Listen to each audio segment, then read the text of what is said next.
Hello everyone. We hope you're doing well. We're doing great, and we truly appreciate your ongoing support. We'd like to briefly address some comments regarding our audiobook series. Rest assured, progress is ongoing. That said, your feedback is vital. If there's a novel you particularly enjoy and want to hear more of, please let us know in the comments. Each chapter requires a financial investment, so we can only continue series that receive strong audience interest. Although we retain core names and plot lines, we make significant editorial changes to enhance clarity, pacing, and immersion. These are not simple recitations. We work hard to deliver a polished, thoughtful listening experience. Without sufficient feedback or engagement, we may need to discontinue a series. So if you're enjoying something, don't stay silent. Your input truly matters. Note, our default audio speed is 3x. If that's too fast, let us know. We're happy to adjust it. Interested in early access to unreleased audiobooks? Visit our Patreon. You'll get to experience new content before it reaches YouTube. Just to clarify, I'm a fan like you. I've purchased these novels and adapted them with care, while respecting all rights and guidelines. For updates, follow us on Facebook and Twitter, X. YouTube update: recently, YouTube flagged some of our content for including mature themes, realistic violence, and darker story elements. As a result, we've decided to stop uploading anything that violates YouTube's guidelines. If you'd like access to the full, uncut versions including the more intense or mature content, you can find them on our Patreon page, where we upload everything first. Available now on Patreon: Shattered Innocence transmigrated into a novel as an extra. Transmigrating over 10,000 years late, I was forced to become a mighty presence. I, the celestial dragon, rule the heavens through the double gate, reigning supreme in countless worlds with peace taming, Tower of God sequence strength, cultivation when you take things to the extreme. Naruto is an Uchiha with cyst. WTF, the centuries-old ancestor in our family take concubine again. Plus 18, Ichi, reincarnated in Bleach as a wizard. Thanks for listening and happy listening. We'll have to run for it. Kazuyama, you got the third Kazekage killed. What are you going to do next? What do you mean? Of course, I'll make it look like he was assassinated by that kid Sasaori. The first step is to go back and set up the scene. He acted immediately. The night was short, and if he didn't hurry, hidden sand villages and Boo would catch on. Using the Flying Thunder God Jutsu, he returned to the Kazekage's office, where he began cleaning up the evidence. He gathered all the puppet fragments and hidden weapons, leaving behind just enough debris to make it look convincing. Once everything was in place, he disappeared. Then, he went to find Sasaori. Ugh. Poor kid. Kazuyama couldn't help but feel a little guilty as he looked at the unconscious Sasaori. During the fight, to keep Sasaori away from the battlefield, he had kicked him while in his half-tailed beast transformation. Even though the impact was cushioned by sand, the raw power of the tailed beast's chakra had been too much. Sasaori's body was covered in blood. Kazuyama, how hard did you kick him? Is the kid going to die? Chomai teased Kazuyama with a mocking expression, only to receive a classic curse in return. Shit, it was an emergency. How could I afford to hold back? Let me see. It's okay, he's not dead. As for the wound. Wait a minute. Kazuyama set Sasaori down and dashed toward the third Kazekage's corpse. He grabbed the body and managed to collect a good amount of iron sand that had crumbled into powder. Rushing back, he tossed the Kazekage's corpse aside and scattered the puppet fragments he had just gathered from the office all over Sasaori. Then, holding a senbon and kunai, he went to work, staging the scene with a twisted sense of precision. If there really is a devil in this world. Kazuyama. You must be the devil among devils. Chomai watched in disgust. This bastard had no sense of human decency. The third Kazekage was already dead, yet Kazuyama still went out of his way to mutilate the body, stabbing senbon and kunai into it as if it were nothing. What do you know? This makes it look more convincing.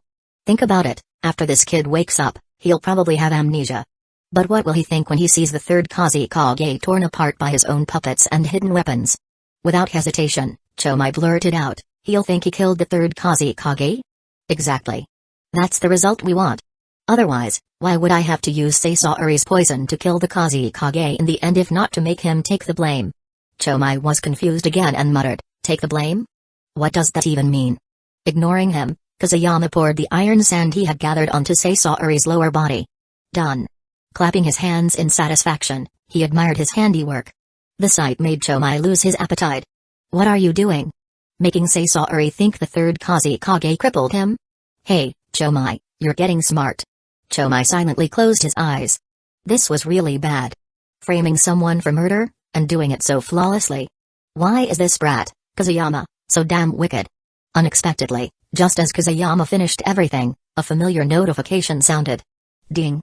Sensing that the host is blaming the third Kazekage after his death. I really have nothing to say. Special reward granted. KK Genkai Fusion progress, plus 10%, current progress, 55%, ding. Sensing that the host is blaming Sasori for the third Kazekage's death. Ugh. Special reward granted. KK Genkai Fusion progress, plus 10%, current progress, 65%, ding. Sensing that the host is crippling Sasori while framing the dead third Kazekage. This is really too much. Special reward granted. KK Genkai Fusion progress, plus 10%, current progress, 75%, Kazuyama smiled, and in an instant, all the aches and exhaustion in his body felt worth it. All his effort, all the exertion, it had all been for this reward. Why had he gone through so much trouble with Sasori? Because this kid was a gold mine of rewards. Now, with a 30% boost in his KK Genkai Fusion progress, all his hard work tonight had paid off. But what was with the system? Why did it sound like it was sighing? System, I never expected you to grow to a level where I have to look up at you. Kazuyama smirked. Chomai, it's time to go. Lend me your chakra. The journey is long, we need to move fast. Chomai nodded and began transferring his chakra. As the energy surged into Kazuyama's body, his wings spread wide. With a powerful beat, he soared into the sky, heading toward the Land of Rivers. Meanwhile, the Hidden Sand Village and Hidden Leaf Village camps in the Land of Rivers were ablaze with activity. In the Hidden Sand Village camp, Chio had just discovered that her grandson was missing. Not only that, but he had taken several puppets with him, clear signs that he had gone to fight. Panic set in. She immediately dispatched search teams, but of course, they found nothing. Over in Hidden Leaf Village, Orochimaru stood outside his defensive camp, his expression unreadable. His disciple was missing. Kazuyama's words from earlier echoed in his mind, and an unsettling feeling gnawed at him. His gaze locked onto the direction of Hidden Sand Village, his unease growing by the second. He wasted no time in sending ninja to investigate, desperate for any clue about Kazuyama's whereabouts. He had been waiting for too long, and his patience was wearing thin. Though he was known as distant, arrogant, and indifferent to most, this didn't mean he was devoid of emotion. Ever since Kazuyama became his disciple, he had grown attached to him. Just like with Nawaki back then. He couldn't let something happen again. If it did, if he lost another, he feared he might go mad. Chapter 125, The Impending Disaster of Hidden Sand Village. Suddenly, several figures rushed in from the direction of the battlefield. Orochimaru's pupils contracted instantly. Lord Orochimaru, there's some unrest in the Hidden Sand Village position. We didn't dare get too close, but it looks like they're searching for someone. They've deployed quite a few people. Listening to the report, Orochimaru frowned slightly. Judging by the situation, Kazuyama's plan had worked. If they were looking for someone, it had to be Sasori. He just wasn't sure how things had played out. As he was deep in thought, a figure suddenly appeared at the edge of the camp, right next to a kunai embedded in the ground. Wow, still up late, everyone? Sensei, why are you here too? Seeing Kazuyama, the tension in Orochimaru's heart instantly faded. He exhaled in relief. Hey, I was just waiting for someone to bring me some information, wasn't I? That's enough. You guys go rest. The subordinates nodded and respectfully withdrew, leaving only Orochimaru and Kazuyama at the front of the base. Did the plan succeed? Well, I followed it personally and saw it with my own eyes. Although he had already suspected as much, hearing Kazuyama confirm it still stirred something in Orochimaru. How effective was it? Did you achieve your goal? Kazuyama couldn't help but smile. Seeing that expression, Orochimaru's body and mind tensed slightly. It really worked? Yes. Kazuyama nodded seriously. Then, he began to explain. I used the transparent escape jutsu to infiltrate the Hidden Sand Village base and place the letter I had prepared next to Sasori's window, waking him up. In that letter, I wrote my own analysis of the third Kazekage, deliberately smearing his reputation to fuel Sasori's resentment. After reading it, Sasori left the base with his puppets and headed straight for Hidden Sand Village. I followed closely behind him, running alongside him all night. Under my watchful eye, he entered the Kazekage building and fought the third Kazekage. I don't know the details of the battle, I was too far away to get close. But I can guarantee that Sasori definitely attacked the third Kazekage. Orochimaru's eyes widened in shock. He had fought against Hidden Sand Village dozens of times during this war, but the news Kazuyama had just delivered was more astonishing than anything he had experienced so far. A genius puppeteer of Hidden Sand Village had turned against his own Kusagakure. This was outright treason. For a village already engaged in large-scale war, this was nothing short of a catastrophe. Whether the Kusagakure had been seriously injured or not, Sasaori would never appear on the battlefield again. Without the red-haired boy's poison and puppets, Hidden Leaf Village's casualties would drop significantly. Orochimaru's gaze toward his disciple softened. He hadn't fully realized it before, but this kid was truly an all-rounder. Not only was he skilled at gathering intelligence, but he had a natural talent for espionage and manipulation. Not bad.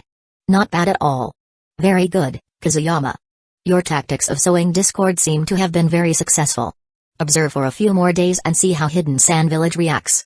If what you say is true and internal strife breaks out, then they'll definitely make a move soon. Maybe they'll panic and launch a full-scale attack. Hey, unfortunately for them, our support troops are almost here. We'll take whatever they throw at us. At this moment, Orochimaru exuded an unmatched confidence. Although Sasaori wasn't as skilled as Chio in puppet jutsus, his poison and stealth abilities were far more dangerous. On the battlefield, he could hide and control his puppets from the shadows. Even Orochimaru himself might struggle to locate him.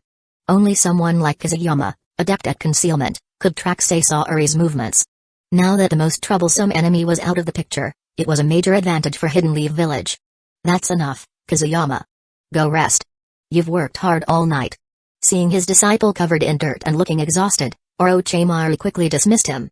To him, this was the result of Kazuyama running through the desert at full speed. Little did he know, Kazuyama had flown the entire way, and the dirt covering him was from playing around with a tailed beast ball. The night passed, and as the first rays of sunlight illuminated the land, a new day began. However, the atmosphere at Hidden Sand Village's headquarters was anything but bright. Elder Chio, we still haven't found Sasaori. But we did find his footprints outside the village, heading in the direction of Hidden Sand Village. Chio, already anxious over her grandson's disappearance, immediately rushed to check. Under her subordinate's guidance, she examined the footprints, and her heart sank.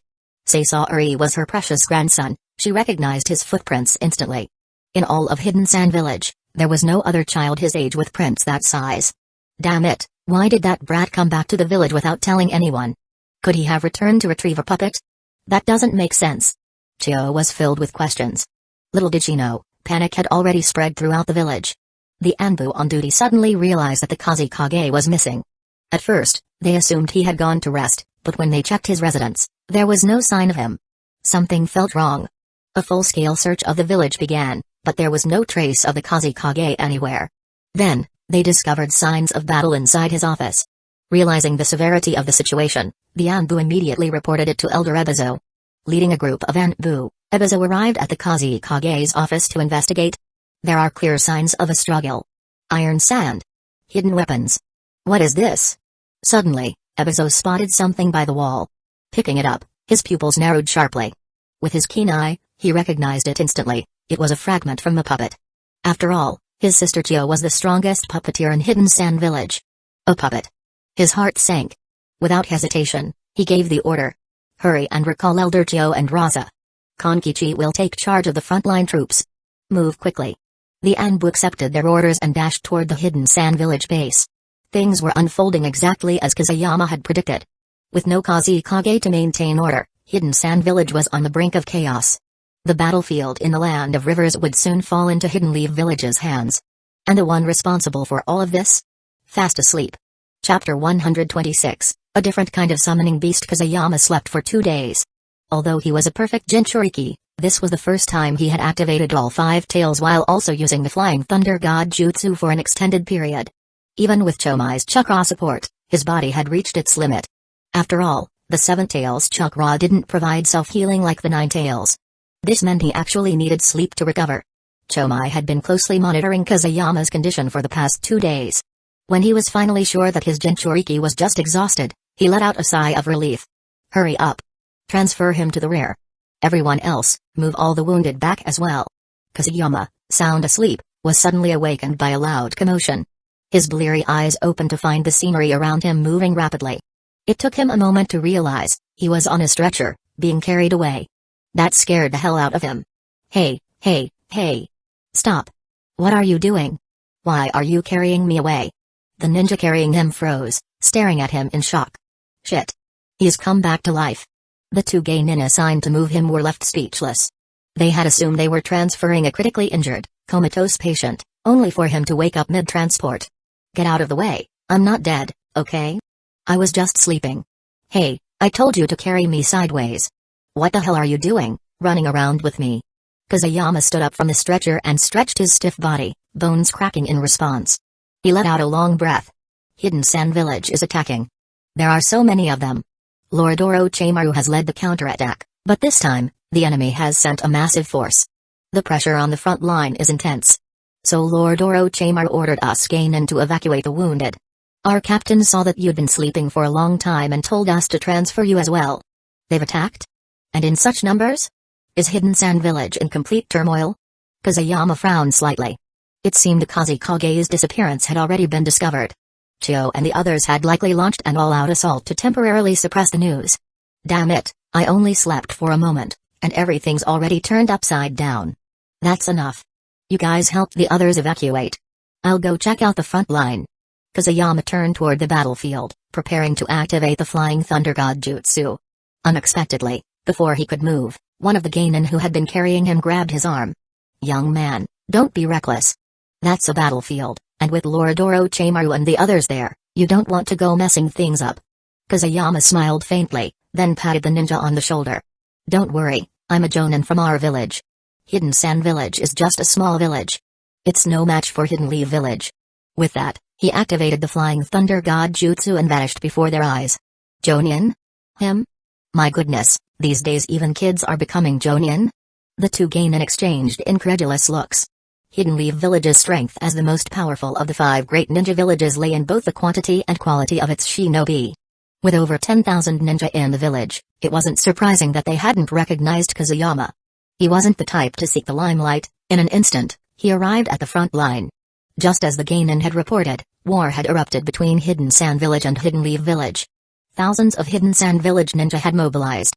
Although Hidden Leaf Village's numbers were lower, their support forces consisted of elite troops. For the time being, they had managed to hold back the Hidden Sand Village forces. Gee.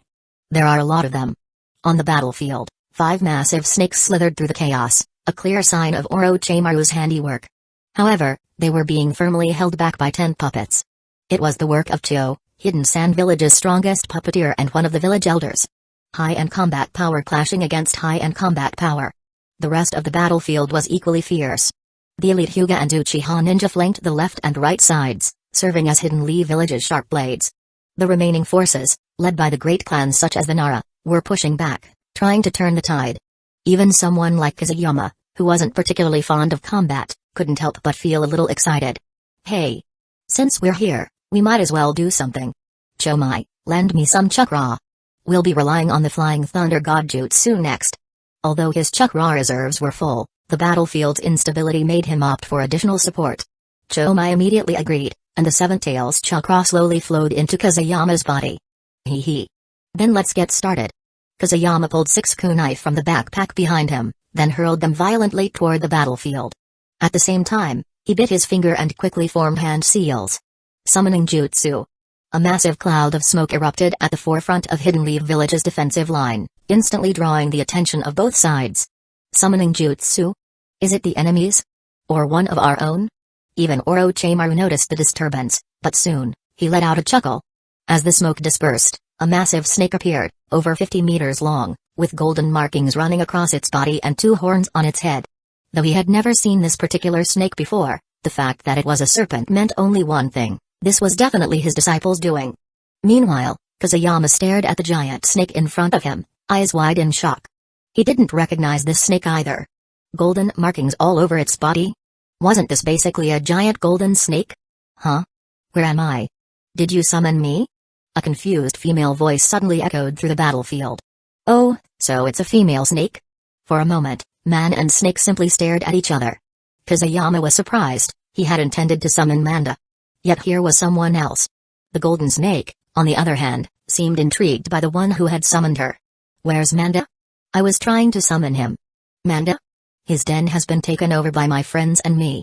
Since you were able to summon me, you must be the practitioner from Rechi Cave that Sister Tegrahime mentioned. Kusayama, right? Kusayama was dumbfounded. Wasn't Manda supposed to be insanely powerful? How the hell did someone else take over his den? Is this a battlefield? I can smell blood. So you summoned me to fight? She flicked her tongue, her snake eyes gleaming with battle lust. Seeing that look, Kusayama thought to himself, great. Another warmonger. Chapter 127, The Legacy of the 1,000 Years of Death. Kusayama Gecko, right?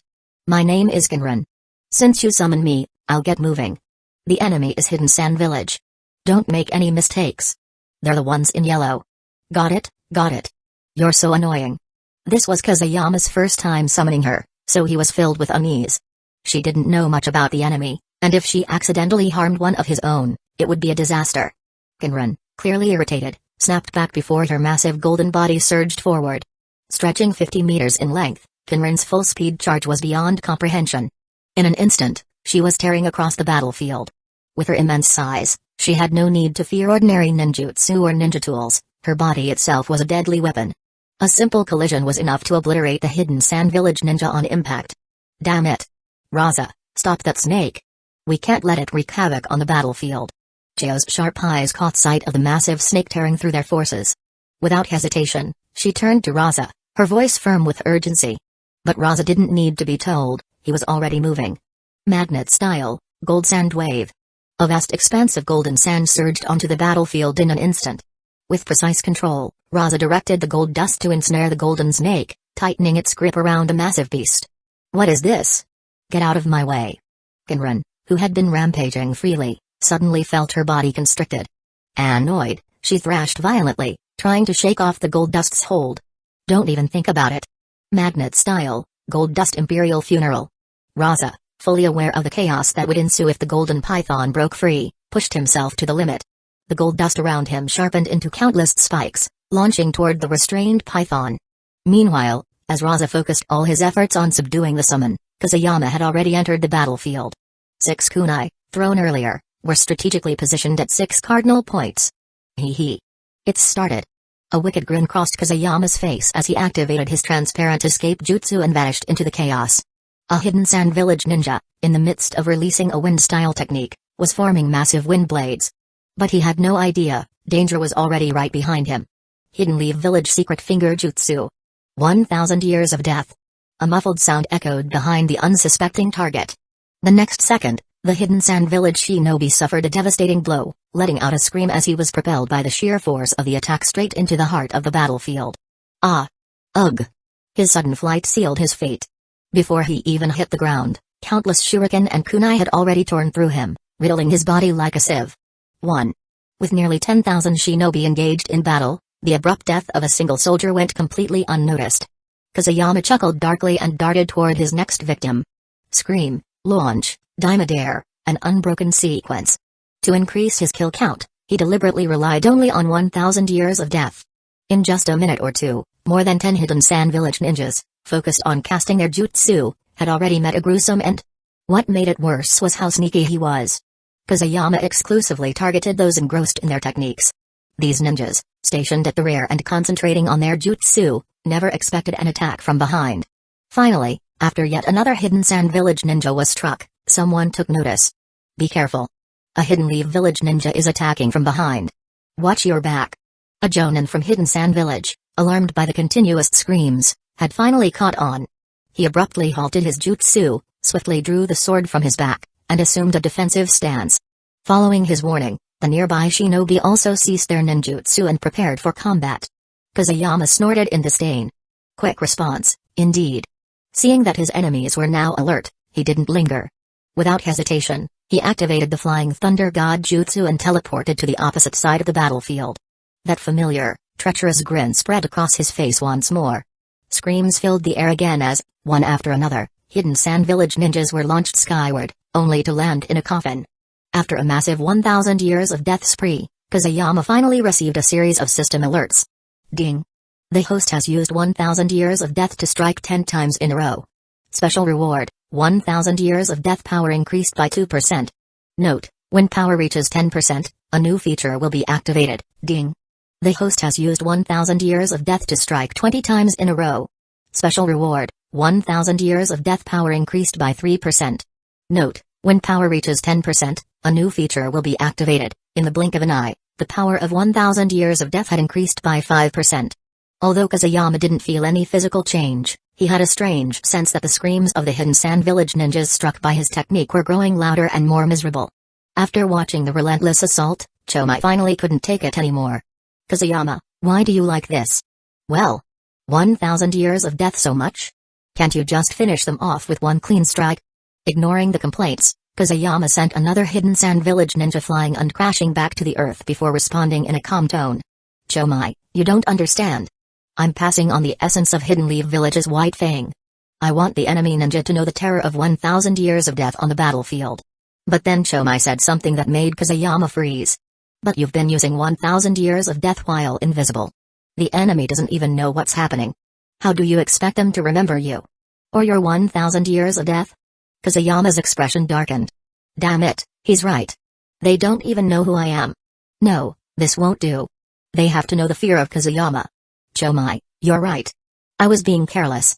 The next second, Kusayama deactivated his transparent escape jutsu, revealing himself right in the middle of Hidden Sand Village's formation. Before the enemy could react, he flashed a wicked grin. Good morning, everyone. Have you ever seen the view of hell? Hidden Leaf Village style. Secret taijutsu jutsu. 1000 years of death. With the body flicker jutsu, he instantly appeared behind the nearest Hidden Sand Village ninja. 1000 years of death struck again, sending the unfortunate soul soaring into the sky. Oh. Kill him. The Hidden Sand Village ninja immediately turned and charged at Kusayama. Chapter 128, The First Evolution of the 1000 Years of Death. Who was Kusayama? The Roku Dinashi of the Anbu. If he wasn't completely sure of himself, would he really expose his position so suddenly? Before the surrounding Hidden Sand Village ninja could close in, he vanished with the Flying Thunder God Jutsu, leaving them stunned. Mere seconds later, familiar shouting and agonized screams erupted from another direction. Hidden Leaf Village Secret Finger Jutsu. 1000 years of death. Oh! A Hidden Sand Village ninja clutched his wounded backside, his entire body shooting into the air. The next moment, a fireball tore through the battlefield and struck him midair. He crashed to the ground, reduced to a charred corpse. Standing where the ninja had once been was Kusayama, grinning wickedly. Damn it! It's that brat. Everyone, be careful. That brat can use space-time ninjutsu. Chio, as the commander-in-chief, kept a sharp eye on the battlefield even while fighting. Soon, she spotted a face that filled her with fury. That brat who tricked me last time. And now, here he was again, causing havoc on the battlefield in the land of rivers. Hey. Distracting yourself while fighting me? Many hidden shadow snake hands. Orochimaru seized the moment, sending a dozen serpents lunging toward Chio. With a swift motion of her right hand, a white puppet wielding twin swords appeared in front of her. The blades flashed, slicing the attacking snakes in half. The masterpiece of the legendary puppeteer Munsman Chikamatsu. The Chikamatsu collection, 10 puppets. The technique of 10 fingers. 1 puppet to take on 1,000 foes. Not bad for a jutsu. A seeker of ultimate knowledge, Orochimaru couldn't help but admire Chio's mastery of puppetry. But admiration didn't slow him down. In the next instant, countless wind blades formed before him and shot toward Chio. Unlike Chio, Orochimaru, though the overall commander, now had reinforcements at his side. With the arrival of the Nara and Yamanaka clans, he was free to fight without distraction. He entrusted battlefield coordination to them. After all, the Nara clan's tactical genius and the Yamanaka clan's sensory and communication abilities were far more suited for command than he was. Of course, he also noticed Kusayama's actions. What surprised him was that his prized disciple had abandoned the transparent escape jutsu and directly engaged the enemy. That was unexpected.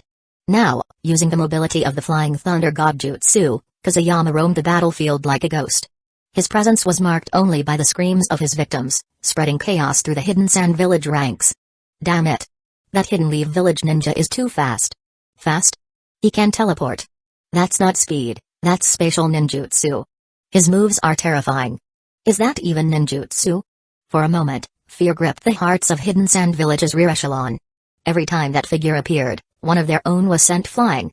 And in the middle of an open battlefield, where attacks came from all directions, being launched into the air was a death sentence.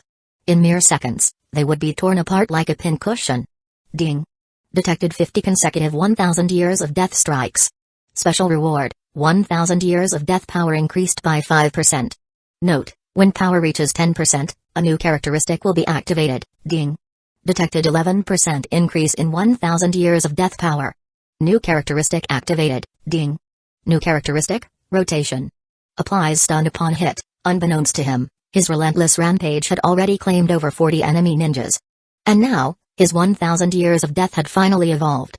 But what the hell is rotation? A Rasengan? Kazuyama was momentarily confused.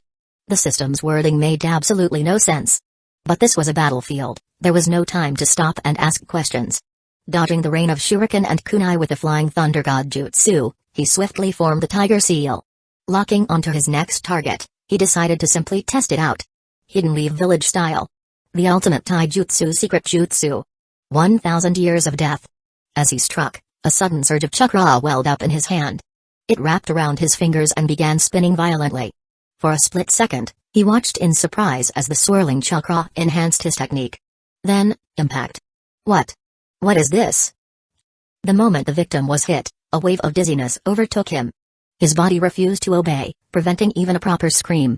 Then, as if caught in an unstoppable force, he was launched into the air, spinning uncontrollably. It wasn't until he was midair that his screams finally erupted. It hurts.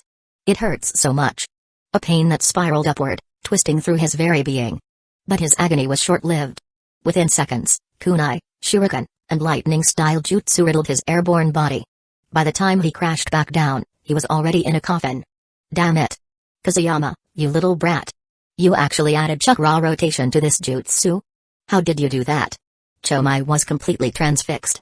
As a tailed beast, his control over chakra was exquisite. After all, the tailed beast ball itself was a product of precise chakra manipulation.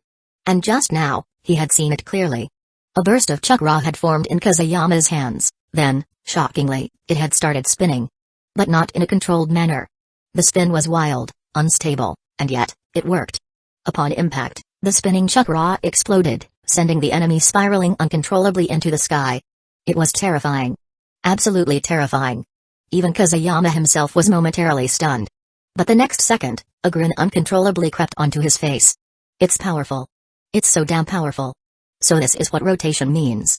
This is the force of a Rasengan fused into the 1000 years of death. He had wanted to learn Rasengan, but now, it seemed pointless. 1000 years of death Rasengan. No.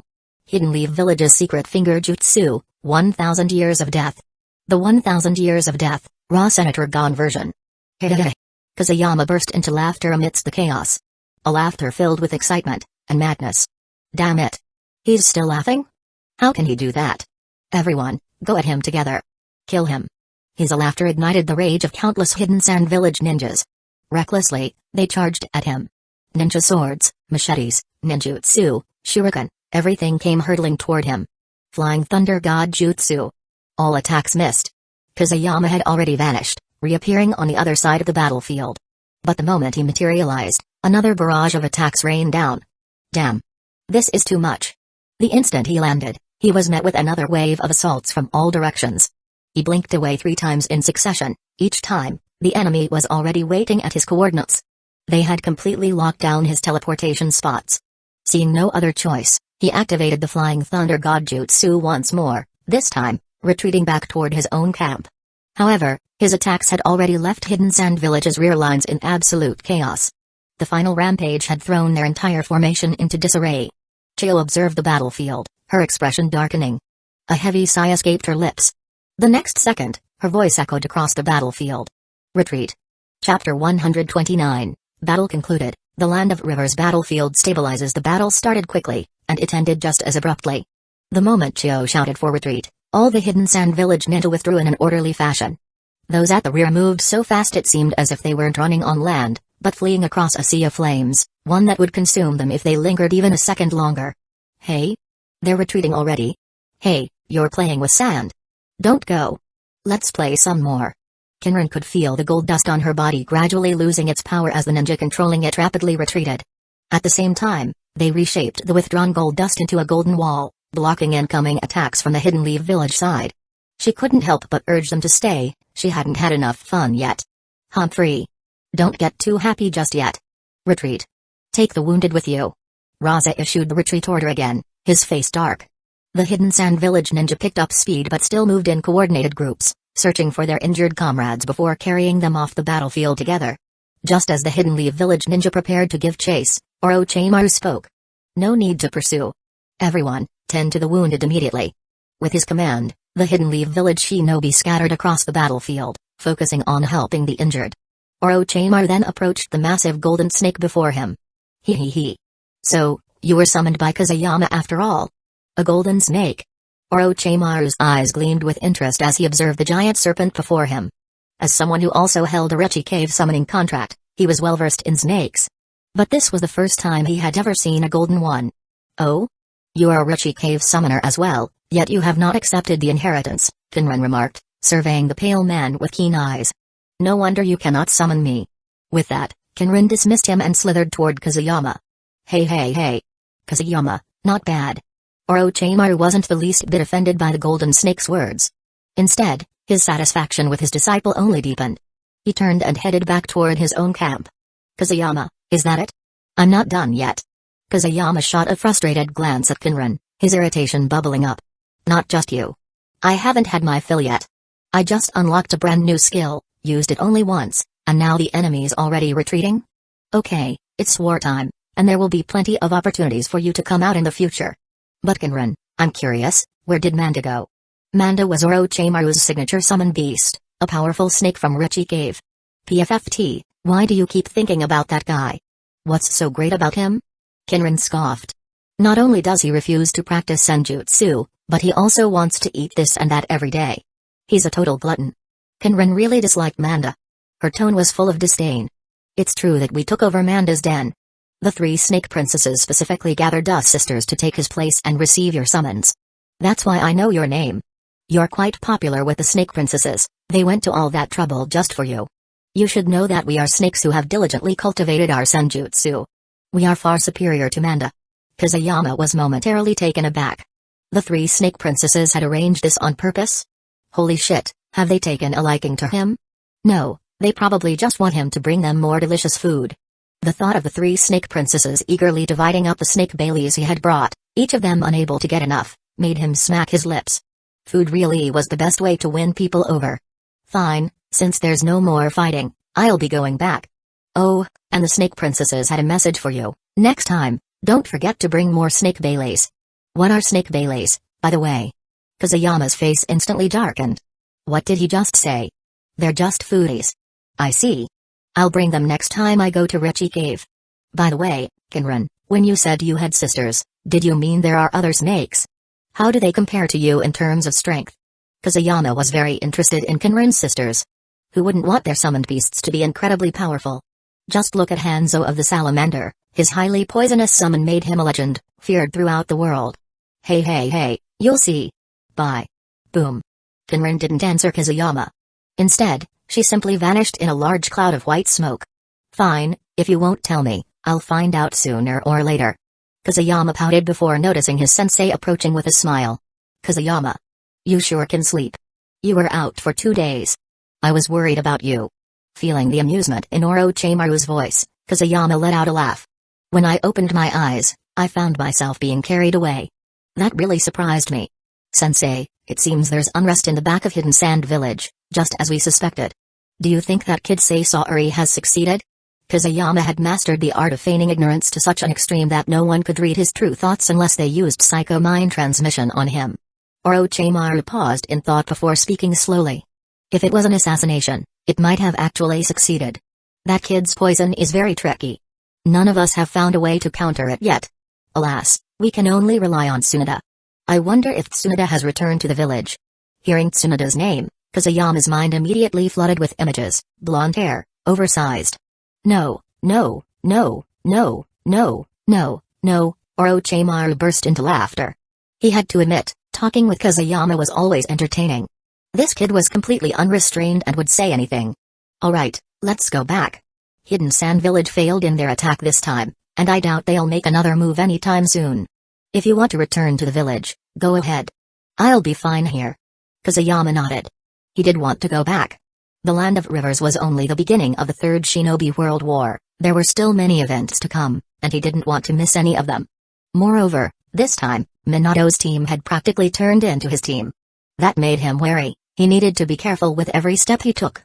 Meanwhile, deep in the desert southwest of Hidden Sand Village, a young man with red hair dragged a corpse across the sand, his expression twisted. Tasman. Don't think that just because you're dead, it's all over. I'll make you the strongest puppet. That's how I'll repay the debt you owe me. Cough cough. Damn. My body. Humans are fragile. Getting hurt hurts. You face death, and then you have nothing. Only being alive matters. Transcending death and becoming eternal is everything. A glimmer of longing flashed in the red-haired boy's eyes. From this moment on, he would carve his own path. Chapter 130, Right eyelid keeps twitching. After a short rest, Kazuyama returned to the village with a report on Orochimaru's battle. The attack on the front lines had gone well, and he could already imagine how pleased the Hokage would be upon hearing the news. As he traveled, Kazuyama was in an unusually good mood. However, his right eyelid suddenly twitched again, startling him. Halting on a tree trunk, he glanced around warily. Chomai, I suddenly have a really bad feeling. He muttered. I feel like if I go back to the village, something terrible is going to happen. What do you think? This wasn't the first time his right eyelid had twitched. The last time it happened, he had suffered a direct hit from Sakamo's 1,000 years of death, an experience he would never forget. Feeling his eyelid twitch repeatedly, Kazuyama grew uneasy. Kazuyama, you're overthinking things, Chomai said.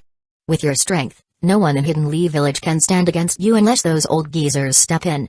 Besides, you're Orochimaru's disciple, no one would dare touch you, even if they don't respect your sensei. On top of that, you're bringing good news. Your Hokage will be thrilled. Why would he punish you?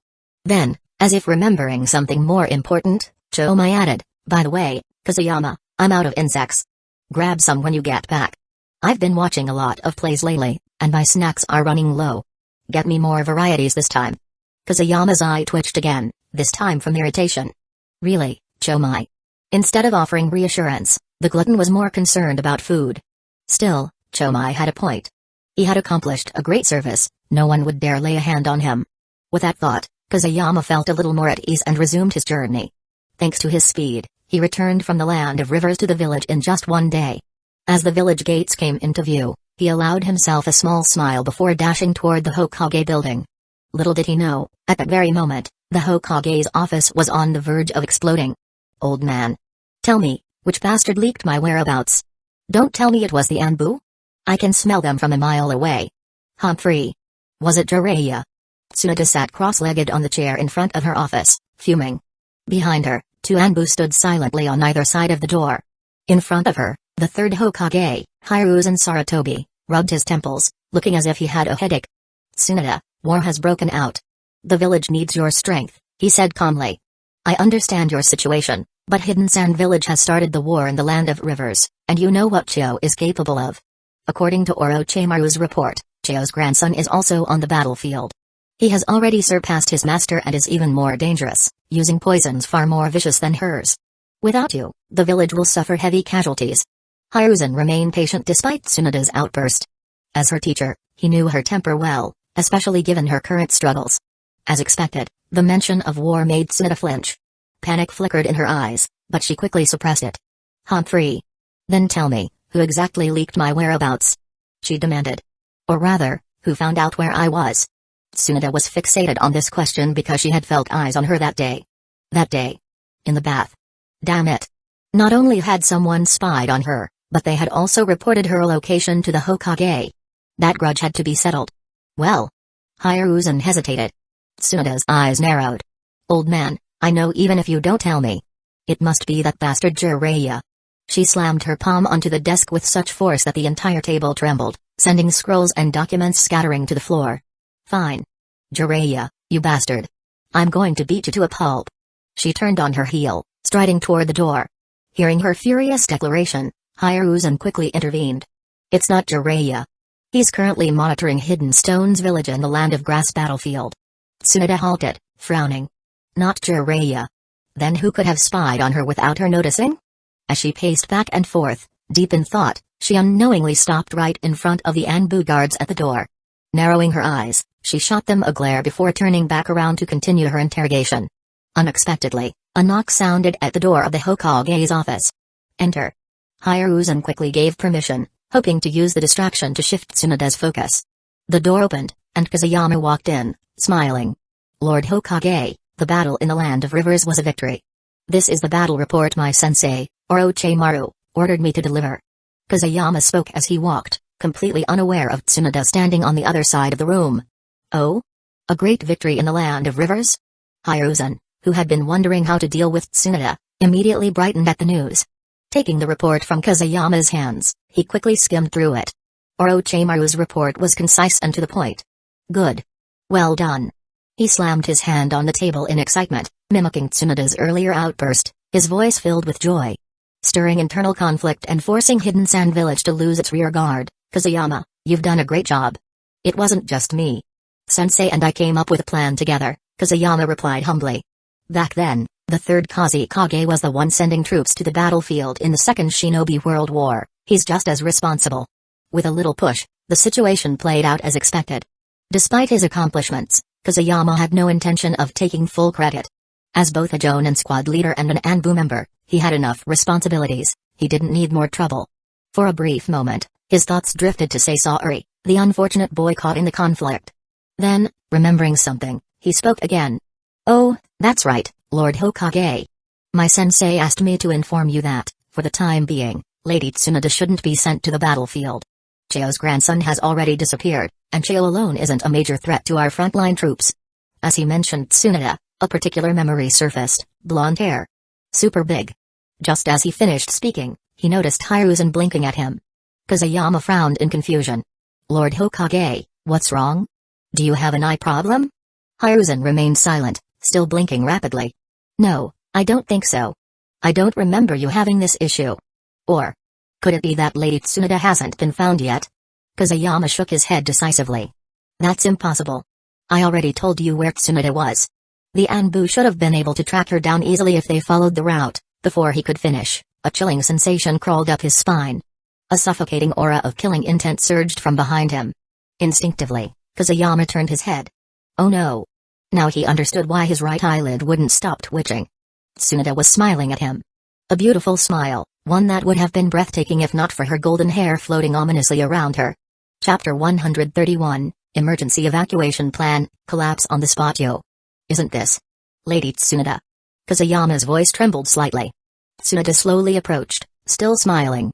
Kid, what did you just say? She asked sweetly. You found out where I was? Her expression darkened. So it was you that day, wasn't it? Kusayama's mind flashed back to that moment, blonde hair, oversized breasts, his entire vision had been filled with Tsunoda. But now, facing her wrath, all he could do was back away. Damn it. This is the same woman who sent Jiraiya to the hospital with one punch. The same woman who shattered Susanoo with a single kick. Kusayama glanced at his own skinny frame and trembled. No, no, no, one punch and I'll die. Tsunoda, let's talk this out. I'm still here. You can't just hit him. Hiruzen quickly stepped between them, raising a hand to stop Tsunoda. Tsunoda, that's enough. He's an important asset to the village. Kusayama's eyes welled with tears. The village hasn't abandoned me. You old bastard, get out of my way. Tsunoda snapped. You have no idea what this brat has done. Don't worry, I'll just give him one punch. Just one. Kusayama and Hiruzen froze. Anyone else's punch, even Sakamo Hatake's or Danzō Shimura's, would be fine. But not you, Tsunoda. Hiruzen sighed. At least tell me what he did first. Right now, Kusayama is an important asset to the village. Tsunoda, you need to think of the bigger picture. Tsunoda frowned at that, glancing past Hiruzen at Kusayama with a cold glare. Humphrey. An important talent? She scoffed. More like a perverted brat who's learned all the wrong things from Jiraiya. Peeping at the women's hot spring at such a young age, her eyes narrowed. Or did the old man approve of it? Silence. Hiruzen snapped his head toward Kusayama, eyes filled with pure shock. His expression screamed, you little bastard. How could you peep on her? Do you know Jiraiya almost died back then? Kusayama read every word in Hiruzen's gaze. His brain raced for a way out of this mess, but no matter how hard he thought, there was no reasonable explanation. Shit. Suddenly, Hiruzen's eyes widened in shock, so did Tsunoda's and the Anbu's. What were they seeing? Was that smoke coming out of Kusayama's head? Yes. At that moment, Kusayama's entire head had turned red, and wisps of white smoke were rising from him. Chomai. I fucking love you.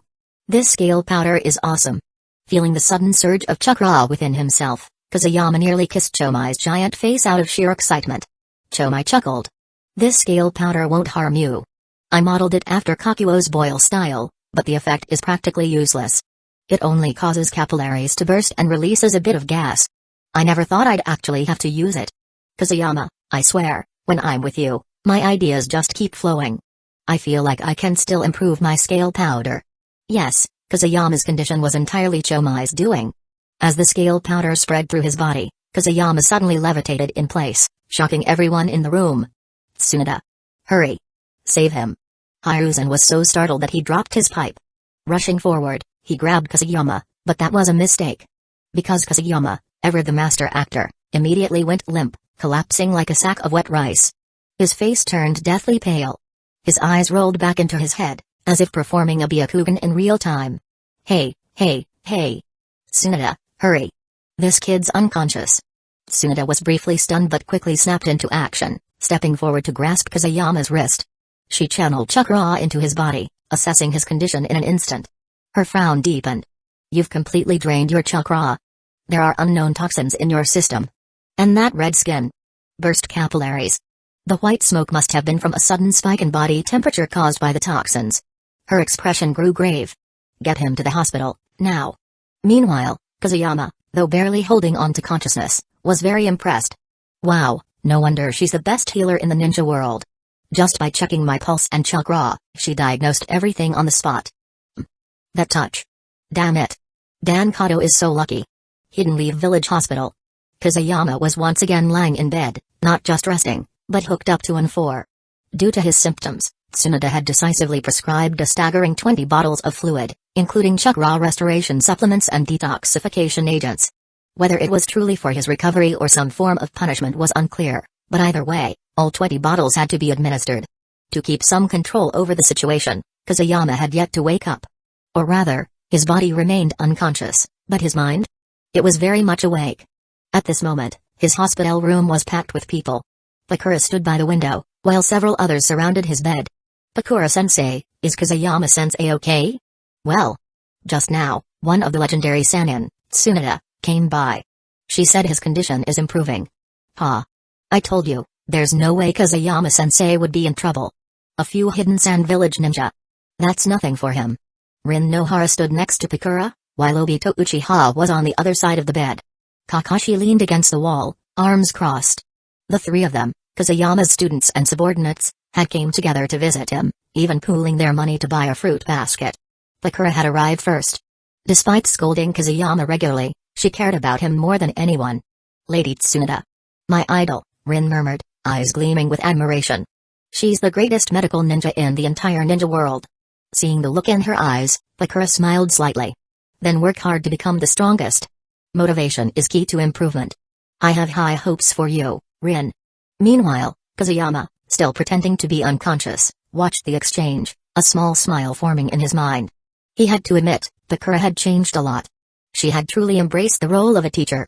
But his amusement vanished instantly when Tsunade re-entered the room. Oh? Still not awake, huh? Peeping little brat. Bakura, peeping? The three students, oh? This sounds like gossip. Kazuyama, holy shit. The devil. Chapter 132, Visiting Ruchi Cave again. Kazuyama looked at the furious Bakura, his face still bruised from earlier. Beside him, the three kids and Tsunade watched with open curiosity. I really didn't mean to. Bakura, you have to believe me. Bakura snorted at his weak defense, then flashed a smile that sent a chill down Kazuyama's spine. If Tsunade hadn't mentioned it, I might have forgotten. She said slowly. Someone seems to have quite a long list of misdeeds. Thankfully, she chose not to expose his various antics in front of the three kids and Tsunade. Kazuyama could only respond with an awkward chuckle. Alright, since you're awake and have already been punished, let's get rid of these 4 bags, Bakura said. Humphrey, brat, you dragged me back to Hidden Lee Village to deal with Hidden Sand Village, but now that the situation in the Land of Rivers has stabilized, how exactly do you plan to compensate me? Before Kazuyama could come up with an excuse, Tsunade stepped forward again. Today must be cursed, Kazuyama thought. I must have stepped out with my left foot first. That's the only explanation for this level of bad luck. Lady Tsunade, I'm still a patient, he protested. And it all happened so suddenly, surely, that's not my fault. If anyone's to blame, it's Lord Third. He's the one who told me to go. And he even said that if things didn't work out, I should head to the hot springs. He mentioned that aside from drinking and gambling, you love nothing more than soaking in the hot springs. Tsunoda, if I didn't know the old man so well, I'd almost believe that. Damn it, who doesn't love soaking in the hot springs? The three kids, whoa. Kazuyama-sensei is on another level. We'll never master that level of shamelessness. He lies so easily. Pakura, what am I supposed to do with him? My eyes. They burn. A day later, Kazuyama was already back to full health. The situation with Tsunoda was now in the Hokage's hands, so he didn't need to involve himself. The war in the Land of Rivers had also come to an end, but the focus now shifted to Hidden Stones Village and Hidden Clouds Village. Reports indicated that tensions between the two villages were escalating daily, with over 10,000 ninja from both sides already stationed in the Land of Rice Fields. As Kazuyama pondered the situation, Obito, who was weeding, suddenly looked up at the sky. Kazuyama-sensei, when can we start taking on B-rank missions? His question immediately caught Kakashi's attention, and he turned to listen. It's still too early, Kazuyama replied bluntly. You've barely been ninja for long, and you already want to skip ahead? Just focus on your damn weeding. With a single sentence, he crushed Obito's ambitions. Before Obito could argue, Kazuyama's eyes landed on Tsunoda in the distance, strolling with Shizune. He scoffed. Usually, he was the one bullying others, but now the tables had turned. That didn't sit well with him. Moments ago, he had been strategizing about the war, but now his attention was entirely on Tsunoda. Though his little peeping stunt had been a success, Tsunoda had ultimately made him clean up the mess. This grudge needed to be settled. A brilliant idea formed in his mind. Turning to his students, who were still weeding, he said, once you're done with this mission, you can take a break. I have something to take care of. If you're free, go train with Pakura. She needs some extra hands. The moment he finished speaking, he vanished in a flash of the Flying Thunder God Jutsu. The three immediately perked up at the prospect of training with Pakura. They weren't interested in helping students, they wanted to spar with her and push their limits. Kakashi, especially, was more motivated than ever. His goal was to catch up to Kazuyama, and he was training harder than usual to do it. Meanwhile, Kazuyama had already arrived at a pharmacy, where he bought an absurd amount of snake baileys, leaving the shopkeeper momentarily stunned. But business was business, and the man happily sold him every last bailey in stock. With 2 baskets of snake baileys in hand, Kazuyama returned home and pulled out the scroll of Ruchi Cave. Activating the summoning contract, he disappeared in a puff of white smoke. When the haze cleared, he found himself surrounded by darkness. A smirk played at the corner of his lips as he stepped deeper into the cave. Before long, the 3 snake princesses sensed his presence and slithered out from the depths to greet him. Oh, Kazuyama, you've come again so soon, and you've brought us something delicious. Akikishima, the gluttonous snake princess, brightened up instantly and slithered eagerly toward Kazuyama. Hey, I promised the 3 snake princesses that I'd bring you something tasty, didn't I? Kazuyama said with a smirk. Here, 2 baskets of snake baileys, split them however you like. Instantly, their favorability toward him skyrocketed, almost visibly. As the 3 snake princesses squabbled over the unequal distribution of the baileys, Kazuyama couldn't help but smile slyly. The most renowned senjutsu of Ruchi Cave was Genjutsu, and that was precisely why he had returned. He needed their help. Snake princesses, eating is one thing, but I have a favor to ask. The white snake sage says the senjutsu of Ruchi Cave is the most powerful, especially its Genjutsu. I want to know. Is there any way to master it in a short amount of time? After a brief but fierce debate, the 3 snake princesses finally divided the snake baileys evenly. Hearing Kazuyama's request, they all exchanged knowing smiles. In particular, Taijutsuime, who had previously been snubbed by him, grinned mischievously. Ha ha, Kazuyama boy, didn't you say before that you weren't interested in Ruchi Cave's senjutsu? And yet, here you are, asking us for help. For the sake of these snake baileys, I'll tell you something important. Kazuyama's heart leapt with excitement. He quickly stepped forward, anticipation clear on his face. Is it possible? But the very next moment, Taijutsuime shook her head and said bluntly, without several years of training? Forget it. Dang. Kazuyama, who had been brimming with confidence, nearly collapsed onto the ground. He got up and glared at Taijutsuime with great resentment. You've got to be kidding me. His dramatic reaction sent the 3 snake princesses into a fit of laughter. Finally, Taegrahime suppressed her amusement and explained. To use senjutsu, you need to undergo extensive training over a long period. We have trained for thousands of years to master it. And you've only just begun practicing senjutsu. So, naturally, it's impossible. Unless. Kazuyama, who had all but given up, instantly perked up at that word. Unless what? Tigreheim smirked. We enter Sage mode at the same time as you and allow you to borrow the power of our cultivated Senjutsu. Kazuyama's heart pounded. Jiraiya's Sage mode. The image flashed in his mind, one toad on each shoulder, lending him their power. Right. He didn't have to activate Sage mode himself, he could borrow the already perfected Sage power of the Snake Princesses. Mount Mayabaku had the Toad Sages lending their power, so theoretically, Richie Cave could do the same with the Snake Princesses. Chapter 133, Senjutsu, Coiling Serpent Jutsu. They followed instructions, and under the urging of Kazuyama, the three Snake Princesses led him to the cave where they trained. Kazuyama slowly activated his transparent escape jutsu, drawing in the surrounding natural energy. Meanwhile, the three Snake Princesses continued their meal as they guided him. SSS, delicious. Kazuyama, you must understand that the natural energy in Richie Cave is extremely unique. It is far more violent than any energy you've encountered. To absorb it, you must first learn to adapt to its intensity. You, having mastered the transparent escape jutsu, don't need to worry about turning into a snake, so absorb it boldly. But the moment you sense violent emotions surfacing, you must immediately sever your connection with the natural energy. Do you hear me? Tigreheim said between bites. Kazuyama sat cross-legged, closing his eyes as he allowed the natural energy of Richie Cave to flow into him. As more and more energy filled his body, a sense of satisfaction arose within him.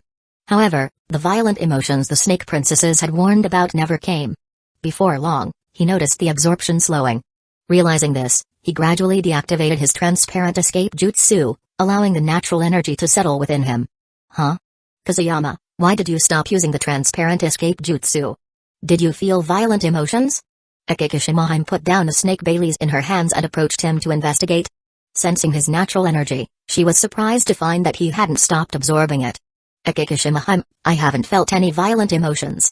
I just think I've absorbed enough natural energy, he explained. If I keep using the transparent escape jutsu, the effect won't improve much. That's why I stopped. His words made the three Snake Princesses flinch. They hurried forward to examine him more closely. After a careful assessment, they exchanged astonished glances. Incredible. Someone absorbing Richie Cave's natural energy this quickly. It seems the White Snake Sage was right. Your transparent escape jutsu truly is well suited for senjutsu. Akikishimaheim let out another exclamation, her eyes filled with shock. Huh? Is that so? Then does this mean I can connect with you using the natural energy in my body now? Kazuyama asked, equally surprised. In his understanding, absorbing natural energy was supposed to be extremely difficult. Even Naruto had taken a long time to reach this state. I think it should be fine. After all, your body is already full of natural energy. Try it, can you mobilize the energy within you? The three Snake Princesses watched with curiosity, eager for Kazuyama to test his ability. Kazuyama nodded, closing his eyes as he attempted to control the energy inside him. However, no matter how hard he tried, the natural energy remained unresponsive, as if it didn't belong to him.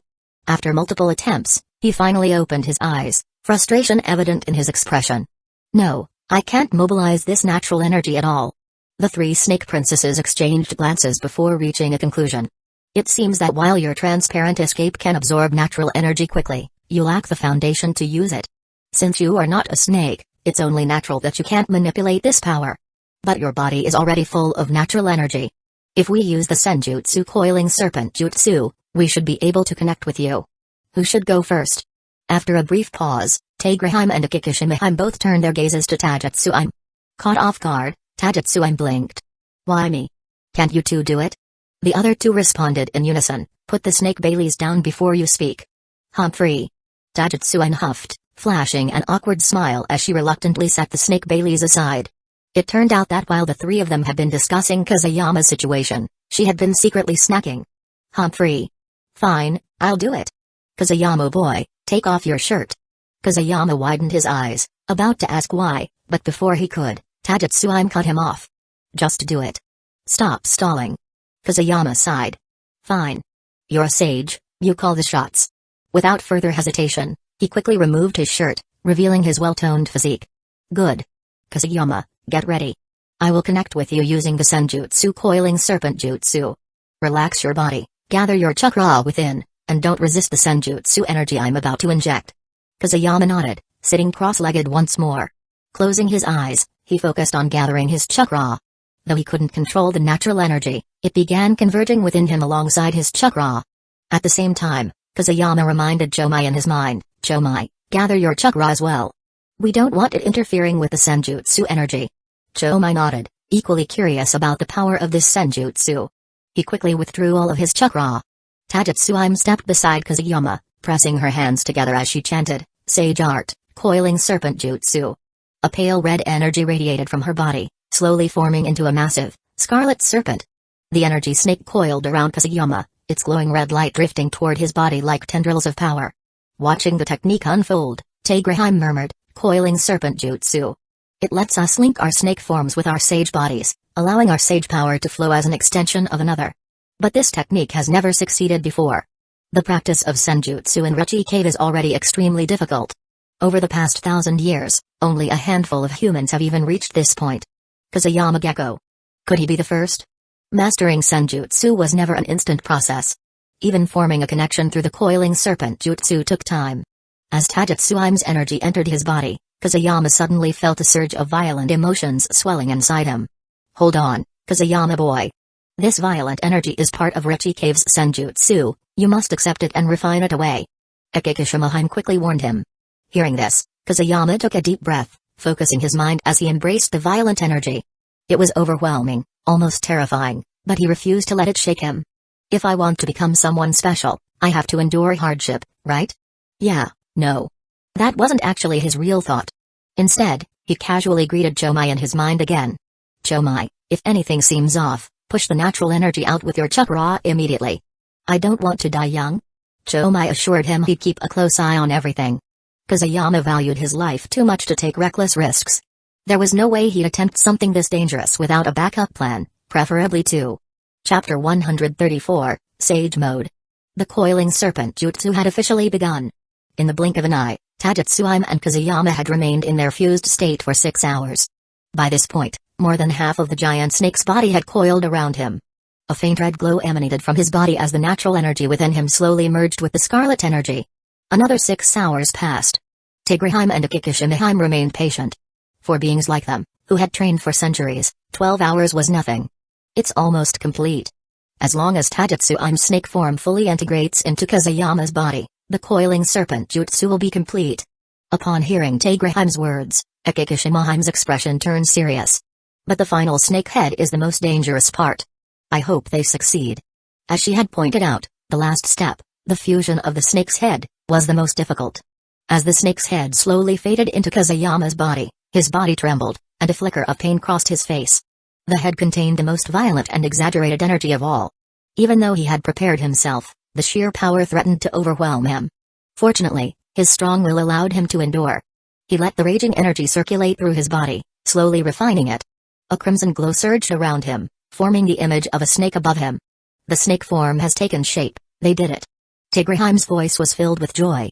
In the sky, the snake form shifted, gradually morphing into a human figure, the exact likeness of Taijutsuime. Yay! So this is what the coiling serpent jutsu looks like. Not bad at all, she said with a satisfied smile as she examined her own spectral form. With the emergence of the phantom, the red snake on Kazuyama's body emitted a faint reddish glow.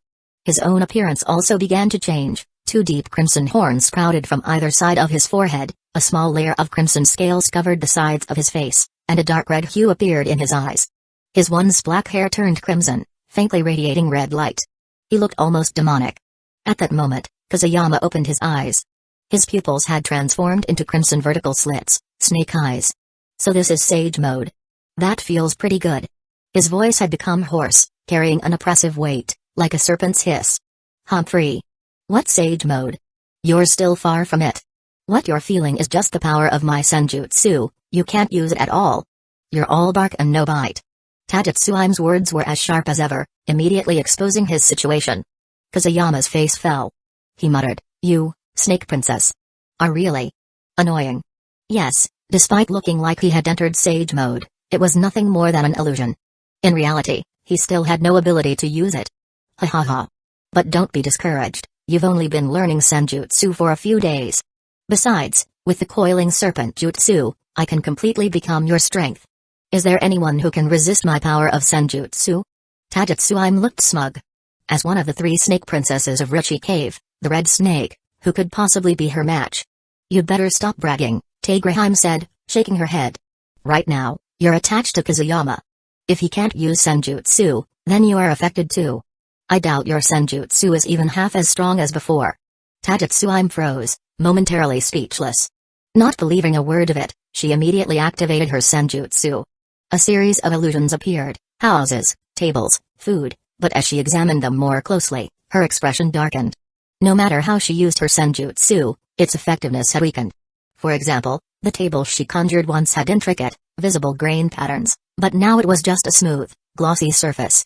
The coiling serpent jutsu was originally designed to combine the powers of humans and snakes to create a sage body. Now that there's only a snake and no human, how can you expect to wield 100% of your strength? Kazuyama and Tatsuyama exchanged glances. Then, in the next second, this is all your fault. You've weakened my power. Tatsuyama swung her fist at him in frustration. Huh? I've only been practicing senjutsu for a few days. Have some respect. Kazuyama wasn't about to take that insult lying down, and just like that, the two began bickering. By the time they tired themselves out, Kazuyama turned to Tagerheim and Akikishimaheim. Can I choose one of you to perform the coiling serpent jutsu instead? Unfortunately, both of them shook their heads at the same time. In your current state, you can only perform the coiling serpent jutsu with one of us. For now, you can only fuse this technique with Tatsuyama. Although you're capable of absorbing natural energy, you haven't actually begun training in senjutsu. Your foundation is still weak, so you can't use the technique with me or Akikishimaheim. You'll only be able to perform the coiling serpent jutsu with us once your strength reaches a certain level. Kazuyama's face immediately fell. If I had known this earlier, I would have picked Tagerheim or Akikishimaheim instead. Brat. What do you mean by that? Tatsuyama's eyes widened as she glared at him. Are you saying you look down on me? Let me tell you something. In terms of strength, I'm stronger than Akikishimaheim.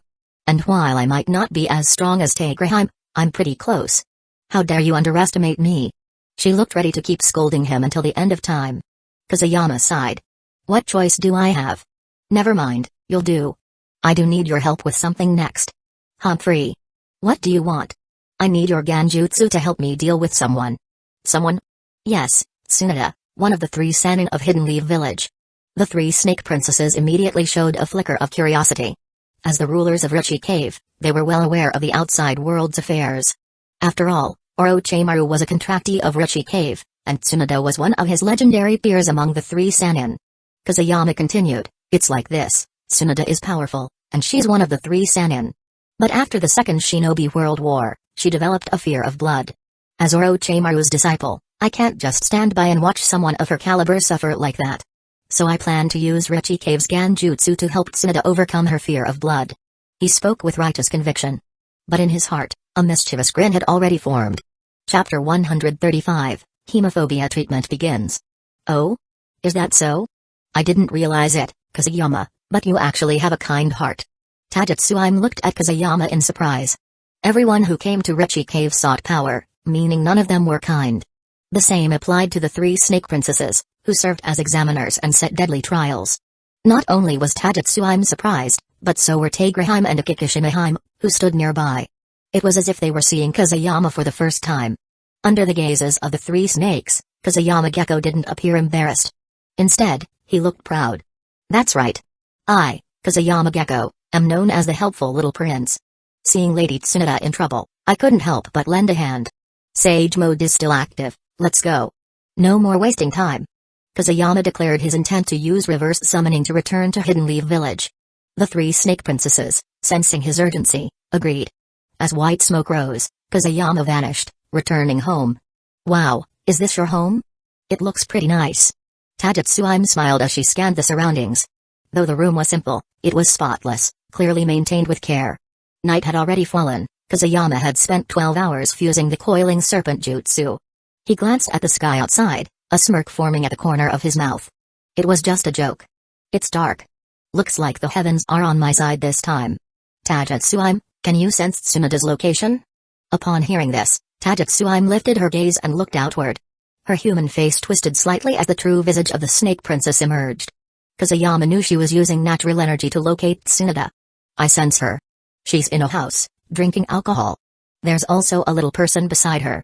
A little person? That must be Shizune. Well, that was fine. The little one could be selectively ignored, after all, she was just a child. Then don't waste any more time, let's go. Let's go, healed Tsunade. Kazuyama activated the transparent escape jutsu, and his body slowly faded into transparency. As the technique took effect, he could instantly feel the two natural energies within him merging like a Teiji diagram, half a greenish-blue hue belonging to him and half a crimson-red from Taijutsuime. Since she was attached to him, Taijutsuime's original red glow also began to fade, turning into the same illusory form. Oh? Is this the transparent escape jutsu? It even made me transparent? This is amazing. Taijutsuime looked at herself, momentarily surprised to see her own body vanish into transparency. But she was quickly stopped by Kazuyama. Elder sister, we're invisible, but our voices still exist, so don't speak, he warned. Otherwise, we'll be exposed. With his reminder, Taijutsuime instantly fell silent. Then, the man and the snake swiftly headed toward the liquor store. Soon, they arrived at their destination. Standing on the roof across from the store, Kazuyama turned to Taijutsuime. Can you use Genjutsu to conjure the things she longs for most and fears most? Taijutsuime nodded, indicating she had no trouble with it. Kazuyama grinned as he watched Tsunade sitting nearby, drinking. Taijutsuime, I'm counting on you. Use your Genjutsu to make the two people she longs to see most appear before her. Taijutsuime was doubtful but still obeyed. She circulated her natural energy and began casting the illusion. A ray of red light gathered into a red snake, which slithered toward Tsunade. When it reached her, it bit her neck. Since it was an energy body, Tsunade didn't feel anything. However, as the Genjutsu took hold, her surroundings suddenly felt unreal. This was Taijutsuime's unique Genjutsu, using her fangs to drag her target into an illusion. At that moment, Tsunade's surroundings shifted. The table and wine bottles vanished.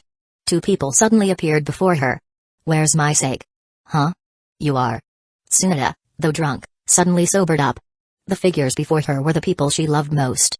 Nawaki and Anne. Tsunade. Sister. Her eyes widened, her body trembling as she stretched out her hand and took slow, unsteady steps forward. Nawaki. You're gone. I've missed you so much.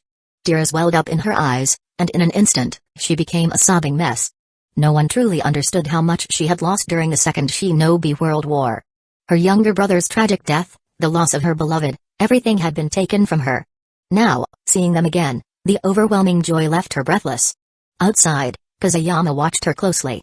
Seeing the tears streaming down her face, the corner of his mouth twitched slightly. Tears meant she had seen them.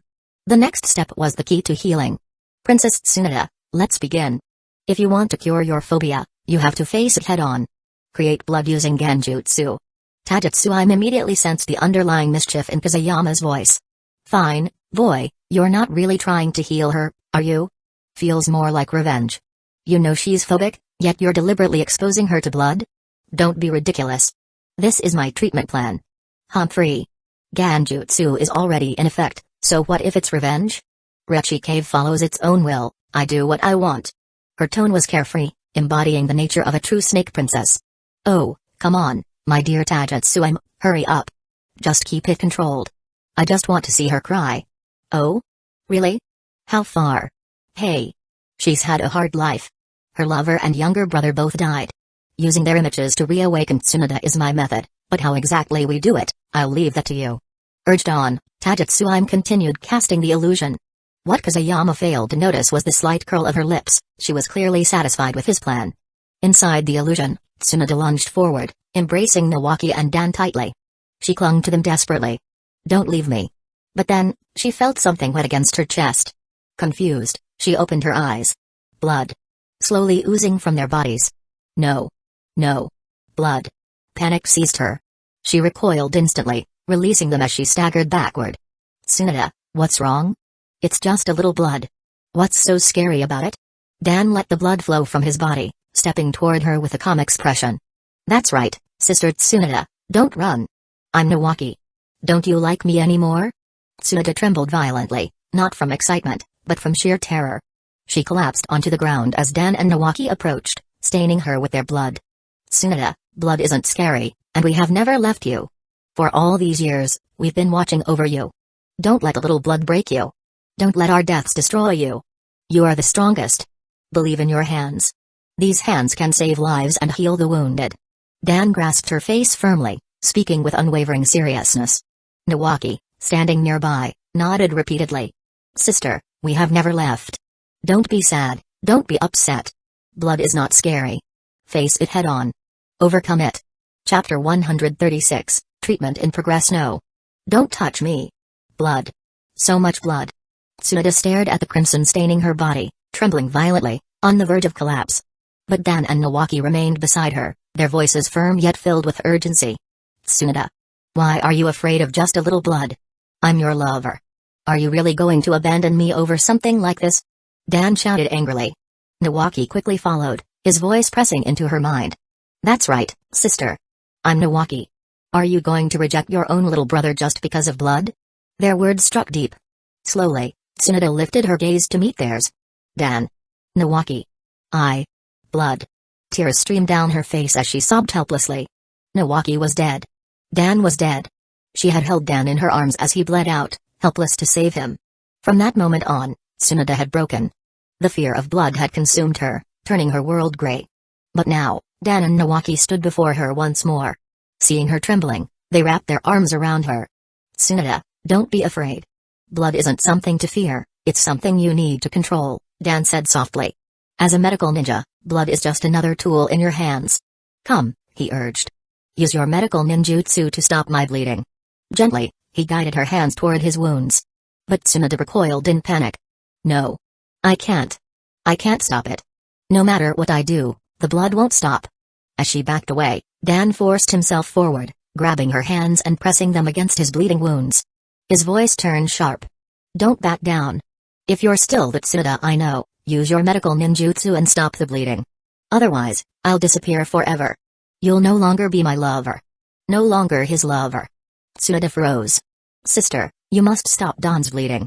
Or I will no longer recognize you as my sister. Nawaki's voice carried the same determination. No longer his sister. No. Dan. Nawaki. Don't abandon me. Panic surged through her, and then, a soft green glow flickered to life in her hands. She placed them on Dan's body. The mystical palm jutsu had begun. Dan. I will heal you. Don't leave me. Don't give up on me. Whoa. Even as one of the legendary Sannin, Tsunade was still just a woman in the face of her lover and family.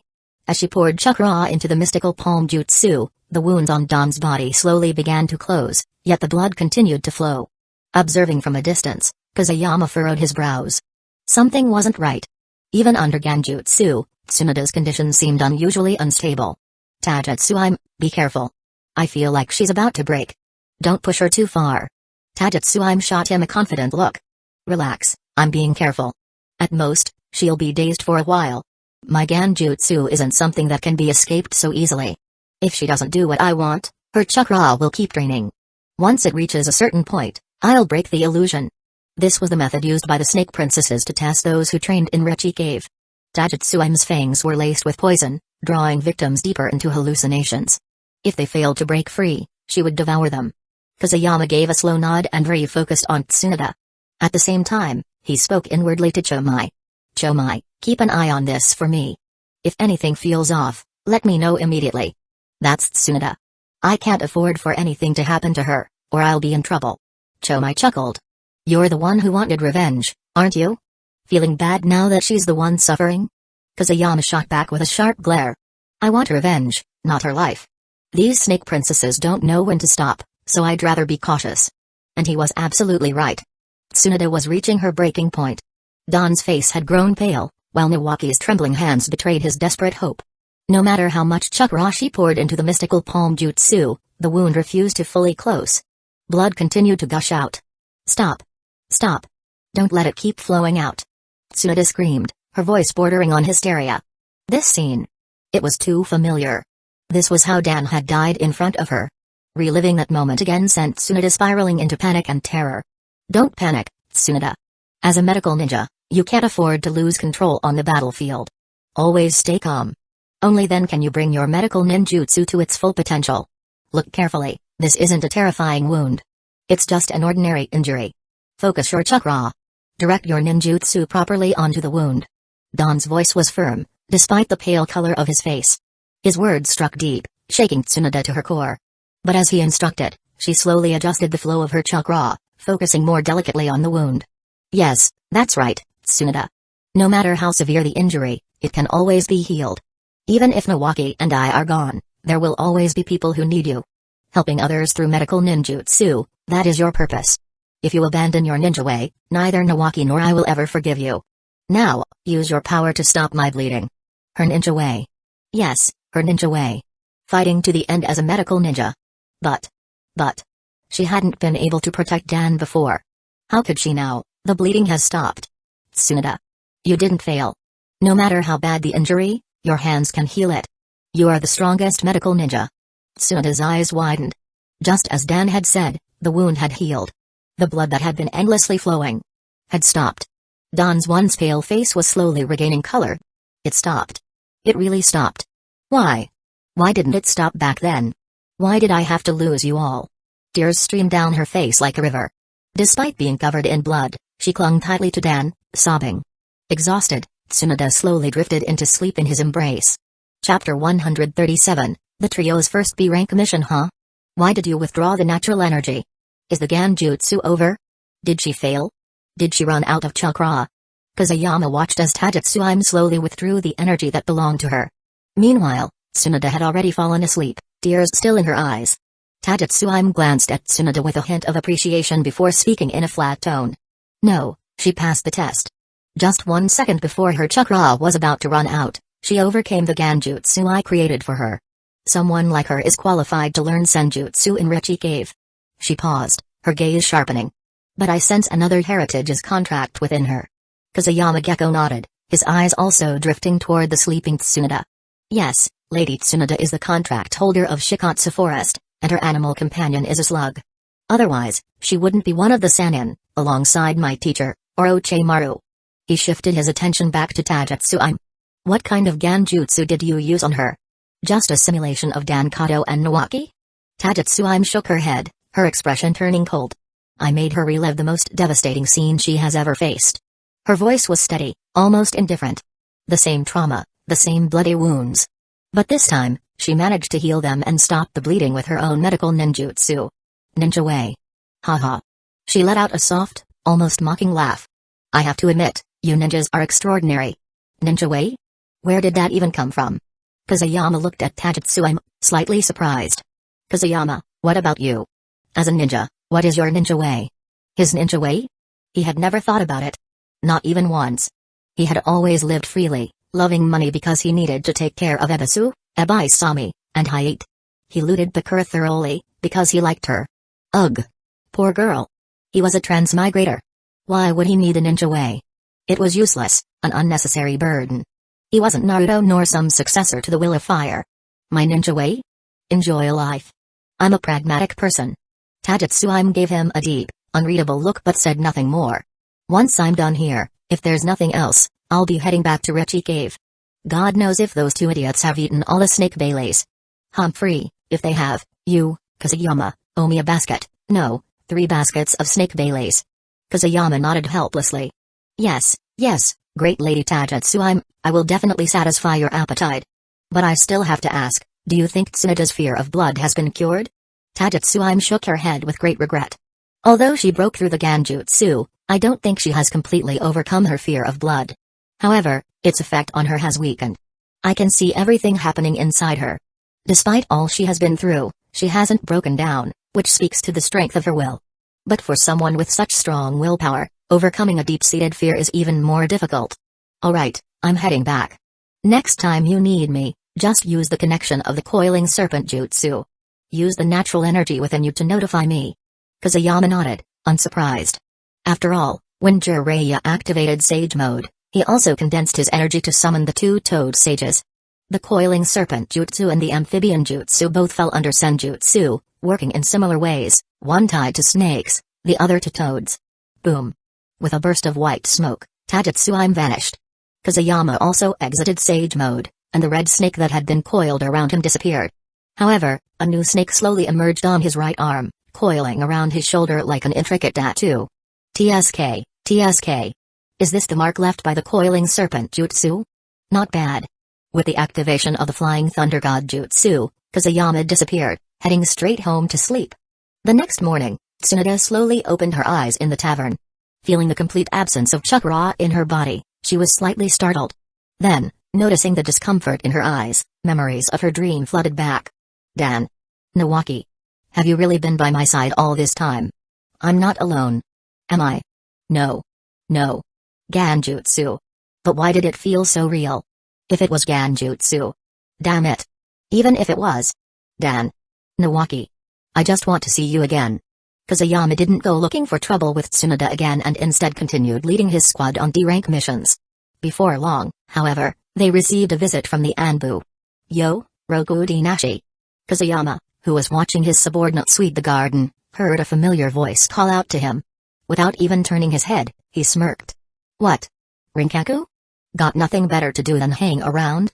The Anbu who had suddenly appeared was none other than Rinkaku, someone Kazuyama had previously worked with. Forget it, no way. Lord Hokage is looking for you and your team. Report to the Hokage building as soon as possible. Kazuyama frowned slightly. It was one thing for the Hokage to summon him, but why did he want the three kids to come along too? Although he had his doubts, he still nodded. Seeing his agreement, Rinkaku vanished using the body flicker jutsu. Kakashi, Obito, Rin, hurry up and finish this mission, there's a new one. At the mention of a new mission, Obito and Kakashi exchanged glances, and their efficiency shot up. They tore through the weeds at a speed comparable to a weed whacker. Rin covered her mouth and laughed. At the Hokage building, Kazuyama arrived with the three young shinobi to report for duty. Hiruzen continued smoking as usual before placing a mission report on the table.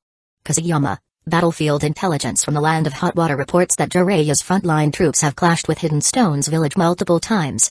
We need to resupply the front quickly. Your team has only carried out D-rank missions so far, but now I want you to lead a team too. Deliver supplies to Jiraiya. Kazuyama took the mission report and glanced at it. Huh, a B-rank mission? That made sense. Transporting strategic supplies was never a low-level task, especially with the risk of war looming. But the three kids were still fresh Genin. Even though Kakashi was already a Chunin, was it really a good idea to throw them straight into a B-rank mission? Seeing Kazuyama's hesitation, Hiruzen exhaled a puff of smoke. Kazuyama, you understand how critical it is during wartime to ensure supplies reach the front line on schedule. 2 other shipments have already been sent to the border between the land of rivers and the land of hot water. Only the batch for the land of grass remains. I know you're concerned about your team's safety, but as their captain, isn't it your duty to protect them? Damn, you old bastard, not playing by the rules, huh? Fine, since we're starting from our own territory, there shouldn't be any major issues. Alright, where are the supplies now? They're being loaded onto the truck, and you'll depart in the morning. This is the escort officer, Saburo Honda. Understood. We'll leave first thing tomorrow. Behind Kazuyama, the 3 young shinobi were buzzing with excitement at the mention of a B-rank mission. Even Kakashi seemed eager, while Obito and Rin, experiencing their first B-rank assignment, could hardly contain their enthusiasm. Chapter 138, B-rank mission, the Hidden Stones village ambush. The next morning, Kazuyama was already waiting at the village entrance. In front of him stood 5 fully loaded wagons, ready to depart. Little brother Kazuyama, I'm ready to go. We can leave at any time. Saburo Honda approached him slowly, and Kazuyama nodded. Saburo Honda, you're early. There's still half an hour before departure. Hey, I'm used to it. The supplies we're transporting this time are important, so we logistics guys have to stay on our toes. Hidden Leaf Village wasn't just home to ninja, it housed merchants and logistics personnel as well. Saburo Honda was in the logistics business, specializing in stockpiling supplies. This time, he was leading a convoy of 5 wagons, accompanied by 4 other people. But this war started so suddenly. I heard Hidden Stones Village and Hidden Clouds Village are fighting too? He handed a cigarette to Kazuyama, who chuckled. Brother, I'm not even of age yet. Hey, you're a Jonin. Does that even matter? Go ahead and smoke, these are from the land of iron. They taste different from the ones we get in the village. Kazuyama laughed. He loved money, so how could he not enjoy a good cigarette? But he had never shown it in front of others. As someone who had perfected the art of concealment, he preferred to keep his true self hidden, whether it was his strength or his habits. The 2 smoked in silence, waiting for the 3 little ones to arrive. Maybe because this was a B-rank mission, but the first to show up was actually Obito Uchiha. Kazuyama raised an eyebrow as the goggle-wearing boy ran up to him. Yo, Obito. Weren't you supposed to be helping the old lady find something today? Obito grinned. I told her yesterday that I had a mission, so she shouldn't bother going out. Holy shit. Is that how you handle it? The old lady's basically a part of your life, and you just rearrange her schedule like that? Before long, Kakashi and Rin arrived as well. Seeing that Obito had beaten them there, They both looked surprised. Alright, let's get going, Kusayama said. The sooner we deliver this, the sooner we're done. With that, the B-rank escort mission officially began. As the convoy slowly moved forward, Kusayama and the others flanked the wagons, keeping watch. Ha ha ha. We're finally leaving the village. I'm so happy. Obito shouted excitedly, his enthusiasm contagious. His non-stop yelling and cheering made the entire convoy laugh. The land of fire was peaceful, thanks to Hidden Leaf Village. Kusayama felt at ease. The real danger lay beyond the country's borders, where they needed to remain vigilant. Since the mission's destination was outside the land of fire, their main concern was the border. Jiraiya had stationed his team in the southwestern part of the Land of Grass, close to the Land of Fire's border. But once they left home territory, anything could happen. During dinner, Kusayama called the three kids over. By the way, Kakashi, Obito, Rin, this is a gift from your sensei, he said, handing them each a kunai.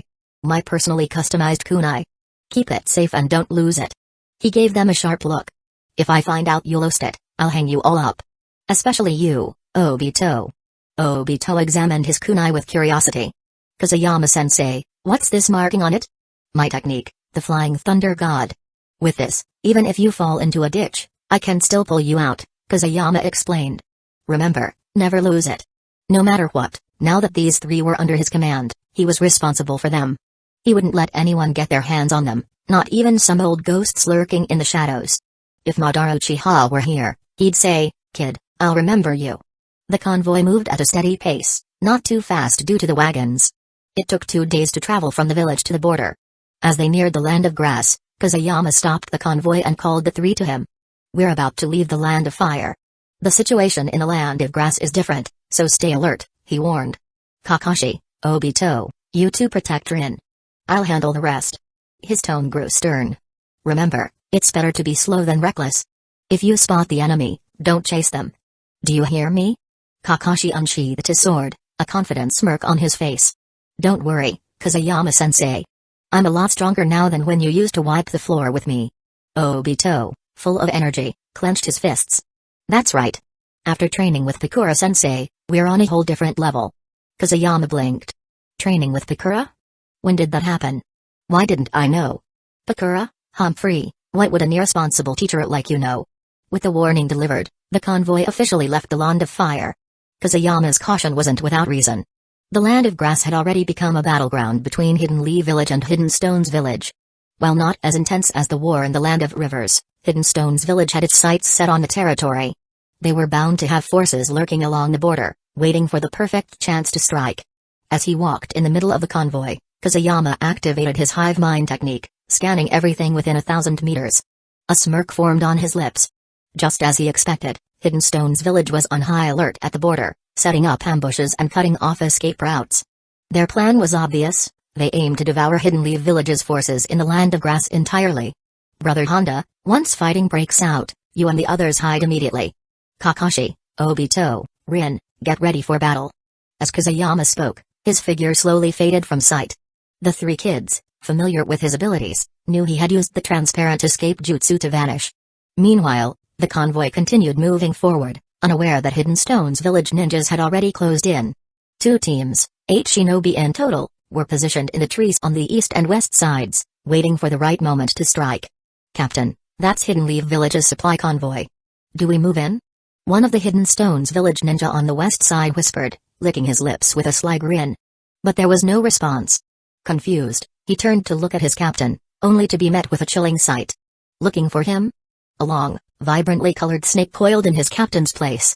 The missing shinobi was nowhere to be seen. Unfortunately, a voice came from behind him, laced with amusement. He won't be giving you orders anymore. The Hidden Stones Village ninja barely had time to react before the snake lunged at him, sinking its venomous fangs into his neck. You! Ugh! His words were cut off as the poison spread through his body, rendering him useless in seconds. Kusayama scoffed. As expected. What's the point of hidden shadow snake hands if you don't use poisonous snakes? Clicking his tongue, he shifted his gaze toward the remaining enemies. TSK, TSK. I'll leave the rest to Kakashi and the others. After all, this was a mission, not a solo performance. He couldn't just handle everything himself, he had to let the kids gain real combat experience. From his observations, these were just standard enemy squads. The only real threat had been their Jonin leader. But he had already been taken care of, his body now lifeless, courtesy of the venomous snake. Chapter 139, Obito's Sharingan. The squad on the other side waited impatiently for the signal to attack. After exchanging glances, the four decided they couldn't let this opportunity slip by. They sprang from the trees, closing in on the convoy. Die. Dozens of shuriken rained down on the top of the carriage. Kakashi was the quickest to react. His short sword became a blur as he deflected many of the incoming projectiles, forming a barrier of steel between them and their targets. Mr. Honda, hide. Obito. He signaled to Obito, who was already preparing to counterattack. No need to remind me, Kakashi. Fire style, Rage of Sages, Flame of Phoenixes. Obito's hands blurred through the seals, and in an instant, a dozen fireballs shot from his mouth. As he spun, the flames scattered in all directions, creating a chaotic, unpredictable assault. It looked powerful. It's just a feint. Obito, be careful. Kakashi's warning had barely left his lips when four figures surged toward the carriage. Kakashi reacted instantly, his short sword slicing through the air to knock one enemy back before he lunged at another. Damn brat. The Hidden Stones village ninja who had been repelled winced at the pain in his chest, his eyes flicking down to the fresh cut left by Kakashi's blade. Fury twisted his expression as he drew his samurai sword and charged. Fire style. Blazing fire jutsu. From a distance, Kazuyama narrowed his eyes as he watched Obito form the seals.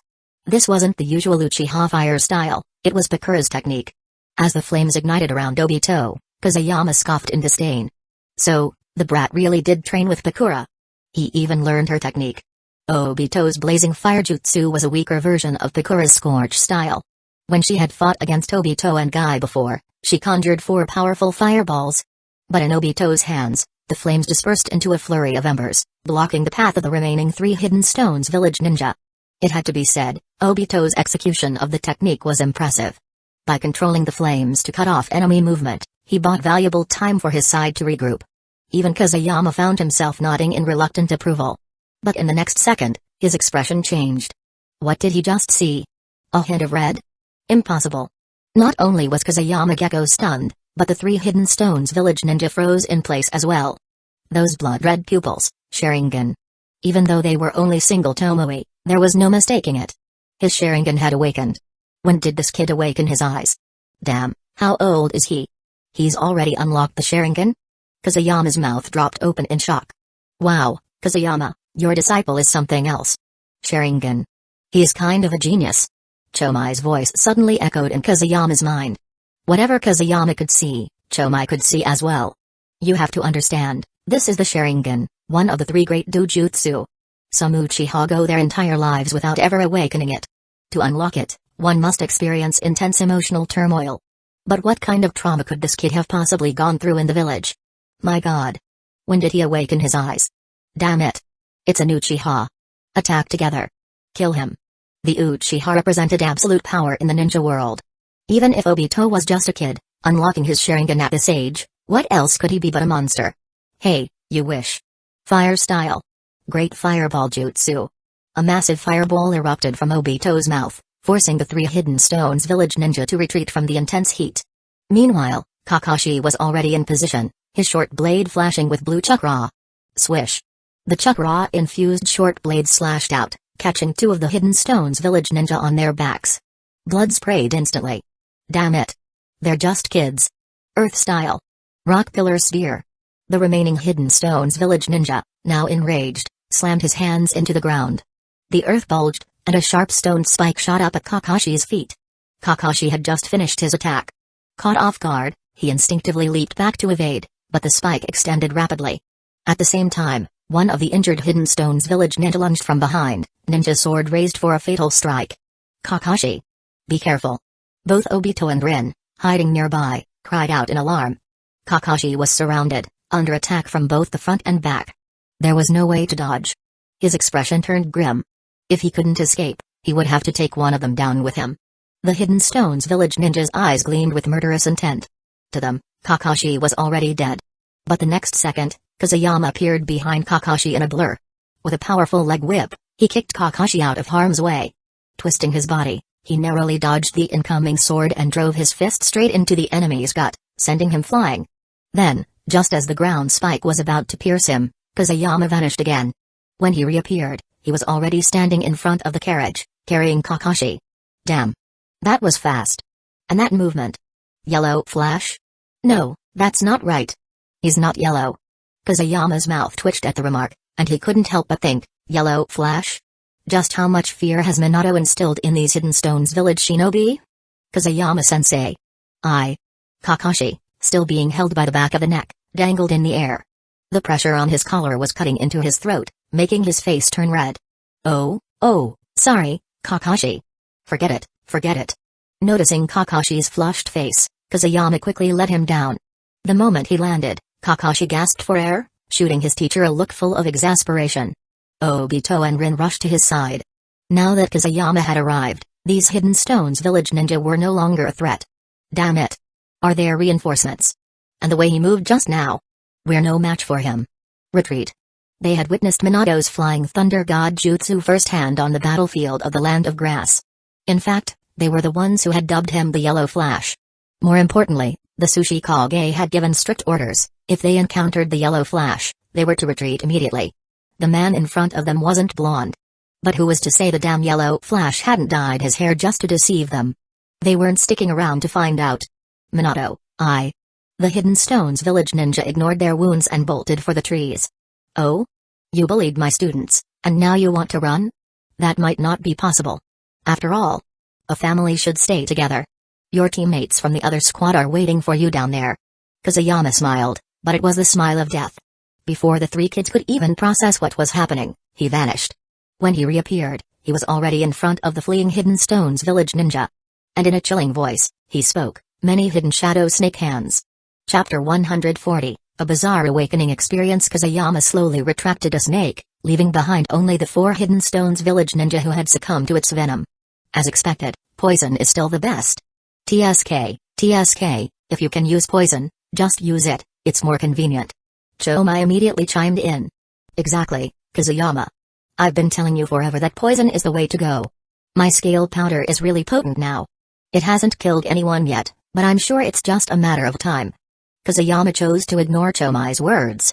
Scale powder? And it can kill people? Then wouldn't it be poison powder instead? Well, paralysis and sleep are useful, I guess. Holy shit, this is just like Bulbasaur. Poison, paralysis, sleep, where the hell am I? Isn't this the Naruto world? After finishing off the Hidden Stones village ninja, Kazuyama approached the 3 kids. Before he could say anything, Obito was already bouncing with excitement. Kazuyama-sensei, what kind of technique was that? Was that a snake? So cool. Can I learn it? His Sharingan was still active, but his focus had completely shifted. He had become Kazuyama's #1 fan. Kazuyama waved him off. My technique? We'll talk about that later. Obito, I'm curious, when did you awaken your Sharingan? The moment he asked, Kakashi and Rin exchanged a glance, then suddenly burst out laughing. Obito, who had just been brimming with energy, instantly wilted. Kazuyama blinked in confusion. What's going on? Why is this kid reacting so strongly? Did he really experience something dramatic? Like an old granny ascending to the heavens? No, that can't be it. He's interacted with old ladies before, even on missions. The next second, Obito stared at Kazuyama with his single Tomoe Sharingan, looking utterly miserable. Kazuyama was even more confused. You brat, why are you looking at me like that? Don't tell me you awakened your Sharingan because of me? The moment the words left his mouth, even he felt ridiculous. How does that even make sense? I'm alive and well, I'm not some lucky protagonist. I'm just his sensei and team leader. Nearby, Kakashi could barely contain himself. He was seconds away from bursting into laughter. Kazuyama-sensei, do you remember the Ninja Academy graduation exam? Graduation exam? Yeah, he remembered. He had been one of the examiners back then. As Kakashi spoke, Obito folded his arms, hugged his knees, and crouched down, head hanging low. Even Subaru Honda and the cart drivers, who had taken cover under the cart during the battle, were left dumbfounded. They had been completely unharmed, yet now they watched with curiosity as the young Uchiha, who had just moments ago unleashed powerful fire techniques and looked truly formidable, suddenly curled up in defeat. Do you remember what Obito said when you were testing him? Kazuyama rested his chin in his hand, trying to recall. Before he could answer, Rin spoke up with a grin. I've had enough of the 1,000 years of death technique, and there'll never be a second time. The moment she said it, Kazuyama immediately remembered, Obito had said something like that. And, naturally, the result had been him getting sent flying again by the very same technique. That time, Obito got hit by 1,000 years of death and collapsed, Kakashi said, barely suppressing his laughter. At that moment, he completely lost it. He had been training so hard, practicing ninjutsu non-stop. And yet, in the end, he was still defeated by 1,000 years of death. He swore he would never be hit by it again. But in the end, he got wrecked all over again. In the depths of his grief and rage, his eyes awakened. Kakashi struggled to keep a straight face as he recounted the story, but Kusayama couldn't hold back anymore. He burst into laughter. His laughter was so loud that it startled Rin, who quickly covered her ears. Ahahaha. Obito, Obito. What did I tell you? You shouldn't run your mouth when you get the chance. But hey, at least you gained something from this disaster. I don't think anyone in the Uchiha clan has ever awakened their Sharingan this easily. Ha ha ha ha. In the original timeline, Obito had awakened his Sharingan while trying to rescue Rin. His lack of awareness had allowed an enemy to attack from behind, costing Kakashi an eye. Overwhelmed by guilt and fury, Obito had awakened his Tsutomu Sharingan and immediately eliminated the hidden enemy. But now, Obito had unlocked his Sharingan because of a single 1,000 years of death, experiencing an emotional roller coaster of reluctance, humiliation, and frustration. Truly unprecedented. Ouch. Stop laughing. No matter what, I've awakened my Sharingan. I'm officially a ninja with these eyes. Kakashi, I'll catch up to you soon, with this power. Obito stood up, his face flushed red, as he made his bold declaration. Kusayama still couldn't wipe the grin off his face. The way Obito had unlocked his Sharingan was just too absurd. If word got out that 1,000 years of death had triggered its awakening, it would surely become legendary. Alright, I'm done laughing. My face hurts from smiling. Obito, awakening your Sharingan is proof of your potential. You've got a bright future ahead, so keep working hard. Now, let's get moving. The caravan needs to deliver these supplies as soon as possible. Under Kusayama's lead, the convoy set off again. With no further interference from Hidden Stone's village, they made quick progress into the southeastern part of the Land of Grass. Just as they continued forward, several figures suddenly appeared in front of them. Yo, Minato. Long time no see. This time, however, it was friendly forces, a team led by Minato. At the front stood Minato himself, the yellow flash of Hidden Leaf Village, and at his side were Dodo of the Akimaki clan and Gaku of the Inuzuka clan. Ha ha ha, Kusayama, so you're the one handling the supply transport this time. Eh? You're not alone, did you come as a team leader? Minato glanced at the three young shinobi behind Kusayama and smiled knowingly. I didn't realize it, but our Kusayama has started leading a team. Kusayama shrugged. This team should have been yours in the first place. How the hell did it end up under my command? Oh well, as long as you don't blame me for poaching your students. Gaku, this is my classmate, Jonin Kusayama. Kusayama, these are Gaku Inuzuka and Dodo Akimaki, my current teammates. The two sides exchanged nods. Gaku absently stroked his large yellow dog while curiously sizing up Kusayama. Recently, Kusayama had gained quite a reputation in the village. As the disciple of Orochimaru, one of the legendary Sannin, he had completed numerous high-level intelligence missions, thanks in part to his unique KK Genkai. And to top it off, like Minato, he had also learned the Flying Thunder God Jutsu. These are the supplies assigned to the front lines. Make sure they reach the garrison quickly so I can lead the troops back. Minato nodded, and the group moved deeper into the forest. Chapter 141, The Strange Movements of Hidden Stone's Village. The Hidden Leaf Village garrison in the Land of Grass is significantly larger than the one in the Land of Rivers. Nearly 2,000 ninja are stationed here. Kusayama isn't surprised. After all, Hidden Stone's village has deployed 2 Jinchūriki in the Land of Grass. If Hidden Leaf Village doesn't maintain a strong presence, it risks being overwhelmed. The commander of this outpost is Jiraiya. It had been a year since Kusayama last saw the old, white-haired lecher. Yo, Lord Jiraiya, you're still amazing. Kusayama handed over the supplies to the 3 kids to sort out, then followed Minato to find his sensei. Ha ha ha, Kusayama boy, you're here, Jiraiya greeted him. These supplies are a big help. Many of our comrades have already run out of ninja tools. This will last us a while. This shipment consisted of shinobi gear, shuriken, kunai, katanas, and other strategic supplies. I just got demoted from the Land of Rivers and sent here as a delivery boy, Kusayama grumbled. I'm exhausted. Feigning fatigue, he earned a hearty laugh from both Jiraiya and Minato. By the way, Kusayama, is Kushina doing well? Minato suddenly asked, a hint of embarrassment in his voice. Kusayama sighed. Even in the middle of war, this blonde guy couldn't stop thinking about his girlfriend. She's doing great. With Bakura around, she's happy every day. Minato smiled faintly at the news, but his expression soon turned serious. What's wrong? Why the long face when hearing about your beloved? Jiraiya shot his disciple a glance before answering for him. We encountered Hidden Stone's villages to Jinchūriki, he said grimly. The power of a tailed beast is terrifying on the battlefield. The appearance of a tailed beast ball forced us to retreat. Tailed beast ball? Oh? Minato is already working on Rasengan. But, haha, I am ahead of him on that. Come on, Minato, it's just a Jinchūriki. You've seen them before, haven't you? Didn't you watch one chase me all the way to the land of grass? Kazuyama scoffed. PFFT, not just Hidden Stone's villages Jinchūriki. I've seen Hidden Cloud's villages too. The Eight Tails Jinchūriki is a sword master named Killer Bee. Be careful if you run into him. He may be new, but he's already wielding the Eight Tails power. Minato nodded, recalling the battle that day. The power of the tailed beasts. Sigh. Kazuyama knew Minato wasn't lamenting their strength, he was thinking about the 9 tails sealed within Kushina. This guy. Such a sentimental fool. As they spoke, 2 figures suddenly rushed in from the front lines, their expressions anxious as they hurried to Jiraiya's side. Lord Jiraiya, a large number of Hidden Stone's village ninja are entering the land of grass from the land of rice fields. Jiraiya frowned slightly at the intelligence officer's report. That shouldn't have been happening, after all. Hidden Stone's village and Hidden Cloud's village were currently engaged in battle in the land of rice fields. Kazuyama, you're an expert in intelligence. What do you think about this?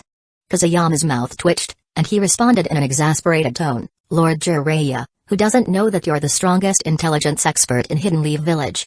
Still, something was off with Hidden Stone's village's movements. They had abandoned their deployment in the land of rice fields and were now moving large numbers of troops into the land of grass. On the surface, it seemed like they were preparing to attack Hidden Leaf Village, but that didn't feel right. The 4 major nations have always set their sights on Hidden Leaf Village, Kazuyama continued, but there's been plenty of friction between Hidden Stone's village, Hidden Sand Village, Hidden Cloud's village, and Kiri. I suspect there's more to this. Narrowing his eyes slightly, he considered the intelligence he had just gathered. Hidden Stone's village was pulling back, seemingly building up for a direct attack on Hidden Leaf Village, but he knew history well. Last time, Hidden Stone's village turned on Hidden Cloud's village, ambushing and killing the 3rd Raikage. That was bad. If Hidden Stone's village withdrew now, Hidden Cloud's village would be forced to step in, dragging the land of hot water into the conflict. Minato, Lord Jiraiya, are you interested in taking a look? Kazuyama asked, a slight smirk playing on his lips. He was eager to stir things up again. Hidden Stone's village was shrinking its defensive line. If they didn't act now, when would they? I think it's a good idea, Minato said. The 2 of us have the Flying Thunder God Jutsu, and there's no doubt about Jiraiya-sensei's strength either. Even if we run into a tailed beast, we can retreat safely. After some thought, Jiraiya nodded in agreement.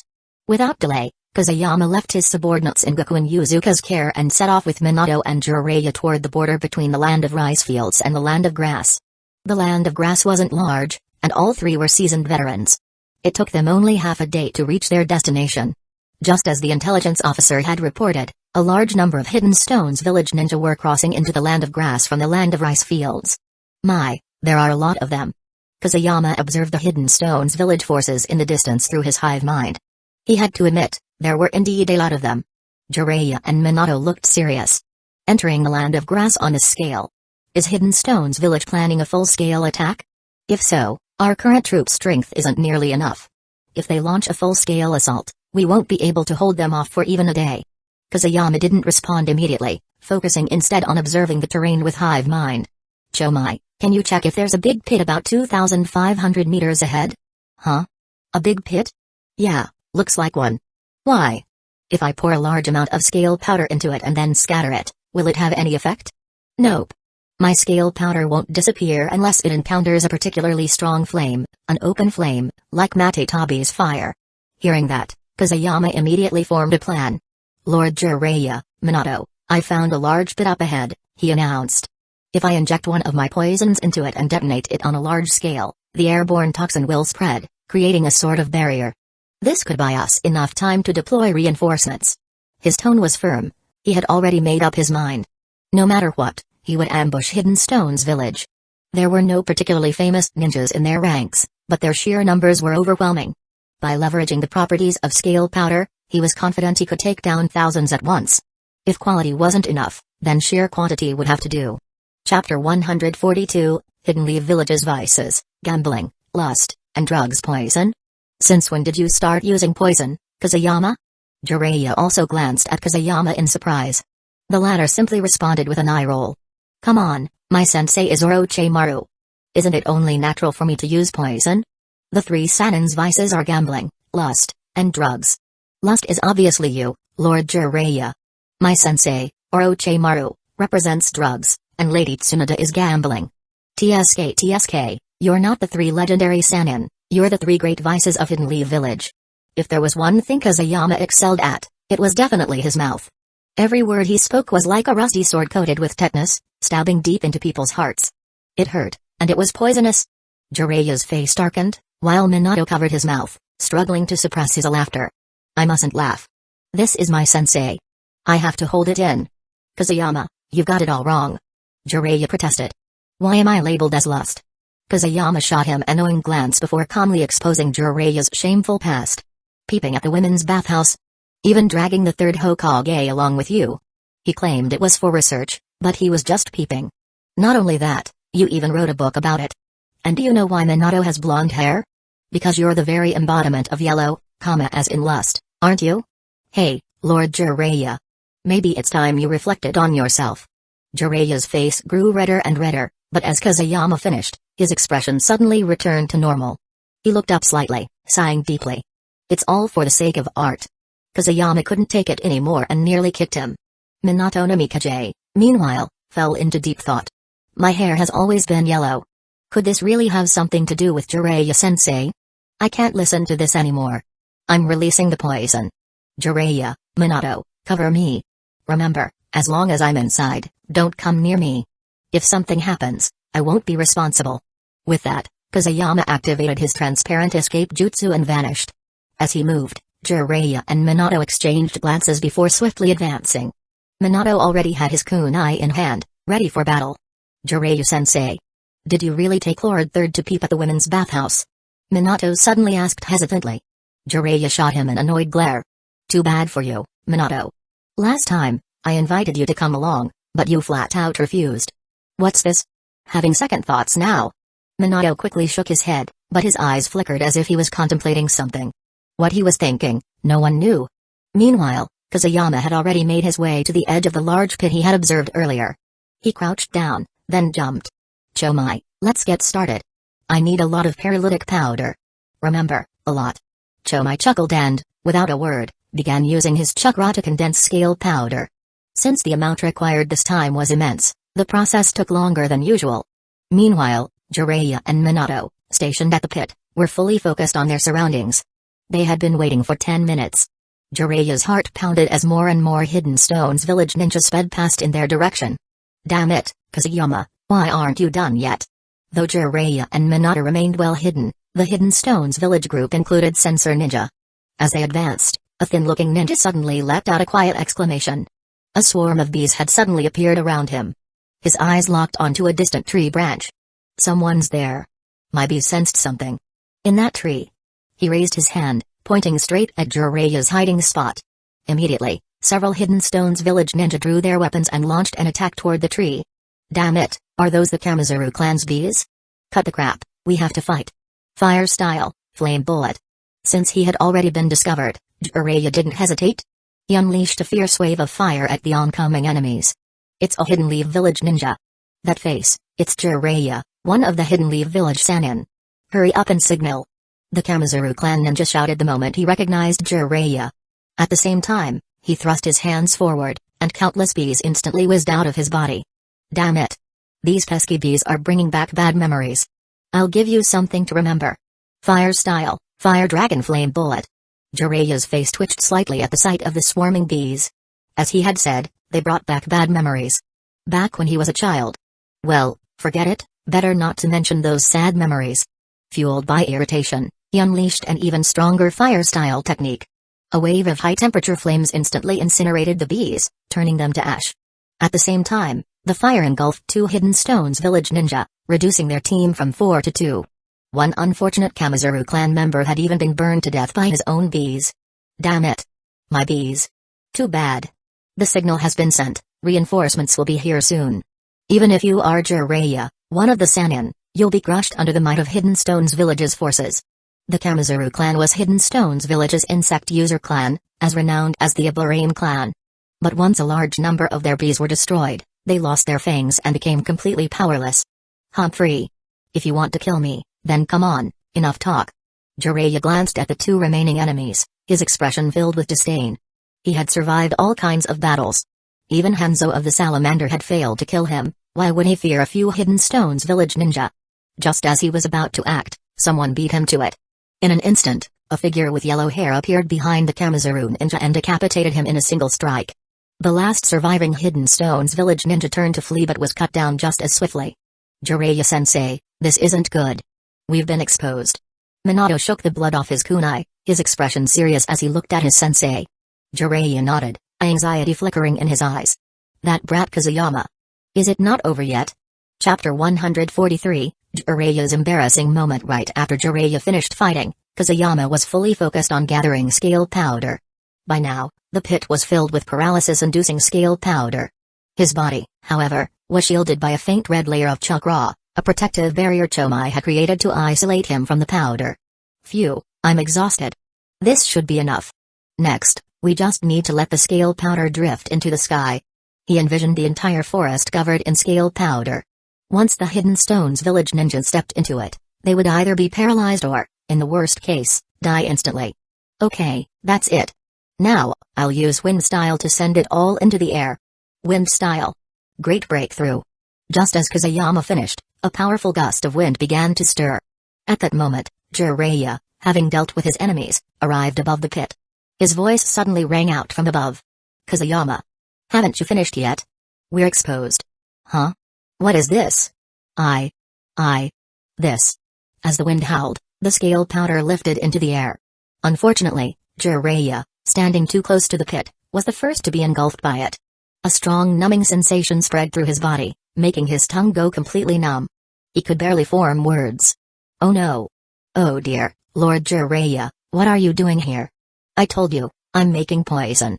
Hearing Jiraiya's voice, Kazuyama let out a sigh, not out of concern that Jiraiya would be paralyzed, but that he might realize it wasn't poison and start making unwanted connections. That would be difficult to explain. Hey, forget it. Lord Jiraiya, now you know what it means to be killed by your own curiosity? Minato, take Lord Jiraiya and go. Minato didn't hesitate. In an instant, he appeared by Jiraiya's side, but the moment he touched him, his arm went numb. Gritting his teeth, he activated the Flying Thunder God Jutsu and teleported both of them several kilometers away. Sensing their departure, Kazuyama smirked wickedly. Well then, wind style. Great breakthrough. Get up. Now unbothered by interruptions, he unleashed another powerful wind style technique, sending all the scale powder soaring into the air. In an instant, the entire forest was covered in it. Chomai, how long will this scale powder last?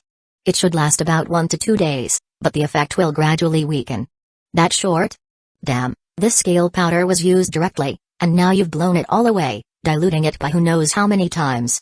How much more effect do you want? Kazuyama nodded, 1 to 2 days would be enough. After all, it would harm some people and buy them time. Once Hidden Stones Village's forces were weakened, the next target would likely be Hidden Cloud's village. Not his problem.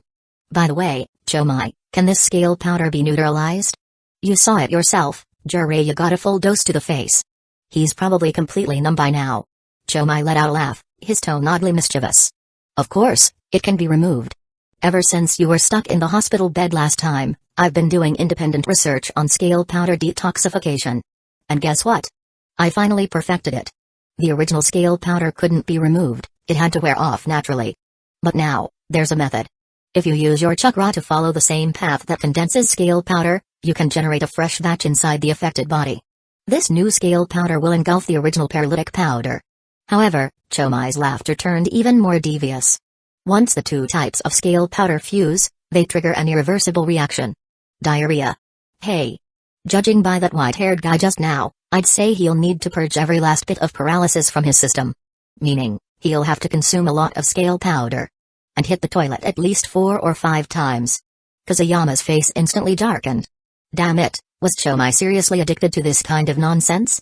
How the hell did he come up with a solution like that? But what choice did they have now? This was the only way. Watching the scale powder ascend into the sky, Kusayama activated the Flying Thunder God Jutsu and vanished from the spot. Unlike Minato, he was much more cautious, setting down numerous markers along the way to ensure an easy escape route. After teleporting a few times, he caught up with Minato. As for Jiraiya, well, he was completely paralyzed. His current state was beyond words. Minato, are you guys okay? The moment Kusayama asked, he regretted it. Jiraiya's mouth was wide open, drool dripping uncontrollably, not because he had seen something indecent, but because the paralysis had locked his jaw and numbed his tongue. He was fully conscious, yet not a single part of his body could move. Minato, on the other hand, held his right hand in a way that looked very unnatural. Kusayama immediately understood, he was paralyzed too. What can I even say about you? Did I not warn you? I went to release the poison, yet you still dared to come close. The moment I blew it into the air, the first person to get hit was Lord Jiraiya, wasn't it? Forget it, I'll deal with it when we get back to camp. After all, scale powder was a creation of both Kusayama and Chomai, they could neutralize it. The only issue was the process.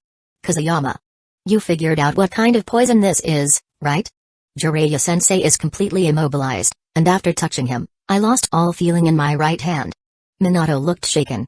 He had been in battles, had taken lives, but he had never seen such a potent poison before. This is a paralytic toxin I developed on my own. I told you both not to get close until I was finished. You two are way too careless. It's fine, once we get back to base, I'll figure out a way to get rid of it. With that, Kusayama hoisted Jiraiya up and effortlessly threw him over his shoulder. Minato was left completely stunned. Jiraiya, I'm fucking impressed. Put me down. Can't you just walk with me? Why are you carrying me? Kusayama, this isn't right. But he was met with a cold glare. This is an emergency. Carrying him makes me faster. I'll take Lord Jiraiya with me. You go on your own. And with that, the two sprinted toward camp, Jiraiya still slung over Kusayama's shoulders. He had no idea how much Kusayama wanted to use the Flying Thunder God Jutsu and just teleport back. But right now, he was carrying Jiraiya, and Minato was running alongside him. Using the technique too often would raise suspicion. He had already made a big scene, he couldn't afford to draw even more attention. Finally, just before nightfall, they arrived at their base. The stationed ninja were instantly alarmed at the sight of Jiraiya. Lord Jiraiya. What happened to you? Kusayama, still carrying him, shot a sharp glare and calmly stated, find me an empty tent. Lord Jiraiya has been poisoned and needs an antidote immediately. There's no need to call the medical ninja, I'll handle it myself. With that, he carried Jiraiya straight to the center of the camp. Who would have thought Jiraiya was seriously considering using the transformation jutsu to turn into someone else? This is so embarrassing. As more and more eyes turned toward them, the moment Kusayama had been waiting for finally arrived, a voice echoed in his mind. Chapter 144, Antidote with Scale Powder? The after effects hit hard, ding. Sensing that the host is carrying Jiraiya into the Hidden Lee village garrison, attracting the attention of many ninjas, causing Jiraiya to suffer immense humiliation and mental distress, resulting in a +5 bonus to hand seals, ding. Sensing that Jiraiya has lost all mobility due to the host's scale powder and can only endure in silence, pushing him to the brink of collapse, resulting in a +5 bonus to hand seals, ha ha ha. As expected, even Jiraiya, who represents lust, would break under such humiliation. Kusayama happily accepted the reward. He had to admit that, despite his recent frequent travels between battlefields, his attribute growth had been slow. However, his overall strength had improved significantly. Open panel, Kusayama, age, 16, Hidden Lee Village, Gecko Clan Jonin, Jinchūriki, Seven Tails, KK Genkai, Transparent Escape Jutsu, perfectly mastered, second KK Genkai, not activated, activation progress, 76%, Ninjutsu, multiple shadow clone jutsu 8 inner gates flying thunder god jutsu fire style, fireball, phoenix fire earth style wall, double suicide decapitation jutsu wind style, protective wind, great breakthrough, wind cutter hidden shadow snake hands 1000 years of death, power increased by 11%, special characteristic, rotation, summoning jutsu, snake, senjutsu, Ruchi cave senjutsu, not activated, natural energy, beginner level, tailed beast, Chomai, affinity 100% tailed beast transformation progress, 100% tailed beast ball, mastered, optimization progress, 0%, attributes, Strength, 67 Speed, 70 Chakra, 70 Stamina, 82 Ninjutsu, 86 Taijutsu, 54 Genjutsu, 61 Hand Seals, 68, Ding. Reminder, panel stats are based on the Book of Combatants system. Ratio is approximately 1:10. Kazuyama smirked as he examined the panel. With his second KK Genkai close to activation, his fully mastered tailed beast ball, and the increasing power of 1,000 years of death, his progress was undeniable. This time, the reward was Hand Seals. He couldn't help but wonder, if he pushed Hand Seals to 100, would he reach the level of Hashirama Senju? Would he be able to summon whatever he wanted with a mere snap of his fingers? Now that would be awesome. Kazuyama walked into an empty tent and placed Jiraiya on the bed. Minato followed, his right arm now completely numb and useless. Kazuyama, hurry up and detoxify me. My right hand feels like it's not even there anymore. Take a look. Minato helplessly shook his arm, watching it swing lifelessly. Kazuyama nearly burst out laughing. Okay, stop shaking. Come here. This is my poison, I'll use chakra to clear it out. But I warn you, detoxification has some side effects, so brace yourself. Minato hesitated for a moment, about to ask a question, but before he could, Kazuyama's hand was already on him. The next second, he felt chakra enter his body and quickly dissipate. At the same time, his right arm slowly began to regain feeling. Damn, Kazuyama, you're good. Did it work that fast? I can feel my arm again. Kazuyama didn't respond, he simply accelerated the chakra flow, condensing the scale powder at a quicker pace. After a little over a minute, he finally withdrew his hand. The paralysis in Minato's body had vanished. Ha ha ha ha. Kazuyama, my arm is fine. You really did learn a lot from Lord Orochimaru. This poison is interesting. Minato flexed his recovered arm, a look of joy crossing his face. But before he could celebrate for long, something suddenly felt very wrong in his stomach. His eyes darted toward Kazuyama, only to see him smirking. That smile. It sent a terrible chill down his spine. Just now, I wanted to say something, but you cut me off. Although the paralysis is gone, I used a method of countering poison with poison. So technically, the toxins in your body are still there. They've just turned into, well, judging by that expression of yours, you get it now. Minato's face went pale. Don't worry, you only lost function in one arm. So I think one time should be enough. Go, Minato. Good luck. Leaving those words behind, Kazuyama turned toward Jiraiya, while Minato bolted out of the tent. His stomach was churning. Jiraiya, though completely immobilized, had been fully conscious throughout the entire exchange. He had heard everything. And suddenly, an awful premonition crept into his heart. Unfortunately, he had absolutely no way to resist. Lord Jiraiya, I will help you remove the toxins from your body. The detoxification process began, but due to the sheer amount of scale powder in Jiraiya's system, it took significantly longer to expel. It wasn't until half an hour later that he finally started to feel the numbness slowly fade. Kazuyama, be honest with me. What are the side effects of this detoxification method? And where is Minato? Though the paralysis had subsided, Jiraiya wasn't the least bit relieved. His instincts, sharpened by years of experience, told him there had to be an unknown catch to this antidote. Minato? I'm guessing he's in the toilet. It's okay, Lord Jiraiya, you'll be joining him soon. In fact, your case is a little more serious, so you might have to squat a bit longer. But don't worry, it's completely harmless. It's just flushing the toxins out of your body. Kazuyama did his best to keep his voice steady, suppressing the laughter in his heart. To him, it was a trivial matter. To Jiraiya, however, these words sounded like the start of a horror story. Damn it, Kazuyama boy, your detoxification method is ruthless. Ouch, no, I can feel it. Before he could even finish speaking, Jiraiya shot up and bolted out of the tent. Kazuyama quickly stepped aside to let him pass, casually adding, don't worry, Lord Jiraiya, I'll find a doctor later to prescribe you some medicine to strengthen your body, so you don't lose fighting power from the toxins. Jiraiya had no interest in arguing. He dashed straight for the toilet, his mind filled with nothing but urgency. But deep inside, he was cursing Kazuyama in the most violent and incomprehensible ways possible. Ding. Sensing that the host has activated scale powder, causing Jiraiya and Minato to suffer in succession, and due to the unconventional detoxification process, they have been greatly stimulated. Reward, plus 4% progress in second KK Genkai. The moment Kazuyama heard this, he finally lost control and burst out laughing. Chapter 145, The Trembling Jiraiya. The border between a land of grass and a land of rice fields. At this moment, numerous hidden stones village ninja collapsed on the ground. The weaker ones twitched uncontrollably, while the stronger ones leaned against tree trunks, stunned and disoriented. What's going on?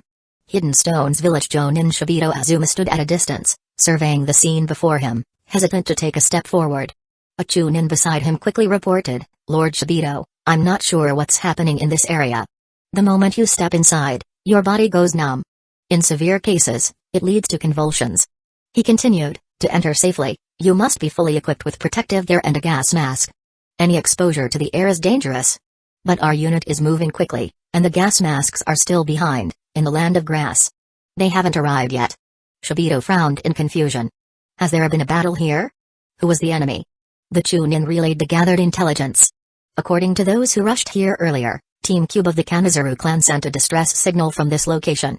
However, everyone who responded was also affected by the unknown condition. Only a handful of those wearing gas masks managed to escape. Team Cube has been completely wiped out. The cause of death was a combination of blade wounds and fire style. The assailant remains unknown. Shibito nodded grimly and immediately arranged for rescue efforts.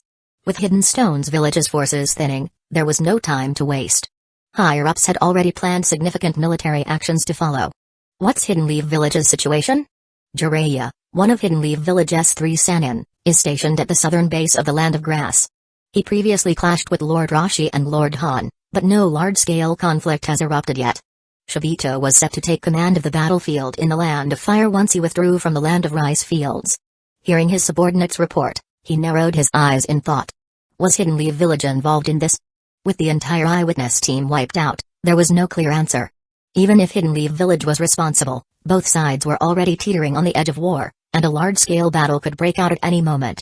All right, Shibito ordered, begin the rescue operation.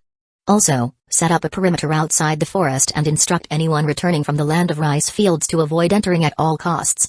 Kazuyama's scale powder operation had been a resounding success. Hundreds of Hidden Stones Village shinobi lay paralyzed in the forest. With no other choice, Hidden Stones Village's forces were forced to alter their course. Hidden Leaf Village Garrison. Jiraiya shot a fierce glare at Kazuyama while Minato silently drank the medicine prepared by the medic. If one looked closely, they would notice both men's calves trembling. Kazuyama boy, I originally thought you were just a little messed up. But it seems I underestimated you. You're rotten to the core. When you lose it, you even take down your own allies. I've dominated the ninja world for years, but this time, I've fallen at your hands. As Jiraiya grew more agitated, Kazuyama simply laughed, though there wasn't a trace of guilt in his expression, just self-acknowledgement. Lord Jiraiya, this isn't my fault. Didn't I warn you and Minato not to come in until I was done? I have to say, your timing was impeccable. Just as I released the poison into the air, you two walked right into it. TSK, TSK, TSK. It was fate that you suffered this misfortune. Jiraiya nearly passed out from sheer frustration but quickly pulled himself together, speaking in an oddly serious tone. Kazuyama boy, since you made me suffer so badly, shouldn't you compensate me? Hand over some of the material you've collected. If you do, I'll let this slide, how about it? By the end of his sentence, there was a certain suggestiveness to his voice. Minato, standing nearby, immediately covered his face at his sensei's shamelessness. Yet, through the gaps between his fingers, the faint curl of his lips was visible. Kazuyama, on the other hand, maintained a relaxed expression before letting out a soft chuckle. Then, in a deliberately sleazy tone, he teased Jiraiya, material? Yes, this is a must. Haha. Hand it over, and I won't hold this poisoning incident against you. Seeing Jiraiya's hopeful expression, Kazuyama laughed even harder. Some time ago, I was in a northern town in the Land of Fire and saw a breathtaking beauty. I guarantee she's an absolute rarity.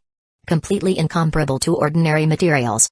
Given how miserable Lord Jiraiya is right now, I've decided, I'll hand it over to you.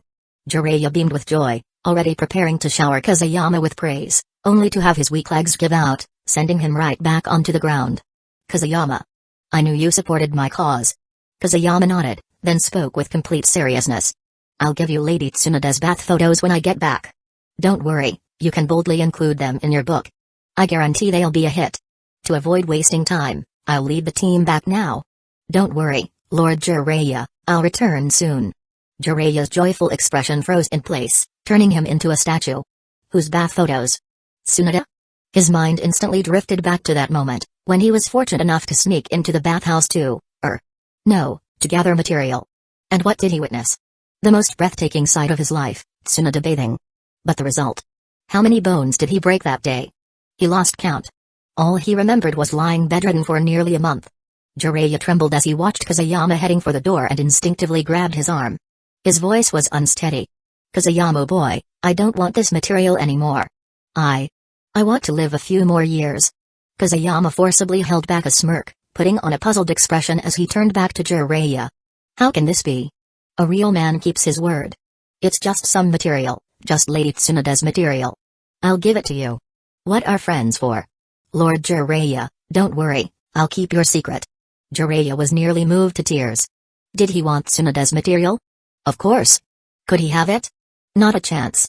And even if he did, could he actually include it in his book?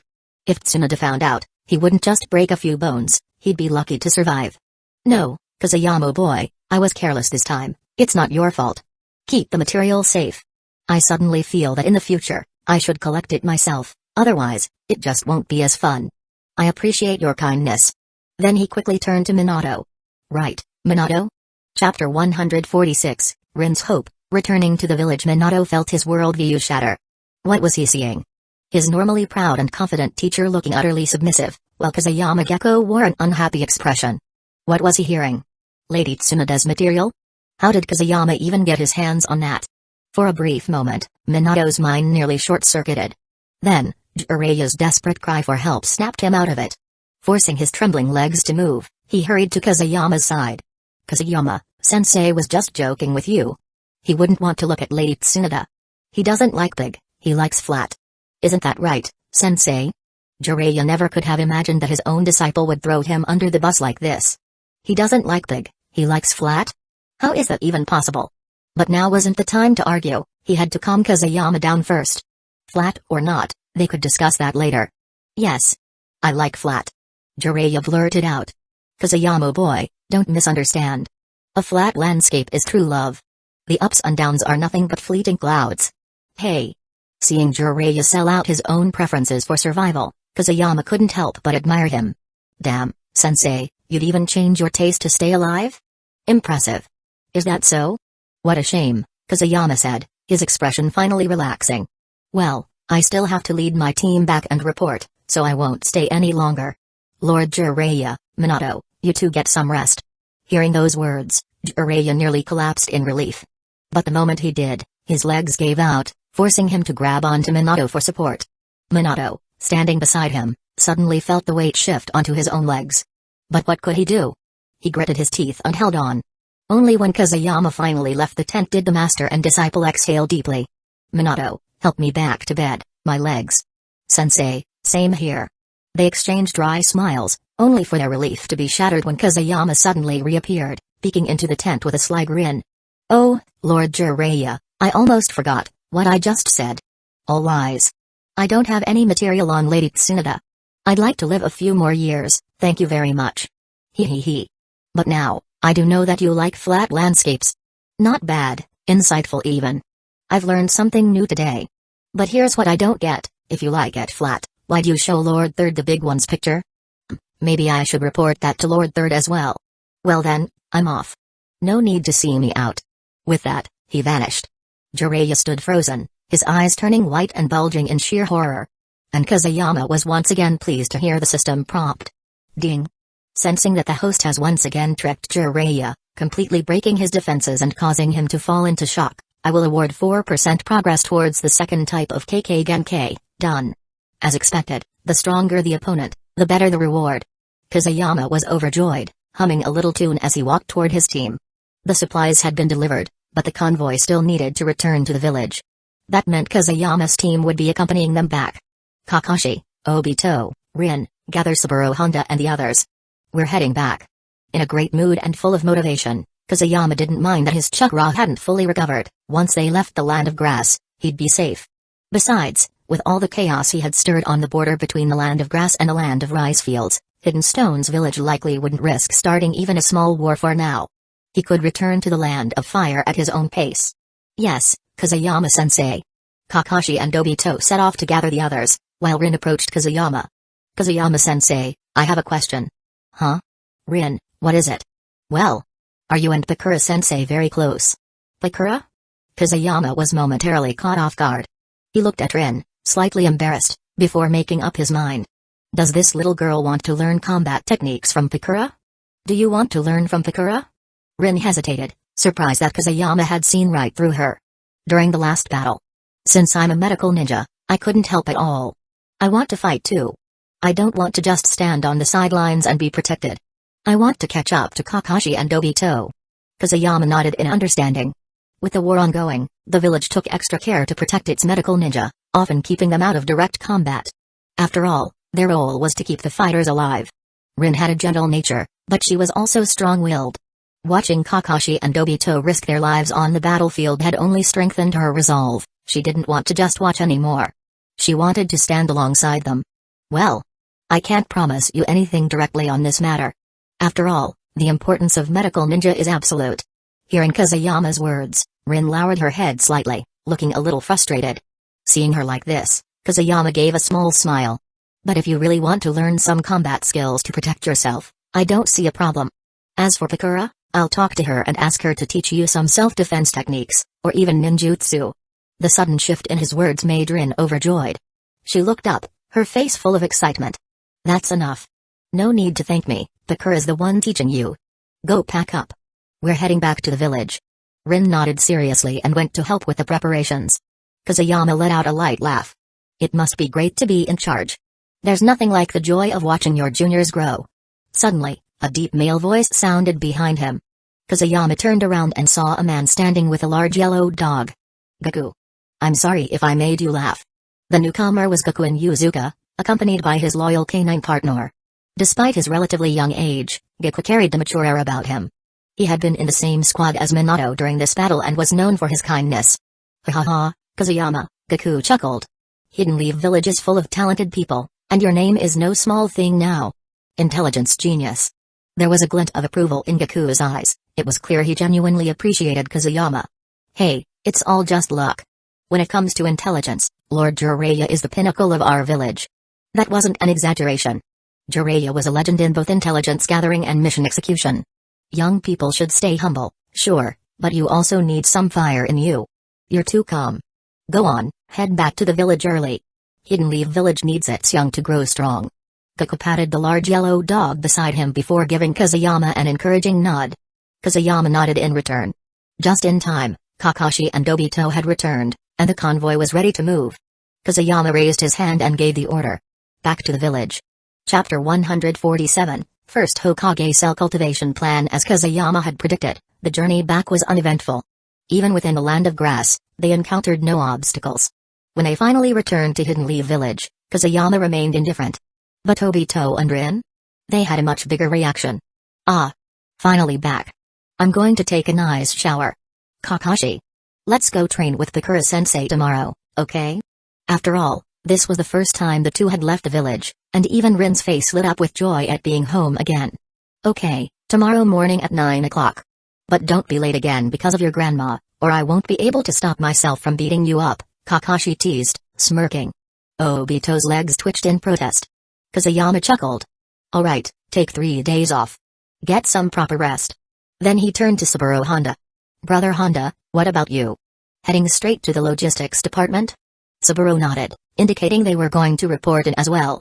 Alright, we'll go report on our mission first. See you later. After parting ways with Saburo, Kazuyama led his 3 charges straight to the Hokage building. But before they even reached the entrance, 2 familiar figures appeared before them. Huh? Isn't that the Uchiha bathhouse duo? What? You guys just got back from a mission too?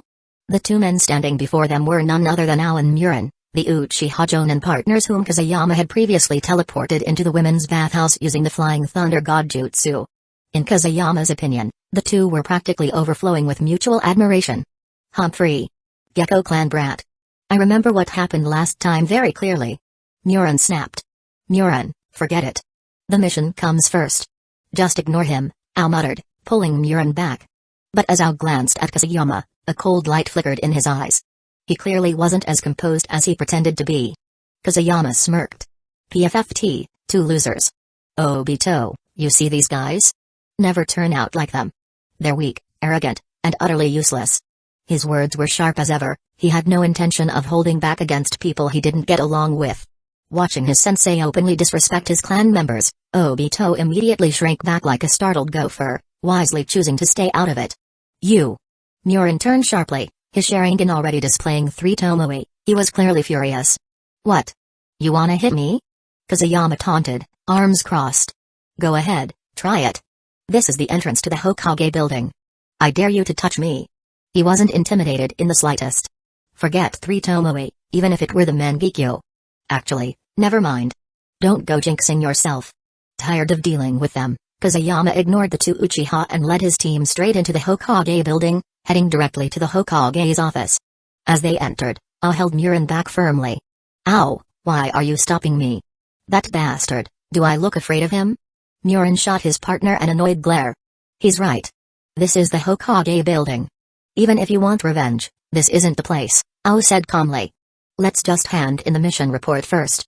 Murin clicked his tongue in frustration but followed inside the Hokage's office. Kazuyama stood before Hiruzen, reporting with his 3 students. After all, the mission had been assigned directly by the Hokage, so it was only natural to report back in person. So, Hidden Stone's village has gathered its forces in the Land of Grass? Onoki, that bastard. Is this a declaration of all-out war? Hiruzen frowned, visibly displeased. Kazuyama sighed, looking utterly unimpressed. Should I say, worthy of being sensei and student? Lord Jiraiya's reaction was exactly the same as yours. Seriously, Lord Hokage, you still can't see through such an obvious move? His tone was filled with exasperation. A blatant contraction of forces, a complete withdrawal from the Land of Rice Fields, it's a clear setup for an attack on us. But what if Hidden Stone's village is just trying to confuse Hidden Cloud's village? Hiruzen countered. What if they wait until we're at war with Hidden Cloud's village and then strike? You know how ambitious Onoki is, Lord Hokage. His plans don't just revolve around Hidden Leaf Village. Kazuyama, fully embracing his role as a military strategist, launched into a sharp critique of the Hokage's stance. Behind him, the 3 young shinobi stood in stunned silence. This was the first time they had ever seen someone openly argue with the Hokage. And the craziest part?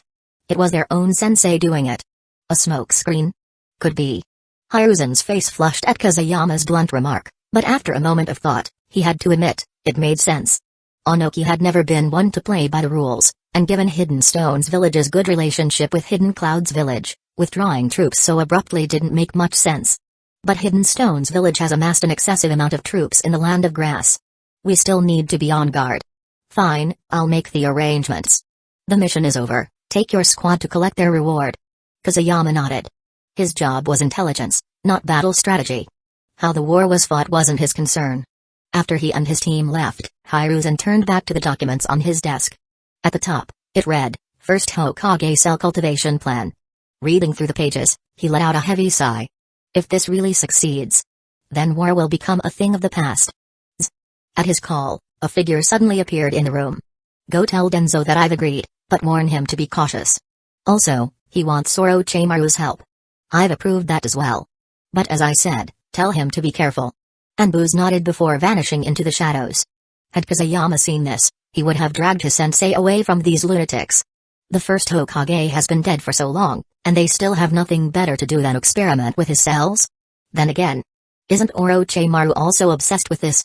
After splitting up, the 3 kids went their separate ways. Surprisingly, instead of running off, Kazuyama headed straight home. Pushing open the door, he was met with the sight of Hayate, who could now walk unaided. He smiled. Hey, who's this? My little brother. Can you walk now? The last time they met, Kazuyama had lectured Hayate harshly. Now, at the sight of him, the boy instinctively turned around and bolted.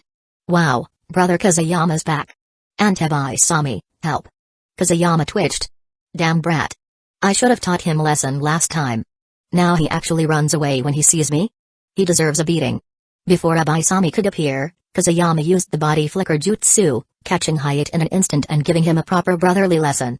Chapter 148, Fugaku is getting married. When Abaisami and Pakura returned home, they were shocked by the scene before them.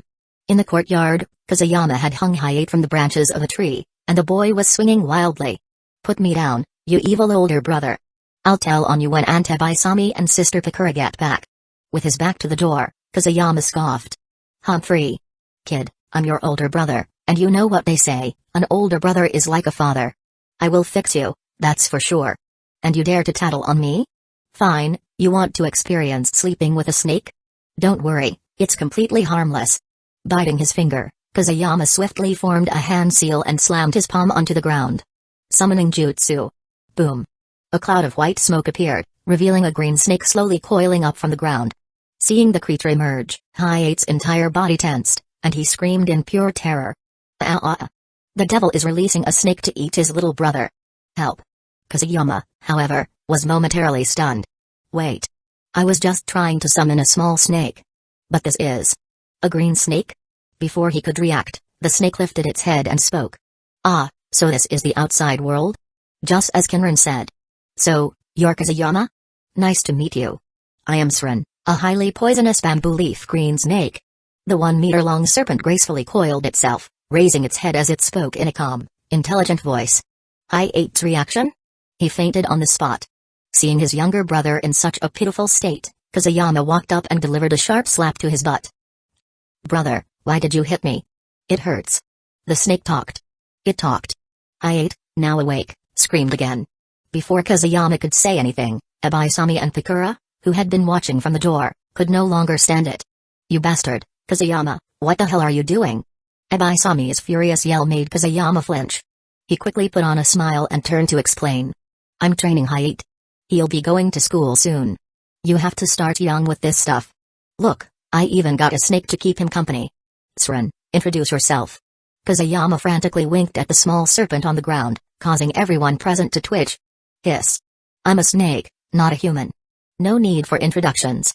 Humphrey, you can't trust a single word Kinran says. Watch out, or I might just poison you. Srin shot Kusayama a glare before slithering past him and moving toward Pakura. You have a different scent. Is it KK Genkai? The scent of fire. The snake flicked its tongue, studying Pakura closely. A strange energy field suddenly surrounded her. It was unlike anything she had ever encountered before, unfamiliar, yet undeniably powerful. This caught Pakura a little off guard. A summoned beast that could talk was one thing, but one that radiated this kind of presence? That was something else entirely. Huh? Srin, can you use senjutsu? Kusayama spoke, only to receive another glare from Srin. Many snakes in Richi Cave know senjutsu. The one you're looking at is me, I just changed my form. If I reveal my true form, your little courtyard will be gone. Kusayama nodded at Srin's words. After all, there were no truly small snakes in Richi Cave. Shrinking was just a matter of using natural energy, something even the previous Manda had done before. Kusayama, don't change the subject. Hurry up and put Hayate down. As Ebiasami and Pakura returned, Kusayama knew he couldn't keep taking advantage of his younger brother. Reluctantly, he let him down from the tree. The moment his feet touched the ground, Hayate bolted toward Aunt Ebiasami and Sister Pakura. Aunt Ebiasami. Sister Pakura. Help. My brother let the snake bite me. Kusayama, nonsense. It didn't even bite you. Srin. I'm not even interested in biting him. At Hayate's cries, Kusayama didn't hesitate, he vanished in an instant with the flying thunder god jutsu before he could be caught and punished for bullying his little brother. There was no other choice. He had been caught red-handed. Srin, can you teach me how to use natural energy? I still can't use it properly. Srin coiled around Kusayama's arm, shaking its snake head. No, you're human, after all. The snake princess told us about your situation. While you can condense natural energy, it'll take a long period of training before you can actually use it. Kusayama sighed. He really wanted to activate Sage Mode. That was senjutsu. Just the thought of it was exhilarating. Fine. I didn't summon you to fight anyway, that's boring. I'm heading back now. Remember my name, Srin. My specialty is poison. I'm a bamboo leaf green snake. The bamboo leaf green snake was venomous, and Srin had also mastered senjutsu energy, making him even more dangerous. With a puff of smoke, Srin vanished. Kusayama, on the other hand, activated his laid-back mode and strolled through the village streets. As he walked, a voice suddenly called out from behind. Hey, you! Kusayama. That familiar voice and tone, he didn't even need to think. It was from the Uchiha clan. Turning around, Kusayama saw Fugaku Uchiha, one hand in his pocket, the other holding the hand of a pretty girl, his fiancée, Mikoto Uchiha. Huh? Fugaku, aren't you at the front line? I just got back not long ago.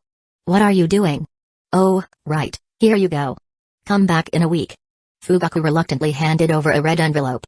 Kusayama opened it, eyes widening before he blurted out, holy shit, you assholes getting married? Fugaku's face immediately darkened. Mikoto, see what I mean? We shouldn't have called this asshole. Where's my sword? I'll just kill him. Maybe it was just natural antagonism, but Fugaku always lost his temper whenever he saw Kazuyama, and this time was no exception. Come on, Fugaku, last time in the Land of Grass, it was still Kazuyama who saved you. We should be grateful. Although I do think he's an asshole. But one thing doesn't cancel out another. Mikoto smiled, patting Fugaku's hand before turning to Kazuyama. Fugaku and I are getting married next week. I've already invited Pakura, so remember to come. Humphrey. Fugaku snorted and nodded. Yes, Mikoto and I are getting married. I came back from the front lines especially for that. Kazuyama stared at the loving couple in front of him, eyes nearly popping out of his head. They're getting married? That's so. Well, actually, it's not that fast. Fugaku is quite a bit older than him and Minato, thinking about it, the timing makes sense. In just 2 more years, the future wrinkle-faced kid will be born. Congratulations, Fugaku. It's in a week, right? I'll bring a present. Kazuyama was already thinking about what kind of wedding gift to get. There was no way he'd let this opportunity slip away. Chapter 149, A Wedding Gift, Go Big or Go Home. Getting married was a big deal, so Kazuyama had to make sure Fugaku had a happy memory of it. With that in mind, he started thinking. What should I get him? Medicinal wine? A tonic? Who was Kazuyama? The worst of the worst. It wouldn't be like him to get something normal. Determined to prepare a great gift, he headed straight to the pharmacy. Boss, do you have cistanche, cinnamon, polygonodum, privet fruit, dodder seed, deer antler, and red ginseng? The shopkeeper, who had been tidying up the shelves, nearly stumbled when he heard the list. What did I just hear? Aren't these all kidney-strengthening medicines? How weak is this guy? But when the boss saw who had asked, he immediately relaxed. Kazuyama, meanwhile, noticed the strange, almost pitying look in the shopkeeper's eyes and wondered what was going on. Then the boss spoke. Young man, you need to be more careful. Look at your dark circles. If you go on like this, your body might not be able to handle it. Kazuyama froze, his face turning red the next second. What the hell? I'm not weak at all. I'm still a virgin in this life. Chomai, on the other hand, burst out laughing. Ha ha ha ha. Kazuyama, the boss is right, you really are weak. If you're not strong enough, you should take some medicine. You're killing me. Kazuyama glared at the giant bug, who was laughing so hard he was doubled over. Oh, you think you're funny, Chomai. Fine. You're going to starve. No insects for a month. Humphrey. And I'll block my senses, so you can stay in the dark room. At that, Chomai instantly wilted. His laughter stopped, and his voice softened by 8 octaves. Come on, my good brother, I was just smiling a little. What was that saying again? You need to laugh more in life, or you'll grow old quickly. I'll stop smiling, okay? Kazuyama ignored him and turned back to the pharmacist, doing his best to ignore the owner's pitiful gaze. Gritting his teeth, he snapped, Boss, these aren't dark circles, they're bags under my eyes. And they're not from lack of sleep, I was born with them. The shopkeeper's expression grew even more sorrowful. Oh, poor thing, you were born with weak kidneys. Don't worry, I'll give you a 30% discount on these medicines. Take good care of your health and remember to exercise restraint. Kazuyama couldn't hold back any longer. I really want to kill this blind shopkeeper. Thanks a lot. I'll take half a pound of each of those herbs. After buying the medicine, Kazuyama didn't want to stay in that pharmacy for another second. Ignoring the shopkeeper's pitiful gaze, he quickly left. I really couldn't stand that for even a moment. Looking at the medicinal herbs in his hands, he paused, deep in thought. It still didn't feel like enough. After all, Fugaku wasn't just anyone, he was the future clan head of the Uchiha. How could his gift be something shabby? With that in mind, Kazuyama decided to go to Richie Cave and get some poisonous snakes. Since he had the time, he might as well brew Fugaku a pot of snake wine. Packed with nutrients. Without hesitation, he headed straight home with the herbs in hand. However, having just run away from home, returning now would be walking straight into a trap. No choice. He left the herbs outside and used the transparent escape jutsu to sneak into his own house. At that moment, in the courtyard of the Gecko residence, Bakura and Ebaisami were comforting Hayate.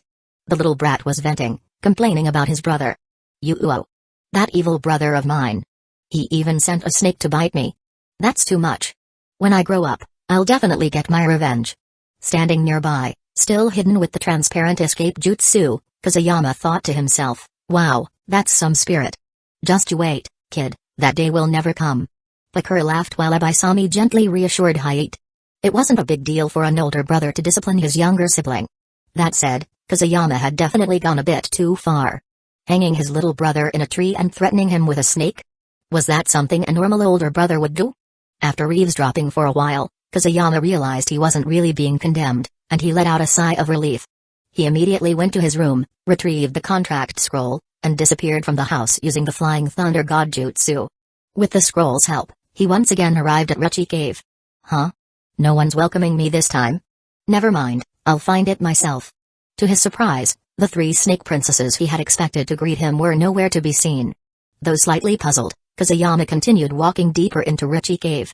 As he walked, Kusayama passed by a snake cave and was drawn in by a flash of gold. Huh? Kinran, you're here? The golden color in front of him was none other than Kinran, the golden snake. Hearing Kusayama's voice, Kinran slowly moved her body, raising her snake head. A hint of confusion flickered in her eyes. Huh? Kusayama, why are you in Rechi Cave? Hey, I had to come here for something. I was looking for the 3 snake princesses, but I don't know where they went. Snake princesses? They should be sleeping. After all, we either practice or sleep. Kusayama nodded. Made sense, they were snakes, and hibernation was still part of their routine. By the way, what are you doing here in Rechi Cave? I want to find some poisonous snakes, the kind that aren't friendly, so I can use them to make wine. Kinran's eyes widened instantly. What did she just hear? As a successor of Rechi Cave, this guy actually wanted to use poisonous snakes to make wine? Are you serious? This is Rechi Cave. So what? Poisonous snakes in wine make you stronger with each sip. A good friend of mine is getting married soon, and I want to give him a really big present. Kusayama spoke sternly, he meant it. A big present. It had to be huge. Kinran looked at him and shook her head helplessly. What kind of poisonous snake do you want? You can't use one that cultivates natural energy. If the snake princesses find out you're making snake wine with senjutsu-nurtured snakes, I think they'll lose their minds. Will an ordinary poisonous snake do? There are quite a few outside Rechi Cave. Kusayama's eyes lit up. As long as there were poisonous snakes, it was fine. As long as they're venomous, it doesn't matter if they're black mambas, cobras, or Heikin vipers. Even Kinran, a golden snake, was stunned by the names he listed. Are you giving a gift or committing murder? It's a gift. Boiling poisonous snakes in wine makes a great tonic. Understand? Kinran really didn't understand.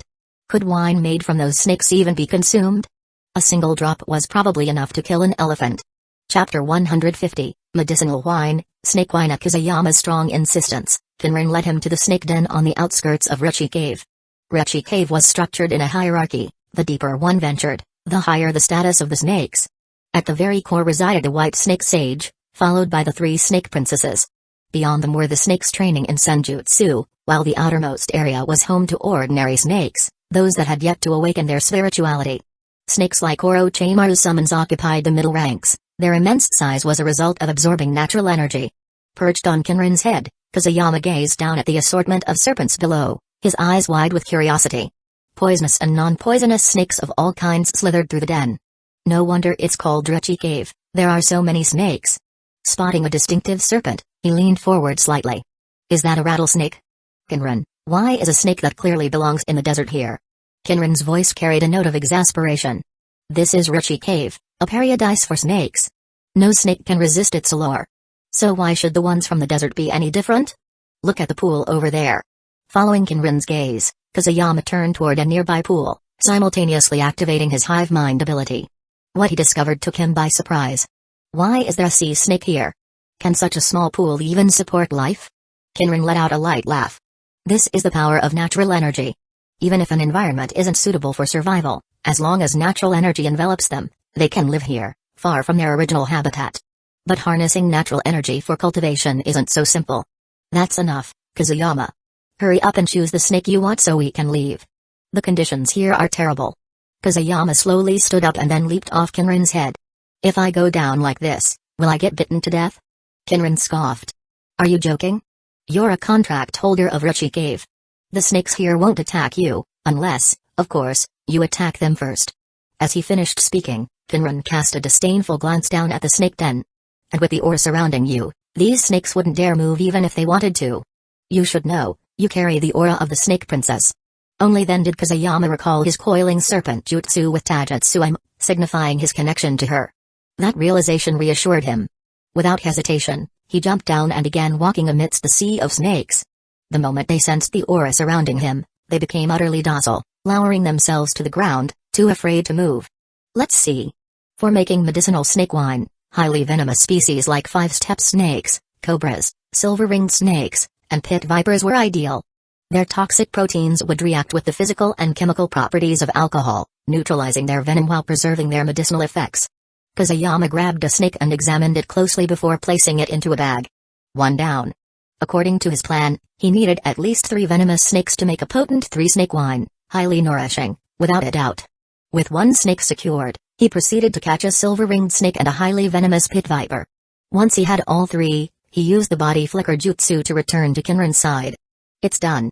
These are the 3. 3 poisonous snakes are enough? I thought you were going to grab 10. Kinran moved her massive head, allowing Kusayama to jump onto it with ease. The 2 left the snake lair, each carrying a captured snake. Kinran, do you know Srin? Yes, my sister, the bamboo leaf green snake. Is she very powerful? Well, how should I put it? If it comes to hand-to-hand combat, she can't beat me, not even that guy Manda. But when it comes to poison, even I wouldn't be her match. Oh? Kusayama was a little surprised to hear Kinran speak so highly of Srin. She told me you summoned her just to scare children. Haha, that really made me laugh. You should have seen her face when she came back, she was furious. Well, she does seem like a rather temperamental snake. After handling the poisonous snakes, Kusayama left Rechi Cave. Back home, he went straight to the store and bought 2 large bottles of high-proof shochu, each holding around 5 to 10 pounds. He then headed to the pharmacy, using the transformation jutsu to avoid unnecessary attention from the shop owner. He bought medicinal herbs like cinnamonium, cinnamon twig, aconite, and raw koix seeds to enhance the infused liquor. Once home, he carefully processed the 3 poisonous snakes, removing their heads, tails, and poison sacs. Needless to say, the anatomy skills he had learned from Orochimaru proved useful. None of the snakes could have anticipated how meticulously they would be handled. He tossed all the prepared ingredients into a bucket, poured in the wine, and sealed it tightly. Based on his estimation, the wine would be ready to drink in a year, and it would definitely be incredibly nourishing. After that, he took out all the previously purchased kidney-tonifying medicinal herbs and brewed another bottle of wine. The final result, 1 bottle of snake wine and 1 bottle of medicinal wine. Kusayama was very pleased with his masterpiece. He stored them carefully, planning to give one to Fugaku as a wedding gift. In the days that followed, Kusayama continued taking the 3 kids on D-rank missions. At the same time, he assigned Rin to Pakura. Pakura accepted with a smile and earnestly began guiding the girl, who was eager to improve her strength. Rin was thrilled and trained diligently. Her rapid progress, in turn, greatly motivated Obito. Ever since completing his delivery mission, he had been full of enthusiasm. Every day, he dragged Kakashi into training and even sought out Pakura for sparring whenever he had free time. Eventually, Pakura, who had been happy to teach at first, got fed up with Obito constantly pestering her. She dealt with him decisively, by leaving him with a collection of head injuries. Before long, the wedding of Fugaku and Mikoto arrived. Kusayama led Pakura and the 3 kids straight to the Uchiha compound. Given that Fugaku was already the designated next head of the Uchiha clan, his wedding was naturally a grand event. Wow, it's been a long time since I've seen the clan grounds this lively. The last time was when Auntie Mikako got married, Kakashi. I'm telling you, the wedding banquet was amazing. Obito, ever the foodie, immediately started reminiscing about the delicious food from past weddings. Meanwhile, Kusayama observed Pakura and Rin whispering to each other. One young, one mature, both exuding a quiet beauty. As for himself, he carried 2 gift boxes, having already checked in at the reception desk and handed over the wedding gift money. Soon, the ceremony began. The groom, Fugaku, was dressed in a black robe, while the bride, Mikoto, wore a pure white wedding dress. Kusayama couldn't help but feel the need to complain, it simply didn't compare to the stunning red wedding dresses of the Gecko residents. That said, there was no denying that Sasuke and Itachi's style came from this guy, Fugaku. Even in his wedding attire, he exuded a certain presence. But compared to himself? Not even close. Just as that thought crossed Kusayama's mind, as if by some unexplainable telepathy, Fugaku's gaze locked onto him. Their eyes met. Fugaku, this is my wedding. If it weren't, I'd kill you. Chapter 151, The Wedding in Progress. Fugaku Uchiha's wedding was a grand affair. After all, the Uchiha clan was the strongest in Hidden Leaf Village at the time. All the major clans sent representatives to offer their congratulations, and even the 3rd Hokage sent a gift. Of course, the Shimura clan was absent. Danzō's attitude toward the Uchiha remained identical to the second Hokage's, the evil Uchiha. "I'll eat all your food." Just imagining that scene was oddly satisfying. In the ninja world, weddings were conducted swiftly, following established rituals. Fugaku's wedding was no exception. The ceremony included purification rites, the recitation of blessings, the three offerings ritual, the exchange of vows and rings, the offering of sacred branches, and a toast by the family members. Then came the banquet, where the newlyweds made various toasts to their guests. Kazuyama Gecko had been waiting for this moment. He and Pakura stood to the side, waiting until Fugaku and Mikoto Uchiha arrived. Pakura took Mikoto's hand. "Congratulations, Mikoto." "Hee, thanks, Pakura." As the two beautiful women embraced, Kazuyama and Fugaku engaged in an intense staring contest. Their gazes locked, but in the end, Kazuyama couldn't hold out any longer. He quickly looked away and sighed in defeat. "I must be sick, competing with you Uchiha in staring contests. I'm just asking for trouble." Fugaku laughed heartily, clearly pleased with his victory. "Here, I've got a wedding gift for you," Kazuyama said. "I'm telling you, this is an exclusive item. You won't find it anywhere in Hidden Leaf Village, not even the Hokage has the honor." With that, he opened the box he had brought and pulled out 2 bottles of wine wrapped in red cloth. Fugaku took one, inspecting it with curiosity. "What is this? Wine? Why is it wrapped in cloth?" He quickly tore off the covering, then froze. What the hell is this?" His voice, filled with surprise, was loud enough to draw the attention of nearby guests. One after another, they turned to look, only to freeze in place as well. Kazuyama grinned. "You've never seen this before, huh? Let me tell you, this is snake wine. Personally brewed by yours truly. A powerful tonic. I guarantee a happy and loving married life. Don't worry, I've handled everything properly.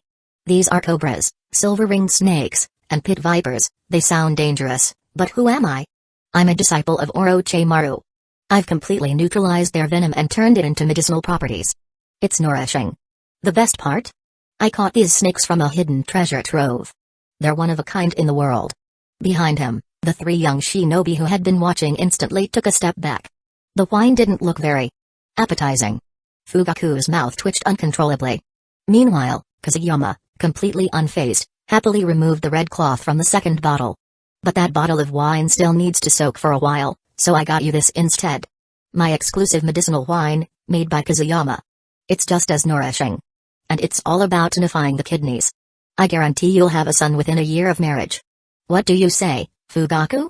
Your brother's being nice to you, isn't he? I'll tell you what, if that guy Minato ever gets married, I'll get him a bottle too." Kazuyama had been in the spotlight for a while now, having completed several major missions, and many people knew of him. Seeing him in action today was truly something else. Giving someone medicinal wine on their wedding day. The way his mind worked was just different. "I really... Thank you." Fugaku's hands trembled slightly as he held the wine. "Ha ha ha. What a bond.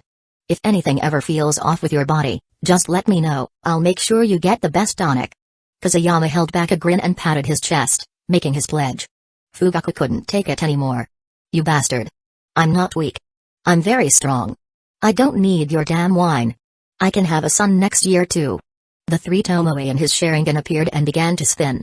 It was clear he was seeing red and was about to explode. "Huh? I was only being kind. I carefully selected all the medicinal herbs myself, and I even went out of my way to catch the snakes," Kazuyama said with an innocent look. If Fugaku didn't know him well, he might have actually believed him. "Humphrey. You bastard. You did this on purpose, didn't you? Who gives medicinal wine in public? Humphrey. Whatever, it's my wedding day. I won't hold it against you. Mikoto, let's go. I've had enough of this jerk swine." Fugaku was furious. It wasn't that medicinal wine was a bad gift, but the fact that this idiot had the audacity to present it at a wedding. As Fugaku turned to leave, Kazuyama quickly shoved the bottle into his arms. "Take it with you. It's absolutely effective." Fugaku shot him a murderous glare before walking off to toast the other guests, 2 bottles of medicinal wine now in his arms. Pakura stepped forward, her small hand suddenly pressing against Kazuyama's waist. He let out a yelp of pain and jumped in place. "Pakura, what are you doing? That hurts. Who did you learn that from?" Kazuyama rubbed his waist, still feeling the sting, and stared at her in horror. Had she been possessed or something? Why was he suddenly being tortured? "Humphrey, tell me, who gives medicinal wine as a wedding gift? You're bad enough." Kazuyama laughed. What's wrong with medicinal wine? It's a heartfelt gift too. I even went to Richie Cave just to catch these snakes. That place is one of the 3 great sacred lands, and each of these snakes is priceless. Bakura shot him a look, her expression utterly speechless. I think you're just trying to annoy people, not give them gifts. I actually learned this trick from Kushina and Mikoto. Looks like it works pretty well. Kazuyama instantly deflated.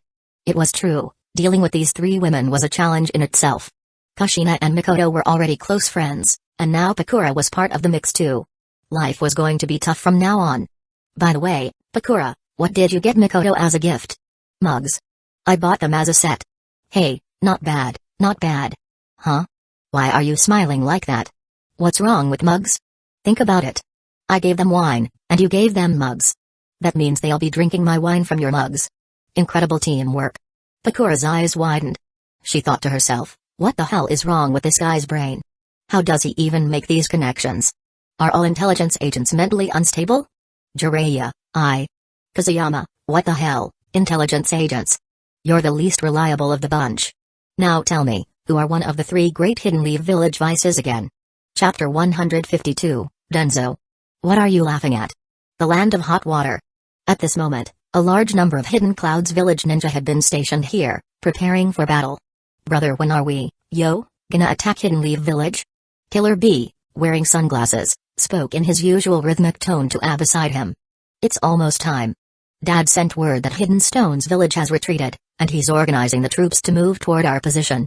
Once they arrive, we launch the attack. A's fists clenched, his expression filled with battle-ready determination. I can't wait anymore. I wanna chop someone up. Hearing Killer B's enthusiasm, A gave a firm nod. His thoughts drifted to the Hidden Leaf Village ninja he had encountered before. Space-time ninjutsu? Humphrey.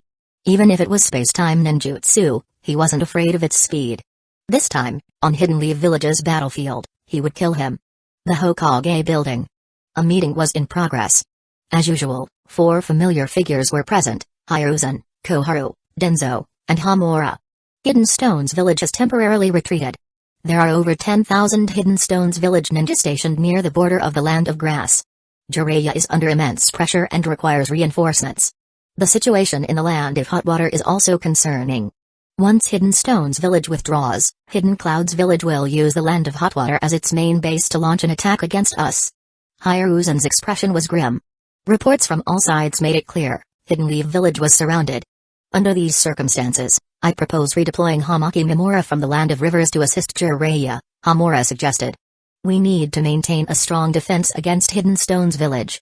He nodded and was about to continue when a sudden knock on the door interrupted the discussion. Enter. An Anbu operative rushed in, leaning close to whisper something in Hiruzen's ear. His face darkened instantly. Hiruzen, what's wrong? Koharu asked, sensing the shift in atmosphere. Leaning heavily back in his chair, his eyes filled with both anger and concern. Hiruzen, speak. Stop being so cryptic. Danzō, unable to tolerate the silence, snapped impatiently. Hiruzen took a deep breath before delivering the news. There's been an incident at the Land of Rivers battlefield. Hidden Sand Village has deployed a tailed beast. The front lines have been completely devastated. Orochimaru led a desperate resistance and managed to hold the position, but he was injured, and we suffered over 1,000 casualties. The room fell into a stunned silence. Even Danzō was momentarily shaken. Tailed beasts were the ultimate weapons of war. No one expected Hidden Sand Village to take such a drastic step. Damn it, the third Kazekage's whereabouts are still unknown. Has Jill lost her mind? No, she's being forced into this, Koharu analyzed. With the third Kazekage missing, Hidden Sand Village is plagued by internal strife. If they don't continue their offensive, it'll only worsen. She's trying to use war to silence the voices of dissent. The third Kazekage's disappearance was no secret, every major village had received word of it. Hiruzen leaned back, silent, while Danzō seized the moment to push his argument once more. Hiruzen. This is the price you pay for refusing to use the Nine Tails. Hidden Stone's village and Hidden Cloud's village have always relied on Jinchūriki, and now even Hidden Sand Village has unleashed a tailed beast. How much longer will you hesitate? Will you wait until the enemy is at our gates before using the Nine Tails? Danzō's words cut sharply, his voice pressing down on Hiruzen. Enough, Danzō. Hiruzen slammed his hand on the table. You know what the Nine Tails is like. If we send the Jinchūriki to war and the Nine Tails loses control, we will be the ones to suffer. His outburst silenced Danzō for a moment. Glaring at Hiruzen, Danzō clenched his jaw but said nothing more. So, do you have a plan? Under attack from the front and back, and now a tailed beast. Hiruzen sat back down, his tone low. Deploy the remaining elite forces in the village to the battlefield in the land of hot water. Hamaki Mimura will be reassigned from the land of rivers to the land of grass. Jiraiya will provide support to Orochimaru. Also, tell Tsukumo to be ready to move to the land of grass battlefield at any time. That's it. Although Hidden Sand Village had unleashed a tailed beast, they only had one, Shukaku. With Orochimaru and Jiraiya together, they should be able to handle it. Still, the pressure was immense. The other defensive lines were barely holding. Hiruzen let out a sigh as he finished laying out his orders. How is Tsunade? If she were to join the front lines, our burden would be much lighter, Koharu pointed out. Hiruzen hesitated for a moment before speaking. I'm not sure, but lately, she's been going back and forth between the hospital. It seems she's finally beginning to accept performing surgeries again. As for her hemophobia, she still has it, but it's easing. The three advisors exchanged glances, momentarily taken aback. After all, Tsunade, being the granddaughter of the first Hokage and Hiruzen's own student, had the freedom to do as she pleased. No one dared question her choices. But now she was willingly returning to her medical work. That was unexpected. Who has she been in contact with lately? If someone can cure her phobia, we'd be saving a vital asset for Hidden Leaf Village, Hamura noted, his eyes gleaming with interest. Kazuyama. The room fell silent for a moment. Again? How was this guy's name coming up everywhere? Danzō, in particular, gritted his teeth. This brat should be en route. No, he's Orochimaru's disciple, isn't he? If I can recruit Orochimaru instead. If Orochimaru personally agreed to join route, then that bastard Hiruzen would have to approve. A slow, unsettling smile spread across Danzō's face, making the others frown. Danzō, what the hell are you smiling at? This is no time to be grinning. I'll tell you what. If we lose on the front lines, you're going to the battlefield. Hiruzen was already frustrated, and now this fool was laughing? He wasn't taking the situation seriously at all. Huh? What's wrong with me laughing? Am I not allowed to? You idiot. This is a war council. Is this really the time to laugh? None of your damn business. Even if you're the Hokage, you can't tell me not to laugh. You've overstepped, Hiruzen. I can, and I am the Hokage. So what? Danzō was practically fuming, while Hiruzen, having vented some of his own frustration, felt noticeably better. Sent Tsunade to lead the unit, with Kazuyama accompanying her to command in the land of hot water. If Kazuyama really can cure Tsunade's fear of blood, he'll be a hero. Chapter 153, A Fight? Sure. But never going in alone. To the west of Hidden Leaf Village, a force of nearly 500 shinobi was gathering. At the front of the formation stood Tsunade, one of the legendary Sannin. At that moment, she looked anything but pleased, muttering under her breath. Damn old man. Actually sending me to the battlefield when I clearly. She trailed off, sighing. Forget it. I don't even know what's going on anymore. Hey. As she spoke, she glanced up at the cloudy sky, a fleeting look of contemplation crossing her face. It almost felt like two people were watching her from above. A quiet murmur escaped her lips. Nawaki, Dan. If you really are watching me, I won't let you down. Yo, Lady Tsunade, why so sentimental? The sudden voice made Tsunade tense. Her right fist clenched instinctively, irritation flickering across her face. You little brat Kazuyama. If you use that transparent escape jutsu of yours to sneak up on me again, I'll punch you so hard you'll be having tea with all the previous Hokage. Kazuyama. So violent. I'm hiding. Obirama sent you, yes.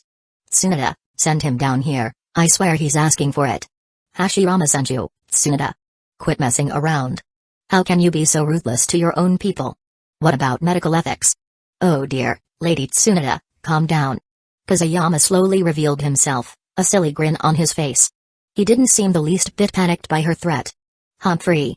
I'm in command this time for our mission to Hidden Clouds Village. Tsunade crossed her arms. Kazuyama Gecko, go organize the team. We leave as soon as they're ready. Kazuyama blinked. Huh? He was instantly speechless. So that was it? She was just going to push all the work onto him? The higher up you are, the more people you get to boss around. With no way out, he resigned himself to the task. The assembled force was formidable, with no weak links. The weakest among them was a Chunin, and many came from renowned clans, including the Hyuga and Uchiha. Eh?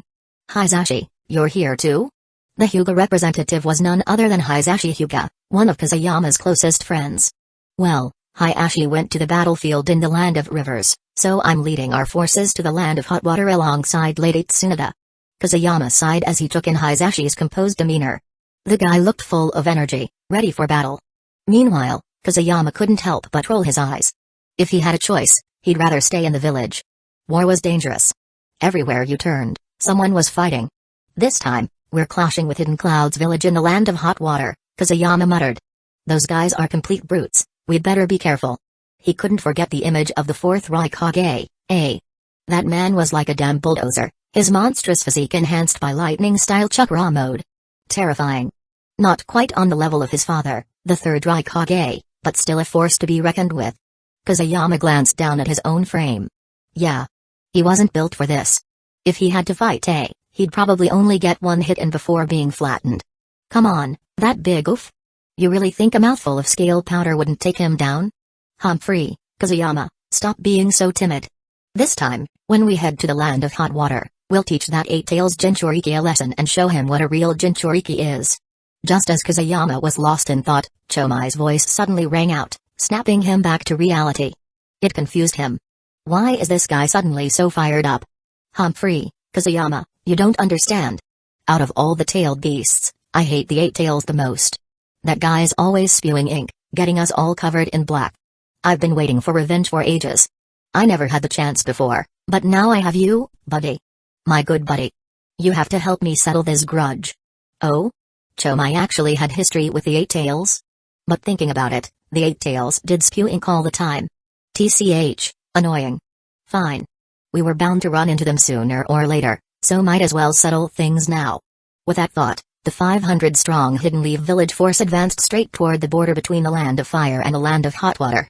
One day later, Land of Hot Water border. Everyone, fall back to the defensive line. Don't engage them head-on. Partial multi-size jutsu. At that moment, Hidden Leaf village and Hidden Cloud's village clashed in battle, with over 100 shinobi on each side. Leading Hidden Cloud's village's forces was Dodai, a trusted subordinate of the third Raikage.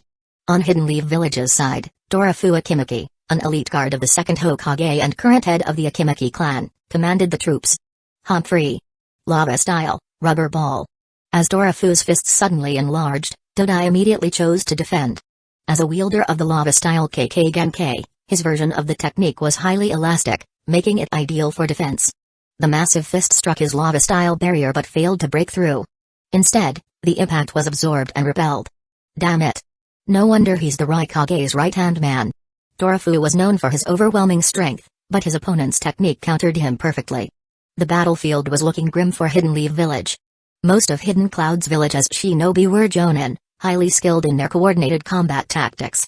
Operating in groups of 3 to 5, they specialized in synchronized attacks, combining their techniques to deliver devastating damage. Fire style, Rage of Sages, Flame of Phoenixes. After defending, it was time for Tsuchidai to counterattack. His hand seals were executed with blinding speed, and in an instant, dozens of fireballs came whistling toward Dorofu. Heck, that was a bit too fast. As a powerful member of the Akimaki clan, his strength was undeniable, but speed had always been a weakness. Even with clan head Dorofu's partial multi-size jutsu, using it recklessly now would only get him burned. For now, he had no choice but to withdraw his arms and brace for impact. The fireballs slammed into him, scorching his sleeves and searing his skin. Gritting his teeth from the heat, he endured the pain, until suddenly, a green light enveloped him. Huh? What's this? Humphrey, Uncle Dorofu, you're letting someone push you around. As he wondered about the sudden relief, a slender figure appeared beside him. Tsunade, draped in her signature gambling cloak, stood next to him with an air of confidence, her hands glowing with green light. It was the mystical palm jutsu, medical ninjutsu. Tsunade? You're on the front line? Tsunade nodded, then turned and shouted behind her. You little brat, why aren't you doing anything? Hey. I thought we agreed I was just dropping you off. Why do I have to get involved? The voice was filled with helplessness. Kazuyama sighed. Cut the crap. Hurry up and finish the battle. I'll handle the wounded. I know. What a nag. I'll scare you to death with my senjutsu tonight. Kazuyama muttered the last part under his breath, making sure Tsunade couldn't hear him. The reason they had managed to arrive so suddenly had to do with what had happened just 5 minutes earlier. Their team had been advancing when they spotted a squad transporting wounded shinobi. From them, They learned that Hidden Cloud's village had launched a fierce assault on Hidden Leaf Village's position. The situation was dire. In a moment of urgency, Tsunade remembered that Kazuyama had previously been on a mission in the land of hot water. She immediately asked if he had left behind a flying thunder god marker. And, of course, he had. So, without hesitation, she dragged Kazuyama along and used the technique to teleport them straight into battle, just as it reached its peak. Now, looking around at the chaotic battlefield, Kazuyama bit his thumb. I have to fight, but that doesn't mean I have to do it myself. Since he had learned the summoning jutsu, he might as well leave the heavy lifting to his snake sisters. Summoning jutsu. Double. Chapter 154, Whoever it is, it's all 1,000 years of death. As white smoke billowed, the trees around Kazuyama were instantly crushed. Two massive figures emerged in the battlefield, a towering green serpent and another gleaming gold. Sren and Kinren, the green and golden snakes. Humphrey, Kazuyama boy, I was sleeping, and you woke me up. Huh? The smell of blood. Is this a battlefield? Sren barely finished complaining before her large serpent eyes gleamed with excitement. Sren, are you happy now? This is the battlefield between Hidden Leaf Village and Hidden Clouds Village. Kinren, I'm counting on you again. Kazuyama stood atop Kinren's head, arms crossed, surveying the chaos below with a sly grin. You don't have to tell me how to fight. Kinren, whose sense of smell was even sharper than Sren's, had already entered battle mode. The thick scent of blood ignited her instincts, and she slithered through the forest with lethal grace. Sren, watch your poison. Don't hit our own side. Kinren warned as she charged ahead. Sren clicked her tongue in annoyance. Yeah, I get it. You're not the eldest sister, so quit nagging. You're so annoying. She spoke offhandedly, but her words hit a nerve with Kazuyama. Eldest sister? So Kinren isn't the strongest? What? Surprised? Kinren chuckled. I'm not the eldest, I'm third. Sren's fourth. There are two more above me, but they probably don't think you're worthy, hey. Kazuyama's heart stirred. Two more? I've never seen them at Rechi Cave. Now I'm curious. Kinren's enormous body weaved through the battlefield, her senses guiding her past the Hidden Leaf Village forces as she lunged toward the Hidden Clouds Village shinobi. Damn it. That snake is huge. Orochimaru? Dodai narrowly dodged Orofu's punch and caught sight of the giant serpent. His first thought was of Orochimaru, one of Hidden Leaf Village's Sannin. After all, Orochimaru's summons were always snakes. But he quickly dismissed the idea. The great nations hadn't yet launched their final offensives, and Hidden Leaf Village wouldn't send all three Sannin to the same battlefield, unless they were going all out.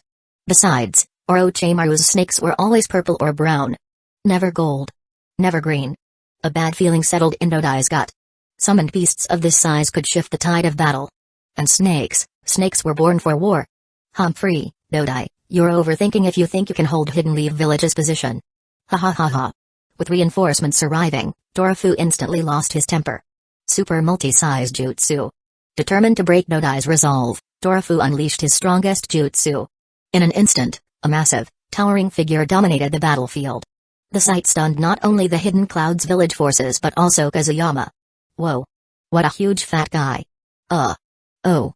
It's the head of the Akimiki clan. Kinren, Sren. Keep attacking. End this quickly. Seeing his allies using their ultimate techniques, Kazuyama immediately ordered an all-out assault. But Kinren hardly needed the command, she was already tearing through the battlefield with savage joy. Her enormous body became a weapon, crashing into Hidden Clouds Village's forces like a rampaging tank. Sren, in contrast, was far more refined. Slowly, she parted her snake-like jaws. Glowing green venom seeped from her fangs, spreading like delicate ribbons across the battlefield. Wherever the ribbons passed, flowers, trees, and grass withered in an instant. The moment the venomous strands touched Hidden Clouds Village as shinobi, they collapsed, dead before they hit the ground. TSK, Sren's poison. It's terrifying. Of course. Sren and I are different. I rely on the natural energy that fills my body, strengthening me. She channels that same energy into her venom sacs, making her original toxins even deadlier, easier to use, too. Specializing in poison? An unconventional path, but clearly effective. Damn it, everyone retreat. Despite the pressure, Dodai made the call to fall back. In mere moments, the arrival of the two giant snakes had inflicted devastating losses on his forces. Meanwhile, Hidden Leaf Village's reinforcements had turned the tide. And the worst part? These weren't the only reinforcements. If the main force arrived, they'd be in serious trouble. Lava style. Rubber wall. To cover his retreating troops, Dodai unleashed another technique. Thick rubber surged from the ground, forming a massive barrier in front of him. This time, he didn't hold back. He reinforced the wall until it wrapped around Torafu's legs, immobilizing him. With that done, Dodai turned and fled. But the moment Dodai turned, every hair on his body stood on end. A bad feeling surged through him. In the next second, his head instinctively tilted left, just in time to see a kunai whistle past his face. He was about to sigh in relief when he heard a chilling whisper behind him. Hey, hey, hey. Don't go so easy on me. Ninja Taijutsu Secret Art. 1,000 Years of Death. Rasengan Ascension. Before he could react, Kazuyama struck hard. His vision spun. A sharp, searing pain shot from the base of his spine straight to his brain. The scream tore from his throat uncontrollably. In an instant, Dodai twisted into a human-shaped tornado, flung through the air in the direction of Hidden Cloud's village's retreating forces. Kazuyama slowly released the tiger seal on his hands, a smirk creeping across his face. The damn 4 Hidden Cloud's village ninja bullied me back then. A little payback to ease my grudge, is that too much to ask? Hey hey hey. From the moment Dodai had called for retreat, Kazuyama had moved. The kunai had been the first step, thrown with all his strength, aimed right at Dodai's head. But he knew Dodai, a seasoned warrior, wouldn't go down so easily. That's why the kunai was only a feint. The real goal was to use Flying Thunder God to close the distance and unleash the 1,000 Years of Death Rasengan Ascension. No one had seen it happen. Dodai's massive rubber wall had blocked the Hidden Leaf village-side's view. If not for standing atop Kinrin's head, Kazuyama wouldn't have had such a perfect vantage point. After finishing, he swiftly teleported back to his own camp. Kinrin, Srin, the enemy has retreated. Good work. Kinrin watched Hidden Cloud's village's forces flee, flicking out his tongue with a hint of disappointment. Nearby, Srin slowly retracted the lingering venom she had spread across the battlefield. Not bad this time, Kazuyama boy. Since I had fun today, I'll let bygones be bygones. Let's go. With 2 loud bangs, Kinrin and Srin vanished in puffs of smoke. And with that, the battle came to an end. Chapter 155, Intelligence Officers Have the Hardest Lives. With the battle over, the Hidden Leaf village shinobi finally exhaled in relief. Reinforcements had arrived, though far later than expected. Torafu Akimaki, back to his normal size, sat heavily on a stone, panting from exhaustion. Uncle Torafu, what happened on this battlefield? Where is our defensive line? Tsunade approached him, her tone serious as she assessed the situation. Torafu let out a weary sigh. From the border of the land of hot water to the border of the land of fire, we set up 2 defensive lines. I led one unit, and Shirakumo Jonin led the other. But just now, Hidden Cloud's village launched a large-scale assault on the eastern front. The defense collapsed. To prevent heavy casualties, I made the call to abandon it and ordered our forces to scatter and retreat to the second line. Tsunade nodded. She knew Shirakumo, a seasoned elite jonin of Hidden Leaf village. A master of Kenjutsu, upright and disciplined. Even in his 40s, his blade had lost none of its sharpness. It was even said that he had a child late in life. Wait. Something wasn't right. If the second defensive line still existed, why hadn't she seen it on her way here? You're wondering where the final line of defense is? Tsunade nodded. Torafu gave a small, knowing smile. The last line is actually the border itself, but Shirakumo positioned his base in the western land of hot water to better monitor the land of rice fields, while mine was originally in the east. We stationed ourselves on both sides to prevent a surprise attack from Hidden Cloud's village. Looks like we'll need to rethink that strategy moving forward. Tsunade considered his words. The border between the land of fire and the land of hot water was vast, too large for a full-scale garrison. Stationing troops in the east and west was already the most efficient approach. What about troop numbers? Now that she understood the positioning, she needed to know their current strength. Shirakumo has a little over 1,200 troops, since his post is closer to the land of rice fields. I had 800 here. But after the last battle, nearly 200 were killed. After we scattered, I can't say for sure. I've gathered about 100 so far, but at least a few dozen more were lost just now. A shadow crossed Torafu's face. Casualties were inevitable in war. But that didn't make them any easier to bear. Where are the reinforcements? How many have arrived? The situation in the land of hot water isn't looking good. Hidden Cloud's village's forces are pouring in one after another. You've seen Dodai yourself. He's a high-ranking member of Hidden Cloud's village, and even he is here. Do you understand what that means, Tsunade? Tsunade nodded, then glanced at Kazuyama beside her. The village sent 500 reinforcements, including elite members from the Hyuga and other major clans. Don't worry. If Hidden Cloud's village wants a fight, we'll give them one. For now, let's retreat. With Tsunade now present, She naturally took part in the command. The team turned and began their march westward toward the Land of Hot Water's remaining defensive position. It took half a day for them to regroup. The western position was still intact, but the steady arrival of Hidden Leaf Village forces, many of them injured, cast a cold shadow over Shirakumo's face. He knew what this meant. Hidden Cloud's village had made its move. After a while, Torafu and Tsunoda appeared in his view, and his tension melted into relief. Torafu, you finally made it back. Tsunoda, it looks like the reinforcements have arrived. Good. Now, all Hidden Leaf Village forces from the Land of Hot Water had gathered in one place. The final casualty count from Torafu's troops was in. Out of 800, only 500 remained. The losses were severe. Inside the meeting room, Kazuyama sat off to the side, dragged in by Tsunoda against his will. The war between Hidden Stone's village and Hidden Cloud's village has ended. Hidden Cloud's village will now throw its full strength at Hidden Leaf Village. Shirakumo, I suggest we abandon our current base. The border between the Land of Hot Water and the Land of Fire is too vast, defending from here leaves us vulnerable to surprise attacks. Instead, let's relocate our base directly to the Land of Fire's border. We can then station sentries to closely monitor Hidden Cloud's village's movements, giving us a better defensive position. Shirakumo nodded. He had originally set up here to keep watch over the Land of Rice Fields. But with that war now over, there was no longer any reason to stay. Since Lord Hokage has sent you to the front line, you'll be in charge of the follow-up command. My blade has been itching for battle. Tsunoda nodded. This wasn't the time to refuse. But on the battlefield earlier, the sight of blood, so much red, had made her hands tremble again. Blood phobia couldn't be cured overnight. Even though she was forcing herself to overcome it, it would take time.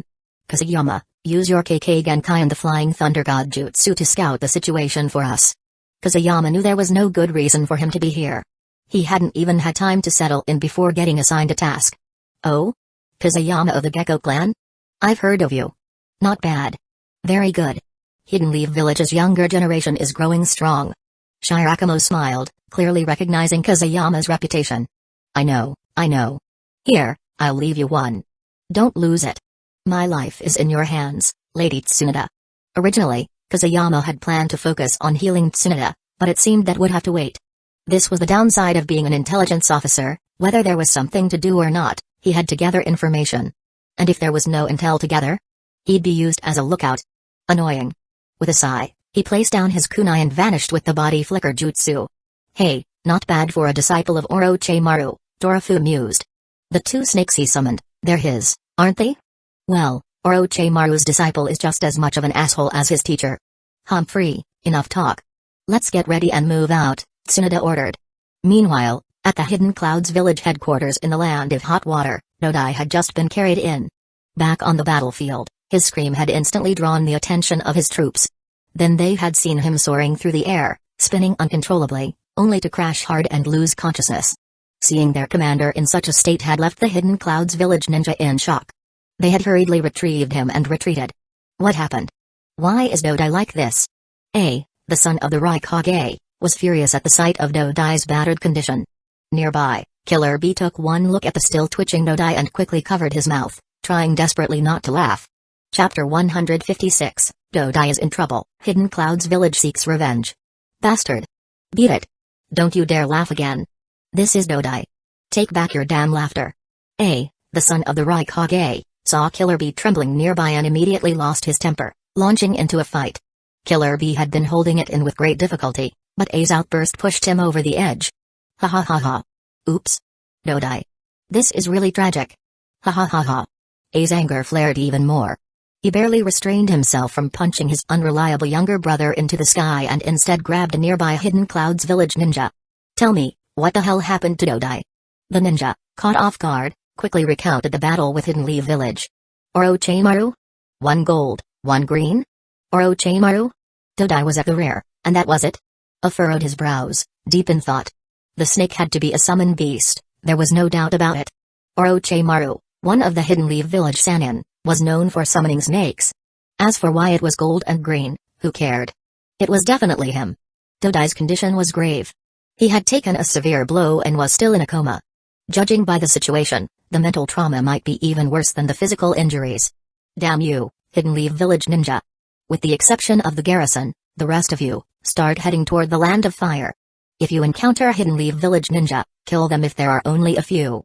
If there are many, Signal immediately. I want the Hidden Leaf Village ninja to pay for their crimes in blood. B.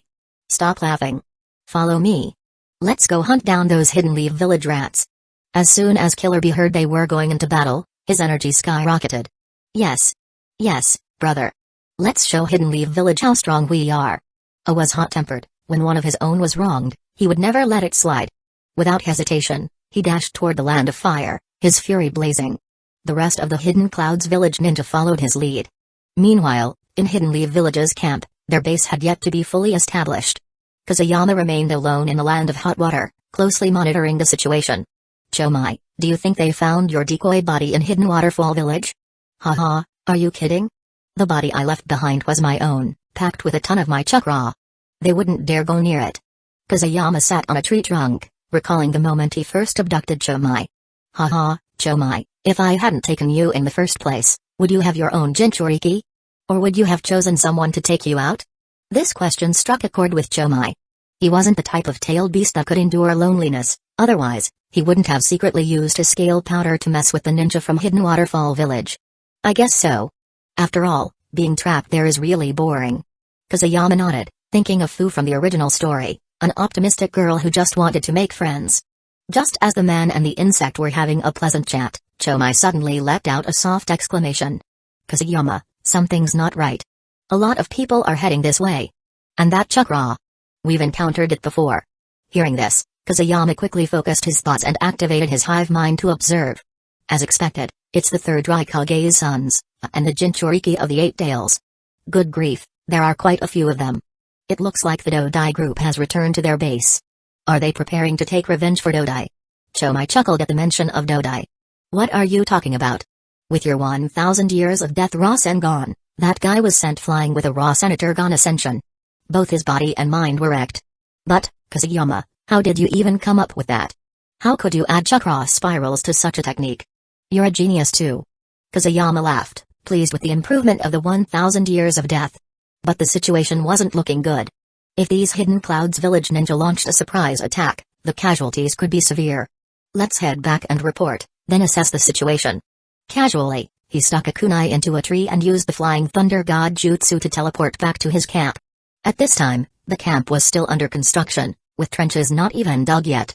Tsunade and Torafu stood on a small hill overlooking the land of hot water, while Shirakumo was nearby. Kazuyama's sudden appearance startled all three of them. Kazuyama, why have you returned? Is there movement from Hidden Clouds Village? Kazuyama nodded. Hidden Clouds Village has dispatched a large force toward the land of fire, led by the third Rukongai's sons and the Eight Tails Jinchūriki. The two of them are even known as Hidden Clouds Village's AB combo. Hearing this, the three of them frowned. Had Hidden Clouds Village's pursuit force just returned, only to immediately launch a second wave of attacks? They were well prepared. The base isn't complete yet. If we start a war here rashly, the consequences will be severe. We can't let the battlefield be here. Let's attack. The three of us will lead the charge and hold them back. Even if it's the AB combo, we'll find out their limits in battle. As for the Eight Tails, don't worry. If he goes berserk, Hidden Clouds Village will suffer even greater losses. Shirakumo's intent was clear. Rather than passively defending, it was better to strike first. His words made Tsunade and Torafu nod in agreement. The enemy is moving in small groups and using dispersed formations. I suggest we counter in the same way. As for the AB combo, Lady Tsunade, shall I take you there? Kazuyama smiled at Tsunade, waiting for her response. She was surprised. Kazuyama had always struck her as someone who would avoid a fight if possible, so his eagerness to volunteer was unexpected. Alright, Kazuyama boy, go get Hizashi, and let's go meet this AB combo. Kazuyama wasn't worried about his safety. With Tsunade around, he was in the safest position possible. The AB combo was nothing. Tsunade's team quickly assembled: Tsunade, Kazuyama, Hizashi Hyuga, and Tsuman Yuzuka. Tsum? Why are you here? Tsunade was surprised to see her standing there with a black Nikon. Haha, Lady Tsunade, I've been in Shirakumo's ranks the whole time. When Kazuyama saw me, he said he was going on a raid, so I came along. Tsum was a fellow ninja of Kazuyama, and her Ninken, Kuromaru, had left a deep impression on him. Back in their academy days, Kazuyama had once tried to pet Kuromaru, only to be chased halfway down the street. Now, Kuromaru stared at him with eyes full of provocation. Alright, Kazuyama, your Flying Thunder God Jutsu should be able to take us all there together. Everyone, Get ready, the battlefield is waiting. Tsunade clenched her fists, a sharp cracking sound echoing as a powerful fighting spirit surged through her. Nawaki. Dan. Bless me. Chapter 157, Sneaky Combo Attacks. The Flying Thunder God Jutsu activated, and Tsunade's squad appeared directly on the tree trunk where Kazuyama had been standing. Is this the Flying Thunder God Jutsu? It really is amazing. After landing, Hisashi let out a sigh before immediately activating his Byakugan. Ninjas from Hidden Clouds Village are advancing around us one after another. It seems they've sent quite a large force. And right in front of us. Whoa, that's an insane amount of chakra. Is this Hidden Clouds Village's AB combo, Kazuyama? The squad had been assembled specifically to take on the AB combo in a direct confrontation. Naturally, this was Kazuyama's idea. After all, aside from the AB combo, Hidden Clouds Village primarily relied on ninja with water and lightning affinities. But whether it was the Inuzuka clan's secret techniques or the Hyuga clan's gentle fist, they didn't rely on elemental matchups, they simply attacked head-on. Lady Tsunade, should we take out the Hidden Clouds Village ninja around us first? Kazuyama flashed a sly smile. He was itching to use the 1,000 years of death technique, why else would he be the one to make the first move? Huh? You want to? Hey. While we're on the offensive, our main goal is to buy time for the base. In that case, why not lead them on a merry chase? His laughter sent a chill down his teammates' spines. Tsunade and the others suddenly realized, they didn't know Kazuyama as well as they thought. Since when did this kid turn into such a weirdo? Kazuyama, damn it, what nonsense. This is just good strategy. That's a good idea. Let's get started. Hisashi, lead the way. Hisashi nodded before dashing forward, with Tsunade and the others following closely behind. Directly ahead, 5 enemies. I'll take 2. You each take 1. Any objections? Hearing Hisashi's report, Tsunade issued her orders. Kazuyama Gecko and the others nodded in agreement. Then, they charged at the Hidden Clouds Village squad. Tsumen Yuzuka was the first to strike. Ninja Art of Beast Mimicry. 4 Legs Jutsu. Kuromaru, let's go. The 4 Legs Jutsu was an Inuzuka clan secret technique that gathered chakra into the limbs, enhancing grip strength and attack power while transforming the user into a beast-like fighter. In an instant, Tsumen Yuzuka and Kuromaru lunged forward. With their keen sense of smell, the duo locked onto a Hidden Clouds Village ninja and attacked. Damn it. Enemy attack. Counterattack. Anyone capable of fighting had some level of strength. Although Tsum charged in at high speed, her approach still alerted the enemy. As soon as the Hidden Clouds Village ninja finished speaking, the woman and dog knocked him aside. The remaining enemies quickly drew their weapons and entered combat stance. Seeing this, Hisashi wasn't about to be left behind. He sped up and charged at another enemy. 8 trigrams, vacuum palm. With his Byakugan locked on, he unleashed a compressed blast of chakra, sending one of the ninjas flying. He then swiftly closed in, preparing for close combat. Damn, they're really going all out. Lady Tsunade, why don't you take a break and just let them handle it? Tsunade hadn't expected the two to be so eager for battle. As she hesitated, Kazuyama smirked. Many hidden shadow snake hands.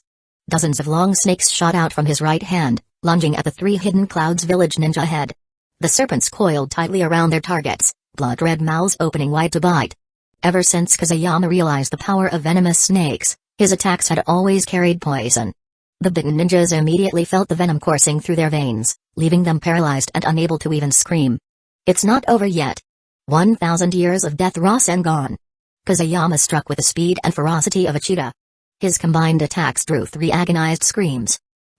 Thud. The cries of pain were cut short by the sound of bodies collapsing to the ground.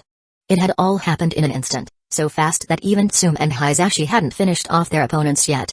This is impossible. The Hidden Clouds Village ninja engaged with Tsum gasped in shock at the sight.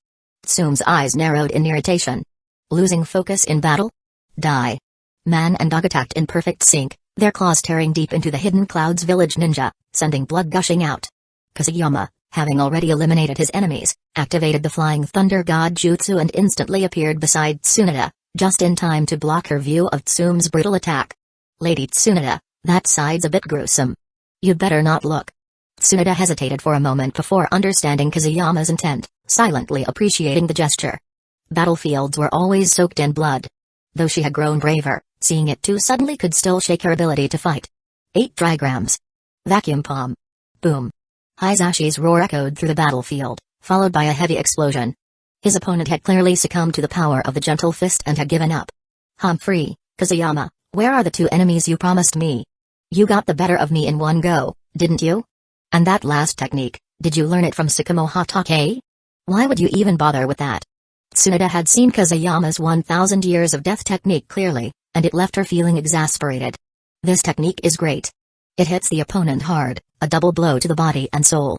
Kazuyama laughed, looking completely shameless. Lady Tsunade, someone's approaching from our side, and there are quite a few of them. I think the earlier screams attracted them. Hisashi, using his Byakugan, surveyed the area. Tsume nodded in agreement. Her keen sense of smell also confirmed the presence of numerous enemies. Avoid them. Head for the land of hot water. Tsunade made a decisive call, and the four immediately set off. With their superior sensory abilities, they skillfully bypassed squad after squad, making their way toward the land of hot water. Before long, the Hidden Clouds village squad they had just eliminated was discovered.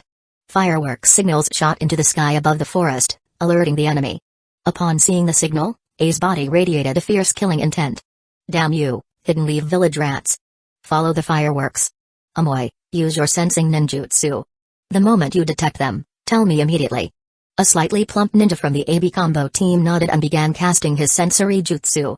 Meanwhile, Tsunade's team had just taken down another 5-man squad. Kazuyama struck first with snakes before finishing them off with a 1,000 years of death Rasengan, sending fresh screams echoing through the forest. But this time, their attack didn't go unnoticed. The sensor ninja from the AB combo picked up on their presence. Hisashi's Byakugan confirmed it, he could now see their AB combo team pursuers. Lord A, 500 meters to the northeast. Lady Tsunade, 500 meters to the southwest. The two teams were finally about to clash. Chapter 158, Not Playing by the Rules.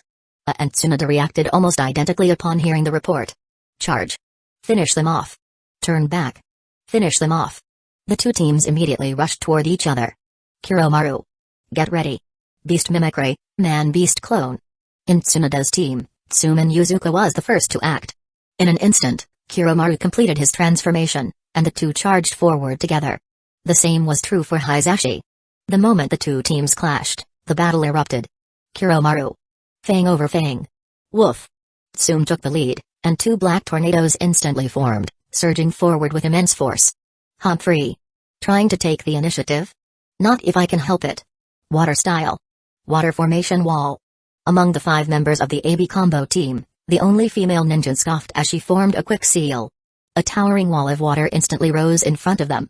Fang over Fang smashed into it head-on, creating a massive hole in the barrier. But the delay was enough, the rest of the enemy team had already dropped from the tree trunks and entered battle mode. Lightning style. Spider web. With the defense set, the counterattack followed. Lightning surged like an intricate web, crackling toward Tsume's claws, aiming to ensnare her in an electric trap. TCH.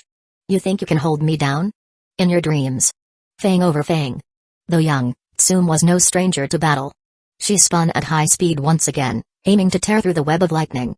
USA, I'll back you up. Water style. Wild water wave. Another Hidden Clouds village ninja dashed forward, spitting out a powerful jet of water. The combination of water and lightning overwhelmed Tsume in an instant, pushing her into a disadvantageous position. Don't bully people, hey. Wind style. Great breakthrough. Wind style. Wind cutter jutsu. Hidden Clouds village had teammates, and so did Tsume. The howling wind and slicing wind blades tore through the opposing jutsu, forcing an opening. Tsume and Kuromaru spun out one after another, landing slightly disheveled but still full of momentum. Thanks, Kazuyama. No problem. Kazuyama coldly watched the enemy ninja. Just then, a figure moved at a speed too fast for the naked eye to follow. A massive fist was about to slam into his head. Boom. The heavy blow landed, toppling a tree. Damn it. It really is you, you little brat. The attacker was none other than A, the son of the Rukongai. Seeing his strike miss and recognizing the familiar face, fury surged within him. Kazuyama, relying on his exceptional hive mind vision, locked onto A's movements and instantly activated the Flying Thunder God Jutsu, retreating to Tsunade's side just in time to evade the devastating punch. Glancing at the fallen tree, he felt a slight tremor in his heart. My, this guy's strength has improved a lot in a short time. Humphrey, it really is the son of the third Rukongai. His physical power is already on par with his father's, Tsunade remarked seriously, eyeing A's lightning-cloaked form. Hisashi moved to Tsume's side, while Kazuyama stood next to Tsunade. The first clash had been a mere skirmish, But the next would be a death match. Bastards, idiots. You can't win against us. Right, brother. Killer Bee drew his sword and stepped beside A. The other three Hidden Clouds village ninja advanced slowly. Humphrey. What a big mouth. Who was Tsunade? The princess of Hidden Leaf Village, and she had a nasty temper. The next second, she charged straight in. Tsume, Hizashi. Be careful. Don't get caught in the crossfire. Seeing her launch an attack, Kazuyama immediately called out, prompting the other two to nod and leap sharply into the air. Their sudden movement momentarily confused the enemy, until they understood. Heavenly Foot of Pain. Her long, straight leg rose high, but before anyone could even take in the sight, it came crashing down. Boom. A violent tremor erupted, and with it, the entire ground shattered. The earth split open, debris flying in all directions. The 5 Hidden Clouds village ninja were momentarily stunned before quickly leaping away to avoid the devastation. Break. 8 trigrams vacuum palm. Hizashi seized the moment, thrusting his palms forward. A grabbed Killer Bee and unleashed his chakra midair, retreating at high speed. The other 3 weren't so lucky, they were sent flying by the force of the attack. Tsume and Hizashi charged straight ahead, seamlessly working together, leaving A and Killer Bee to Tsunade and Kazuyama. Kazuyama.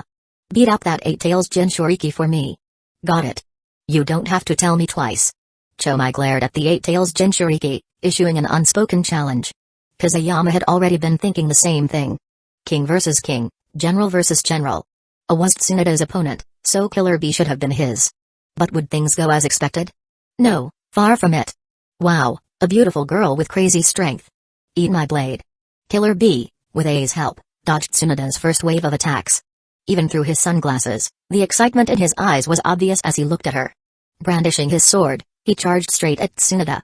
Meanwhile, a lunge toward Kazuyama, his lightning-style-enhanced body surging with power. Kid, let's see who's faster. A had already pushed his body to its limits, moving like living lightning. Damn it. Why are you after me? Go fight Tsunade, you bastard. I'm out. Kazuyama cursed A's persistence, but his movements were swift. He instantly teleported with the Flying Thunder God Jutsu, simultaneously scattering marked kunai in different directions. Humphrey. I've figured out your tricks. This time, I'll end you. In A's mind, the key to Kazuyama's teleportation was the kunai. If he memorized their positions, he was certain he could strike the instant Kazuyama reappeared. Die. A charged again, his lightning-clad fist flashing toward Kazuyama. Damn it, this is endless. Kazuyama vanished once more. A's eyes locked onto the kunai, ready to predict his landing spot. But to his shock, Kazuyama didn't reappear near any of them. Did he leave a mark before he even got here? Damn brat. Just as A's frustration peaked, a voice echoed from nearby. Summoning jutsu. Boom. In an instant, a massive golden snake and a large green snake materialized in the forest. Kinran, hold him off. Chomai, lend me your chakra. Multiple shadow clone jutsu. Kinran bared its blood-red fangs and lunged at A. Meanwhile, Kazuyama's body dissipated into white smoke, revealing it had only been a clone. Chapter 159, Manually Created Version of the 10,000 Snake Formation Kazuyama. I'll give you my chakra. But I told you to punch the 8-tails, not the big black guy. Chomai frantically injected his chakra into Kazuyama's body. Kazuyama snapped back, do I want to fight him? This jerk won't leave me alone. I don't care. Chomai, I'm going to beat him up this time. Support me with chakra. A thick cloud of white smoke burst forth, the multiple shadow clone jutsu, an advanced variation of the standard shadow clone jutsu. An A-rank ninjutsu created by the second Hokage, Tobi Ramasenshu. This technique utilizes a massive amount of chakra to produce an overwhelming number of clones, even reaching thousands at once. Due to its extreme chakra consumption, Tobi Rama deemed it too dangerous for those without vast reserves, classifying it as a forbidden technique and sealing it away in the Scroll of Seals. Kazuyama had learned this technique purely out of admiration for Naruto Uzumaki, but he rarely used it due to its high chakra demands. However, this time, he had no choice. Against A, the son of the Raikage, his options were limited. His reaction speed wasn't on par with Minato no Mikage, and a mistake with the Flying Thunder God Jutsu could put him in serious danger. The only viable strategy was to overwhelm his opponent with sheer numbers. With Chomai's chakra supporting him, Kazuyama instantly multiplied. 500 clones of himself appeared in an instant. You want to fight? I'll gladly oblige. Kazuyama was already irritated by A's provocations, and now, his patience had run out. In perfect synchronization, 500 Kazuyama geckos surged forward, their right fists raised, ready to strike. Meanwhile, was already engaged, tangled in the coils of Kinran, a massive golden snake infused with senjutsu. Yet, relying on his blinding speed and overwhelming strength, fought back ferociously, showing no signs of struggle. If Kinran had been any ordinary large snake, would have already torn it apart. But this was no ordinary snake, it had senjutsu-enhanced durability, making it far more resilient. You bastard! You're the one who ambushed Dodai. Recognizing the serpent, A's rage flared even hotter. Old grudges combined with new ones, leaving only one option, fight. So what if it was me? Many hidden shadow snake hands. Formation of 10,000 snakes. Kusayama didn't know the formation of 10,000 snakes, and even if Orochimaru taught it to him, he wouldn't learn it, he would never spit a snake out of his mouth. But with the advantage of 500 clones, he forcibly upgraded many hidden shadow snake hands into something close to the formation of 10,000 snakes. One after another, the clones leaped onto Kinran's massive body and began unleashing their jutsu. Many hidden shadow snake hands could summon over 10 long snakes per user. With 500 clones, that meant more than 5,000 snakes, rounding up, 10,000. Orochimaru. My apprentice, we need to work on your math skills. Ugh. The forest was instantly flooded with a swarm of snakes, all slithering toward the same target, the Rukongai son, standing in front of Kinran. Damn it. What kind of ninjutsu is this? Watched the wave of serpents surge toward him and, for the first time, felt a chill run down his spine. His claustrophobia kicked in. And he wasn't the only one unsettled. Oh, scary. Scary. So many snakes. Brother, retreat. Killer B, who had been watching from a distance, was already stunned when Kinran appeared. Now, seeing the swarm of snakes rolling in like a tide, he felt sick. He stopped fighting Tsunade and immediately bolted toward A. Seeing this, Tsunade wasn't about to let him escape. You want to run? Keep dreaming. Stay right there. She slammed her fist into the ground, shattering it with raw strength. Then, picking up a massive boulder, she hurled it straight at Killer B.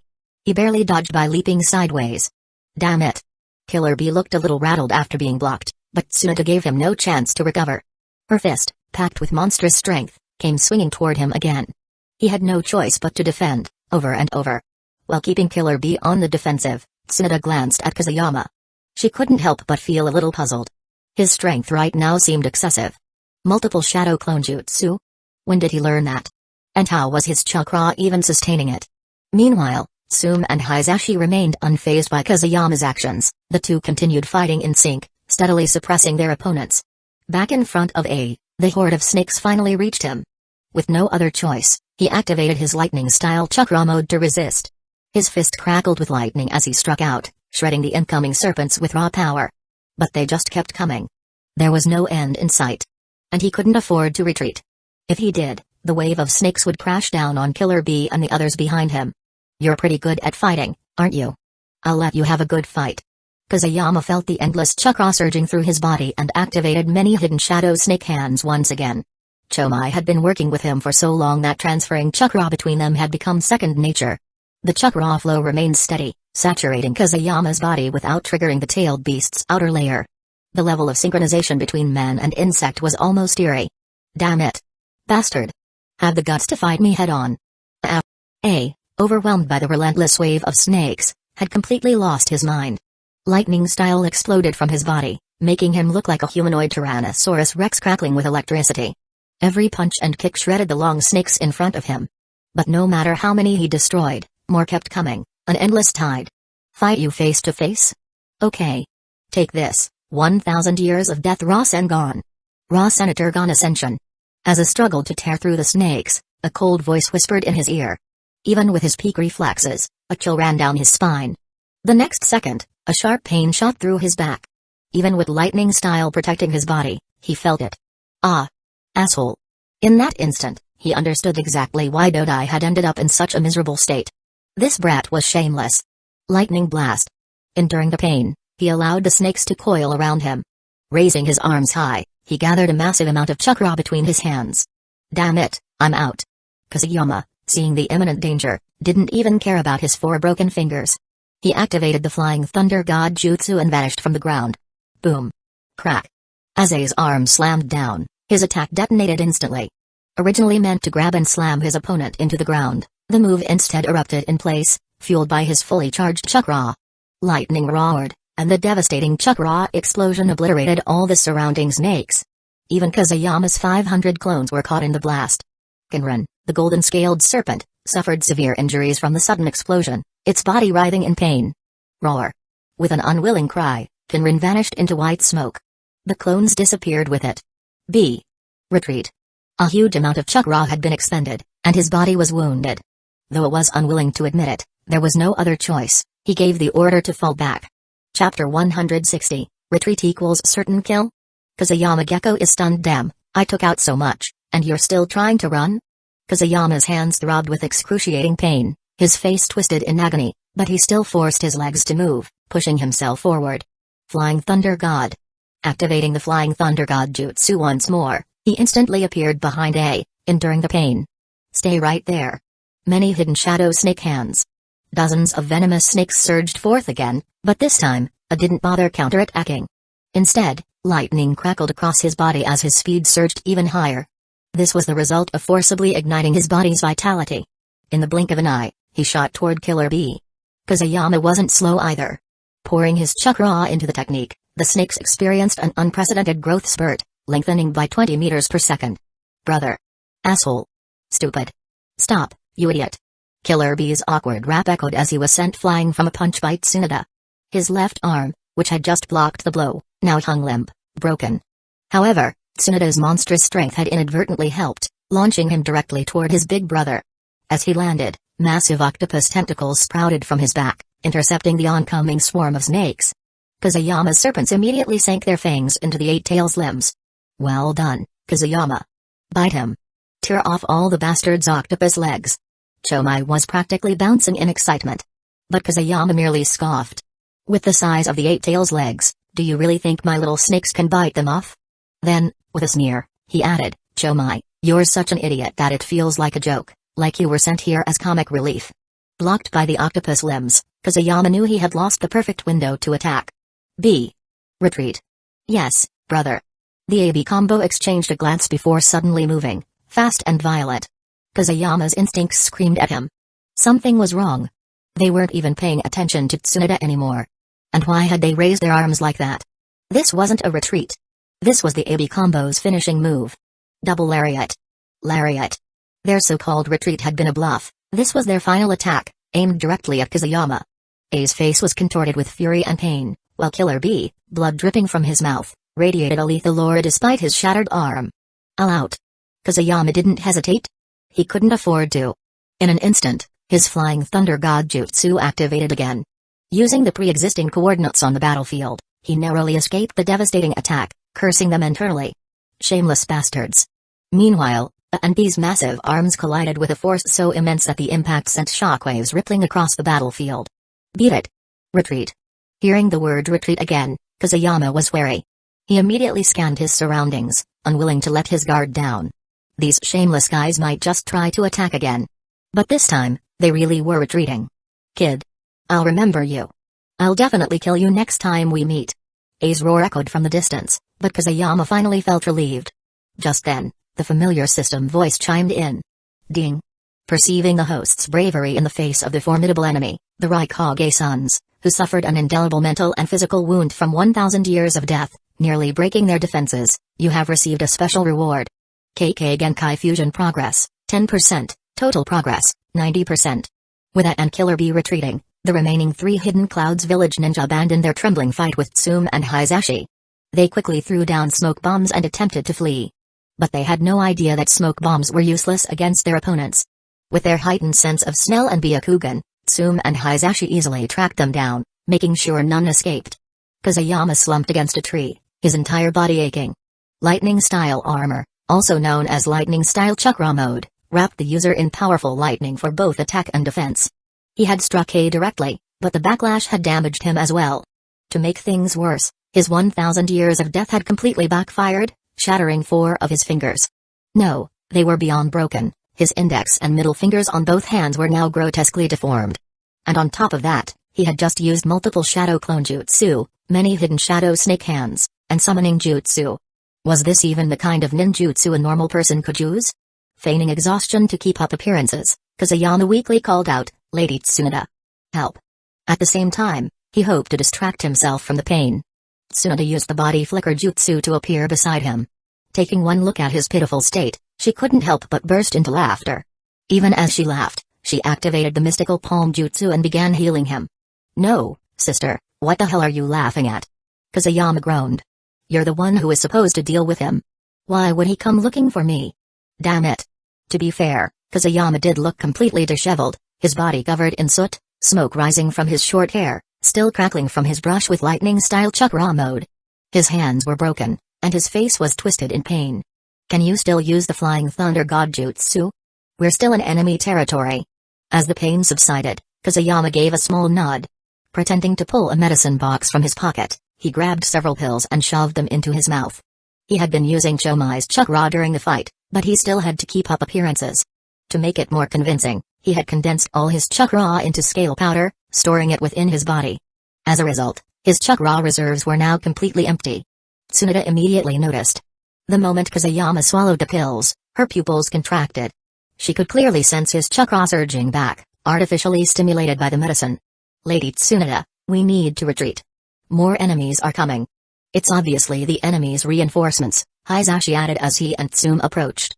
The two of them looked satisfied, having managed to eliminate the enemy ninjas, but the situation remained dire. However, when they saw Kazuyama's battered state, they were momentarily stunned. "I've recovered some chakra, Lady Tsunade. There's no time to waste."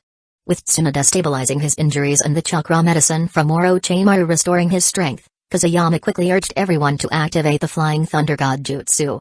In an instant, all four figures vanished from the battlefield, leaving the Hidden Clouds village ninja arriving too late, empty-handed. Seeing that they had fought the enemy's leader and achieved some success, Tsunade immediately announced their return to base. Kazuyama and the others agreed without hesitation. But none of them noticed the brief red light that flickered in Kazuyama's eyes. Clearly, he wasn't entirely on board with this. Chapter 161, The Rukongai son has gone too far. Revenge is a must.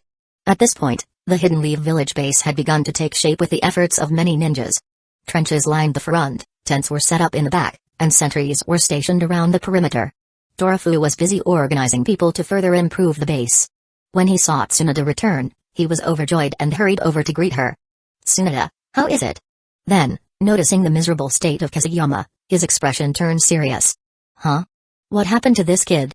He was puzzled. Out of the four-person team, why was Kazuyama the only one in such a wretched condition? "First, find me an empty tent." "He's still injured," Tsunade said. The temporary treatment had eased Kazuyama's pain, but his wounds were far from healed. "Yes, there's an empty tent a little further back. I had some prepared in advance," Dorofu responded. Tsunade nodded, and Hisashi helped Kazuyama toward the tents. Before long, under Tsunade's care, Kazuyama was fully bandaged. His hands were wrapped, his body covered in layers of bandages. "No way, big sister. I just broke a bone, why so many bandages?" he protested. Tsunade glanced at him and replied calmly, "Your body is covered in tiny wounds from the lightning stimulation. Besides the broken bones in your hands, you have multiple burns. Can't you feel them?" Kazuyama shook his head. He could feel the pain from his broken bones, but nothing else. "Just rest. The mystical palm jutsu accelerates healing, but excessive use can harm the body's functions," Tsunade advised. "Your hand bones are already healed, so let the rest recover naturally. Your physical fitness is quite good, I'd say you'll be fine in about half a month." "Half a month? That long?" He frowned but quickly accepted it, remembering the risks of overusing healing techniques. Tsunade suddenly asked, "What kind of medicine were you using on the battlefield?" "The ones my sensei, Orochimaru, made, chakra boosters, chakra restoratives, and wound treatments," Kazuyama replied proudly. "I'm telling you, my sensei is the best at this. I really admire his skills." He grinned. "I had to raid his entire lab to get these. If it weren't for that musclehead going too far, I wouldn't have even used them." Kazuyama had originally intended to use the medicines as an excuse, taking them in front of Tsunade on purpose. He had even asked Chomai to monitor his condition, wary of potential side effects. After all, most of Orochimaru's creations had them. But soon, he realized he had been worrying for nothing. The medicines worked as intended, with almost no drawbacks. At most, they caused mild dizziness and nausea, but compared to the pain he had endured, that was nothing. "Can I have some? I'm also a healer, and I'm a little curious." Tsunade was being honest. When Kazuyama took the medicine, his chakra had surged from zero at an alarming rate. If this kind of medicine could be mass-produced. Huh? I don't think that's possible. Why? I already finished them. There were only a few tablets, and now they're all gone. Kazuyama struggled to pull the pillbox from his pocket, and sure enough, it was empty. Alright, I'll just go to Orochimaru then. Tsunade shook her head in exasperation but hadn't given up. In her eyes, those medicines were invaluable. Little did they know, Orochimaru was, as Kazuyama had described, trying to make a deal with a tiger, courting disaster by trusting someone far too dangerous. Hidden Leaf Village, Root Division. The underground base was shrouded in darkness. Orochimaru, I called you back because all the preliminary experiments have failed. The 50-strong ninja personally selected by Hiruzen were unable to accept the first Hokage Hashirama's cells. They all died. Danzō's voice was low, his face unreadable, as if the deaths of 50 people were insignificant. In that case, we should select children with the right potential for the experiment. A child's body is still growing rapidly. They should have a better chance of accepting the first Hokage's cells. Orochimaru examined the experiment report in his hands, his expression calm. Good. I'll send a suitable candidate in a few days. I need you to begin the experiment immediately. Orochimaru nodded.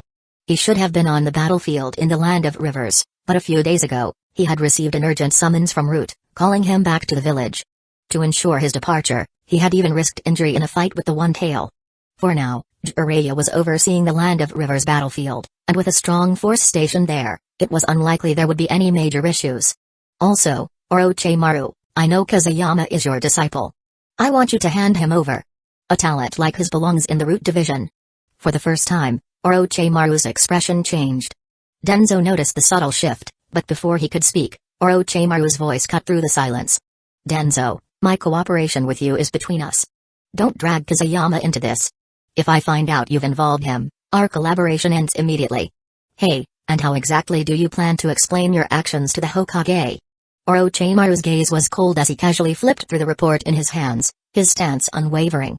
Danzō hadn't expected such resistance when it came to Orochimaru's own disciple. Humphrey. For now, focus on the experiment. Choosing to avoid further confrontation, Danzō scoffed and turned to leave.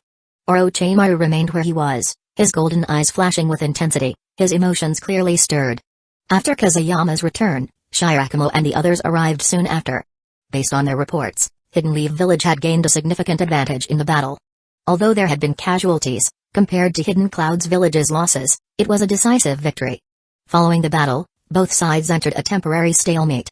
As the moon climbed high, night settled over the camp. Kazuyama's eyes snapped open, and the next moment, he vanished from his tent. Kazuyama, in your condition, you're still trying to move? Why don't you just rest? Chomai couldn't help but intervene as Kazuyama moved through the forest.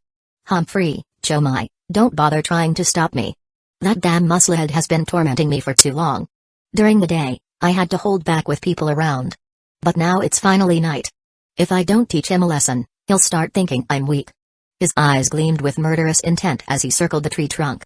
Bandaged hands folded together, he muttered under his breath, coiling serpent jutsu. Taijutsu, I need your help. Chapter 162, Night Raid on the Raikage's Sun begins. Kazuyama swiftly gathered natural energy, using the coiling serpent jutsu before activating the transparent escape jutsu. As he absorbed the energy in his concealed state, a faint red glow flickered across the red snake patterns on his body, marking the influx of natural energy. Chomai, gather your chakra. I doubt it'll be long before Snake Princess appears. I know. Ever since you got Snake Princess, you don't need my scale powder anymore. Found yourself a new love and forgot the old one. Chomai's plaintive tone nearly made Kazuyama lose focus on his defensive barrier. Good for you, Chomai. You haven't learned much else, but you sure know how to talk. I've been injured, haven't I? You expect a wrapped-up mummy like me to rush over and sprinkle powder? You'll have to manage this time. Next time, we'll go to Hidden Sand Village or Hidden Stones Village, and I'll let you have your way. Despite his complaints, Chomai understood Kazuyama's current situation and didn't argue further. The natural energy around them grew denser, and the flickering red patterns on Kazuyama's body intensified. Thanks to the transparent escape jutsu, he remained hidden, otherwise, glowing red in the middle of the night might have caused quite a scare. Within just a quarter of an hour, the red snake patterns came to life. A drowsy voice soon echoed through the space.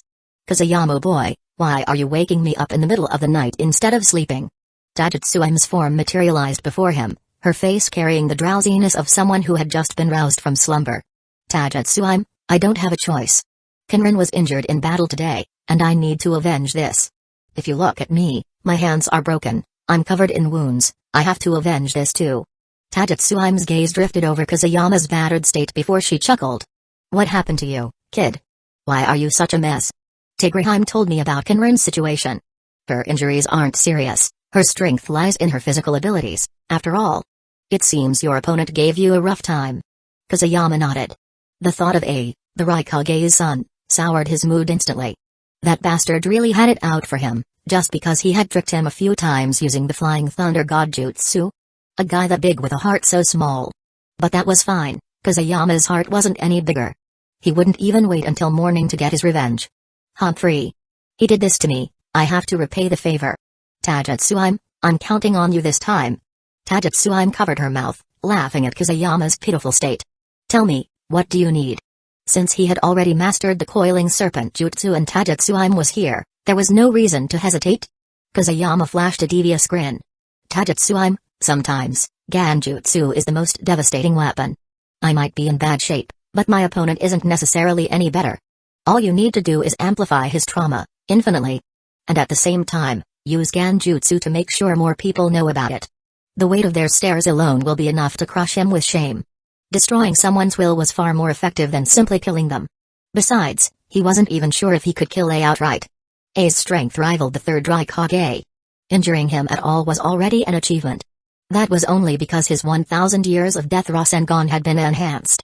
Otherwise, relying on ordinary taijutsu to breach lightning-style armor would have been nothing but a pipe dream. Humphrey, so I've become your exclusive tool for revenge? First it was Tsunade, and now it's Hidden Cloud's village?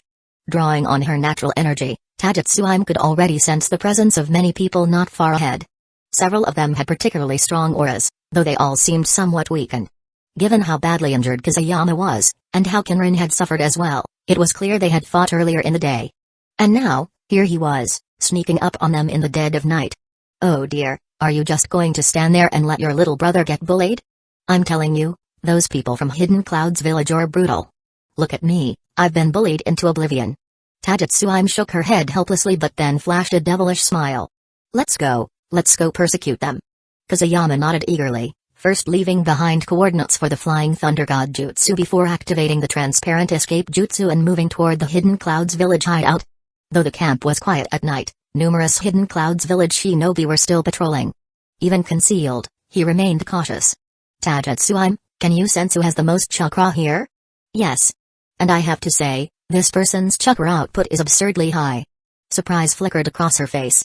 As Snake Princess, she had cultivated for countless years, very little could impress her. Yet this chakra was enough to make even her take notice.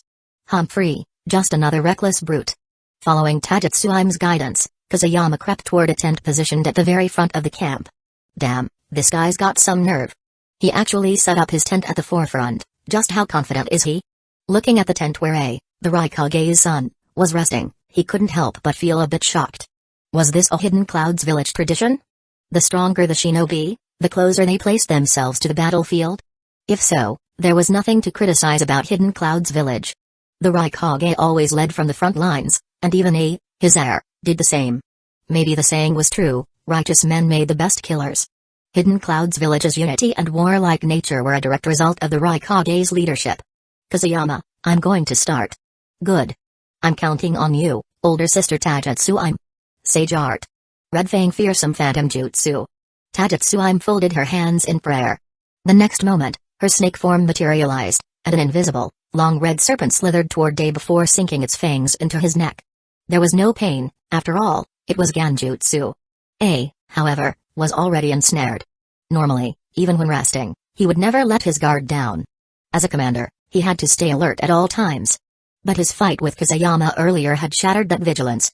That humiliating 1,000 years of death attack, amplified by a spiraling chakra burst, had broken through his lightning-style armor. It wasn't just the pain, though it had been immense, but the sheer embarrassment of it. Even with his absurd durability, he couldn't shake the deep sting of humiliation. Back at the base, the medical ninja had treated him, but only for physical injuries. How could he possibly explain the real problem? That his heart had been wounded? That he had suffered the same fate as Dodai? No, he still had his pride. There were some things he simply couldn't admit. Chapter 163, Mind-shattering Genjutsu and Rampage. As the Genjutsu took hold, Kusayama saw A's body tremble slightly before a flicker of lightning coursed through him. Good grief, activating the lightning-style armor in his sleep? This guy is definitely a psychopath. A faint snarl formed on A's face as his tightly shut eyes twitched, as if he had seen something that filled him with rage. Big Sister Taijutsu, what kind of Genjutsu did you put him under? Why is he reacting like this? He's not going to sleepwalk and Rampage, is he? Kusayama was beginning to think he had underestimated Taijutsu's Senjutsu and Genjutsu. This level of power was on another scale. No, right now, he's playing with a bunch of snakes. It'll take a while before he starts rampaging. Let's go. Aren't you going to trap more of them in the Genjutsu? Taijutsu was quite pleased with her work. As the caster, she could clearly see her target's condition, and the results were excellent. With Kusayama leading the way, the two moved around the Hidden Clouds village base, ensnaring every ninja they encountered. One after another, they were drawn into the same illusion as A. This was one of the abilities of Richie Cave's Sage Genjutsu. It could envelop an entire environment, pulling multiple people into the same illusion. Those caught in it would have their chakra gradually drained by Taijutsu as she used Senjutsu to wear them down. Hey, Taijutsu, why don't you bite me too? I'm a little curious about what they're actually seeing. She gave him a helpless look before waving her right hand. Instantly, a blue snake appeared before him, slithering into his brow. The next second, the scene before Kusayama completely shifted. Wow, is this the illusion of Richie Cave? Holy shit. His words caught in his throat as he took in the bizarre spectacle before him. What? What was he looking at? A massive canyon stretched before him, flanked by two towering statues of giant boa constrictors. And the other Hidden Clouds village ninja ensnared by the illusion were all trapped within. But that wasn't the strangest part. In the middle of the canyon, countless snakes slithered, flower-patterned, green, red, yellow, every color imaginable. However, the real horror lay in what they were doing. A's eyes glowed crimson with rage as he struggled, his body tightly coiled by numerous long serpents that bound his limbs. He thrashed violently, furiously roaring, "Bastard! Bastard! I'll kill you!" Meanwhile, the other Hidden Clouds village ninja, completely under the Genjutsu's control, moved toward A one by one. Their hands instinctively formed the tiger seal. And then, 1,000 years of death. No. This was something far worse. The Hidden Clouds village ninja version? No, this was the Hidden Clouds village 100-man edition. No wonder A's eyes were blood red. He was pissed. 1,000 years of death wasn't a technique just anyone could use. Hidden Leaf Village's White Fang could do it because he was ruthless. Kusayama could use it because he had a system. But these Hidden Clouds village ninja. They were under Genjutsu, acting purely on instinct, attacking their commander in the most humiliating way possible. Little actual damage. Infinite disgrace. Bastards. I'll kill you. I'll kill you all. A was already in a full rage, but no matter how much he struggled, the snakes binding him refused to budge. This was the terrifying nature of Genjutsu. If you couldn't break free, you were completely at the mercy of the caster. Taijutsu's illusion continued, and more Hidden Clouds village ninja were drawn into the canyon. Within moments, the number had swelled to hundreds. Kusayama watched with great interest, until something suddenly felt off. An unusual chakra fluctuation pricked at his senses, sending a chill down his spine. Alarmed, he immediately called for Taijutsu to pull him out of the illusion. And that's when he witnessed the second thing to completely stun him that night. Stop. No. Kusayama's voice, usually confined to internal communication with Taijutsu, burst out in a panicked shout. Because at that very moment, Taijutsu's Sage Art, Red Fang Fearsome Phantom Jutsu, was being unleashed on none other than the Eight Tails Jinchūriki, Killer Bee. But it was already too late. The red snake representing the Sage Art had already bitten into Killer Bee's neck. The instant the Genjutsu took hold, crimson-red chakra flared up around him. This is a Jinchūriki. The moment Taijutsu saw the Tominous chakra, she understood why Kusayama had suddenly panicked. Damn it. My senses are awful in this state. What do we do? Kusayama saw her expression shift drastically and didn't hesitate. What do we do? Run. Without wasting another second, he activated the Flying Thunder God Jutsu and vanished from the Hidden Clouds village hideout. With his departure, Taijutsu was forced to break the Genjutsu, and all those trapped in the illusion snapped back to reality. A gasped for breath, his crimson eyes still burning with fury. He could feel that a significant portion of his chakra had been drained. There was no doubt he had been under a Genjutsu. Bastard. Who the hell put me under a Genjutsu? Being caught in Genjutsu wasn't the scary part. What was scary was that this illusion had targeted his greatest humiliation. The tiger seals still burned in his mind, replaying endlessly, refusing to disappear. But his anger didn't last long before turning into fear. A furious roar echoed nearby. Roar.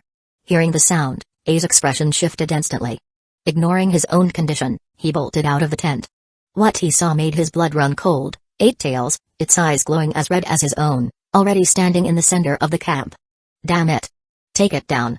Everyone, retreat immediately.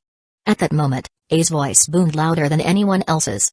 Between the 8 Tails' deafening roar and A's thunderous command, the entire Hidden Clouds village camp snapped awake. Though, in truth, it was mostly the roar, they all knew that sound too well. All Jonin, with me. We're stopping 8 Tails. The rest of you, fall back. Lightning crackled around Day as he activated his lightning-style chakra mode and charged straight at the rampaging beast. The Jonin followed without hesitation, keeping pace with their leader. Under the night sky, chaos consumed the Hidden Clouds village base. Hidden in the shadows, Kusayama watched the 8 Tails rampage in shock. My goodness. Taijutsu, you always said you disliked using Genjutsu on others, but you had to use it on the Jinchūriki, he muttered. That guy is new to this, he doesn't have proper control over the tailed beast. Now look what's happened. Floating beside him, Taijutsu's expression mirrored his shock. As the Snake Princess, she had trained for years, and few things in the world could truly surprise her. But today was different. This was a tailed beast. In that case, Hidden Clouds village is about to take heavy losses. It's already begun, the battle to suppress the 8 Tails. Kusayama's gaze shifted to the flashes of blue lightning illuminating the night sky. A had entered the fight. But after enduring Genjutsu for so long, could he still suppress the 8 Tails? Chapter 164, Awakening the Second KK Genkai. Under the night sky, the 8 Tails rampaged, its massive body wreathed in crimson energy as its 8 tentacle-like tails lashed wildly. The entire Hidden Clouds village base was in chaos. Far from the battlefield, Kusayama and Taijutsu observed the destruction. My, that's it. The Hidden Clouds village base in the land of hot water is finished. Taijutsu, you're truly ruthless. But I have to admit, well done. Just as Kusayama was lamenting, a sudden notification echoed in his mind. Ding. Sensing that the host, embracing the philosophy of a grudge left unavenged is a disgrace, revenge should be loud and clear, launched a nighttime assault on the Hidden Clouds village base, using Genjutsu to torment the Rukongai sons, and 100 Hidden Clouds village shinobi, leaving them with unforgettable trauma and deep-seated hatred. A special reward has been issued, second KK Genkai fusion progress, 10% 100%, ding. The host has achieved full fusion progress for the second KK Genkai. A special reward has been granted, ding. A mission has been triggered to activate the second KK Genkai, ding. Ding. Ding. The mission has been issued. Kusayama was stunned. Damn, I was just watching, and now the second KK Genkai is already activated? Overjoyed, he grinned. He knew that what he lacked most was offensive power. He already had escape, stealth, and the ability to cause mayhem. While 1,000 years of death was amusingly effective, it wasn't exactly the most sophisticated technique. Excitedly, he opened the system panel to check his mission. But the moment he read it, his mind went blank. System, you're joking, right? Ding. No. Please complete the mission as soon as possible to unlock the second KK Genkai. Kusayama stared at the screen, feeling completely targeted by the system. It wasn't just difficult, it was downright absurd. His scalp tingled as he read the requirements. Mission to unlock the second KK Genkai, KK Genkai. Usually, only a rare few shinobi can develop a new form of ninjutsu on their own. Once successful, this unique ability is encoded into their genetics and passed down through their bloodline. With such a powerful inheritance, all the host needs to do is deposit 500 million ryo in the bank to claim it. Kusayama's eye twitched. The system is the system, but just casually asking for 500 million ryo. Where the hell am I supposed to get that kind of money? After all, even after stealing so much gold from Raza, he had only managed to scrape together a few tens of millions. System, are you messing with me? Just casually asking for 500 million ryo. Ding. Yes, it's only 500 million ryo, so please complete the mission as soon as possible. Kusayama froze, momentarily losing interest in the chaos unfolding before him. Was KK Genkai valuable? Absolutely. But 500 million ryo was insane. Wait. Did the system really just say deposit 500 million ryo? Oh, sure, no problem, except for the part where he had to earn 500 million ryo first. Ding. Host, don't forget the purpose of this system. As long as the host completes the mission, this system guarantees that the new KK Genkai will be far more powerful than your transparent escape jutsu. Purpose? It clearly wasn't about being a decent person. But then again, a sudden thought struck Kazuyama. He was a Rokuudinashi, a scoundrel through and through. Did someone like him really need to go through proper channels to make money? As the realization sank in, countless ideas flashed through his mind. Each one was a brilliant way to completely abandon his principles. And they'd get him rich fast. With a plan forming, 500 million Ryo didn't seem so impossible anymore. Besides, he had 4 elemental affinities: wind, fire, water, and earth. His transparent escape jutsu came from combining fire and earth. If he used fire to heat earth into glass, wouldn't that make it transparent? This new KK Genkai would definitely be stronger than transparent escape. The possibilities were endless. Wind and water's ice style? Fire and earth's lava style? Both were solid choices. Excitement surged through him. Hey, Kazuyama, what are you grinning about? The 8 Tails is being suppressed. What? Tajutsu's words yanked Kazuyama back to reality. Hey, Kazuyama, what are you grinning about? 8 Tails is being suppressed. What? Tajutsu's words yanked Kazuyama back to reality. Snapping open his hive mind to check, he saw she was right.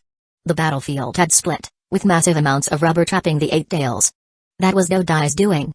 The man had initially been knocked out but had woken at the beast's roar, immediately rejoining the battle to restrain it. Kazuyama focused on the 8 Tails. And froze. Because the rampaging beast was currently being rampaged by, rampaging A? Holy shit. His eyes weren't deceiving him. A's eyes were bloodshot, his entire body crackling with lightning. The energy twisted around him like a coiling lightning serpent, surging with every movement. Each punch sent arcs of lightning exploding outward. Even the 8 Tails, despite its monstrous durability, was getting knocked back, little by little. Why did he turn into this? And what's with the lightning around him? If the original A was a humanoid Tyrannosaurus, then the current A was a humanoid Ultraman, and 8 Tails was the poor little monster getting utterly pummeled. He wasn't like this at first, Tajutsuim said. But then the 8 Tails shouted something, and he transformed into this. Kazuyama raised an eyebrow. Logically, it should be the 8 Tails, Juki, going berserk. What could it have possibly said to push A into such a state? What did it shout? Tajutsuim gave him a long, meaningful look before slowly uttering 3 words, 1,000 years of death. Oh. Well, that explained everything. No wonder A went berserk, he had just been pulled out of a Ganjutsu nightmare, and the trauma of that technique was clearly too much. You brat, Tajutsuim scoffed.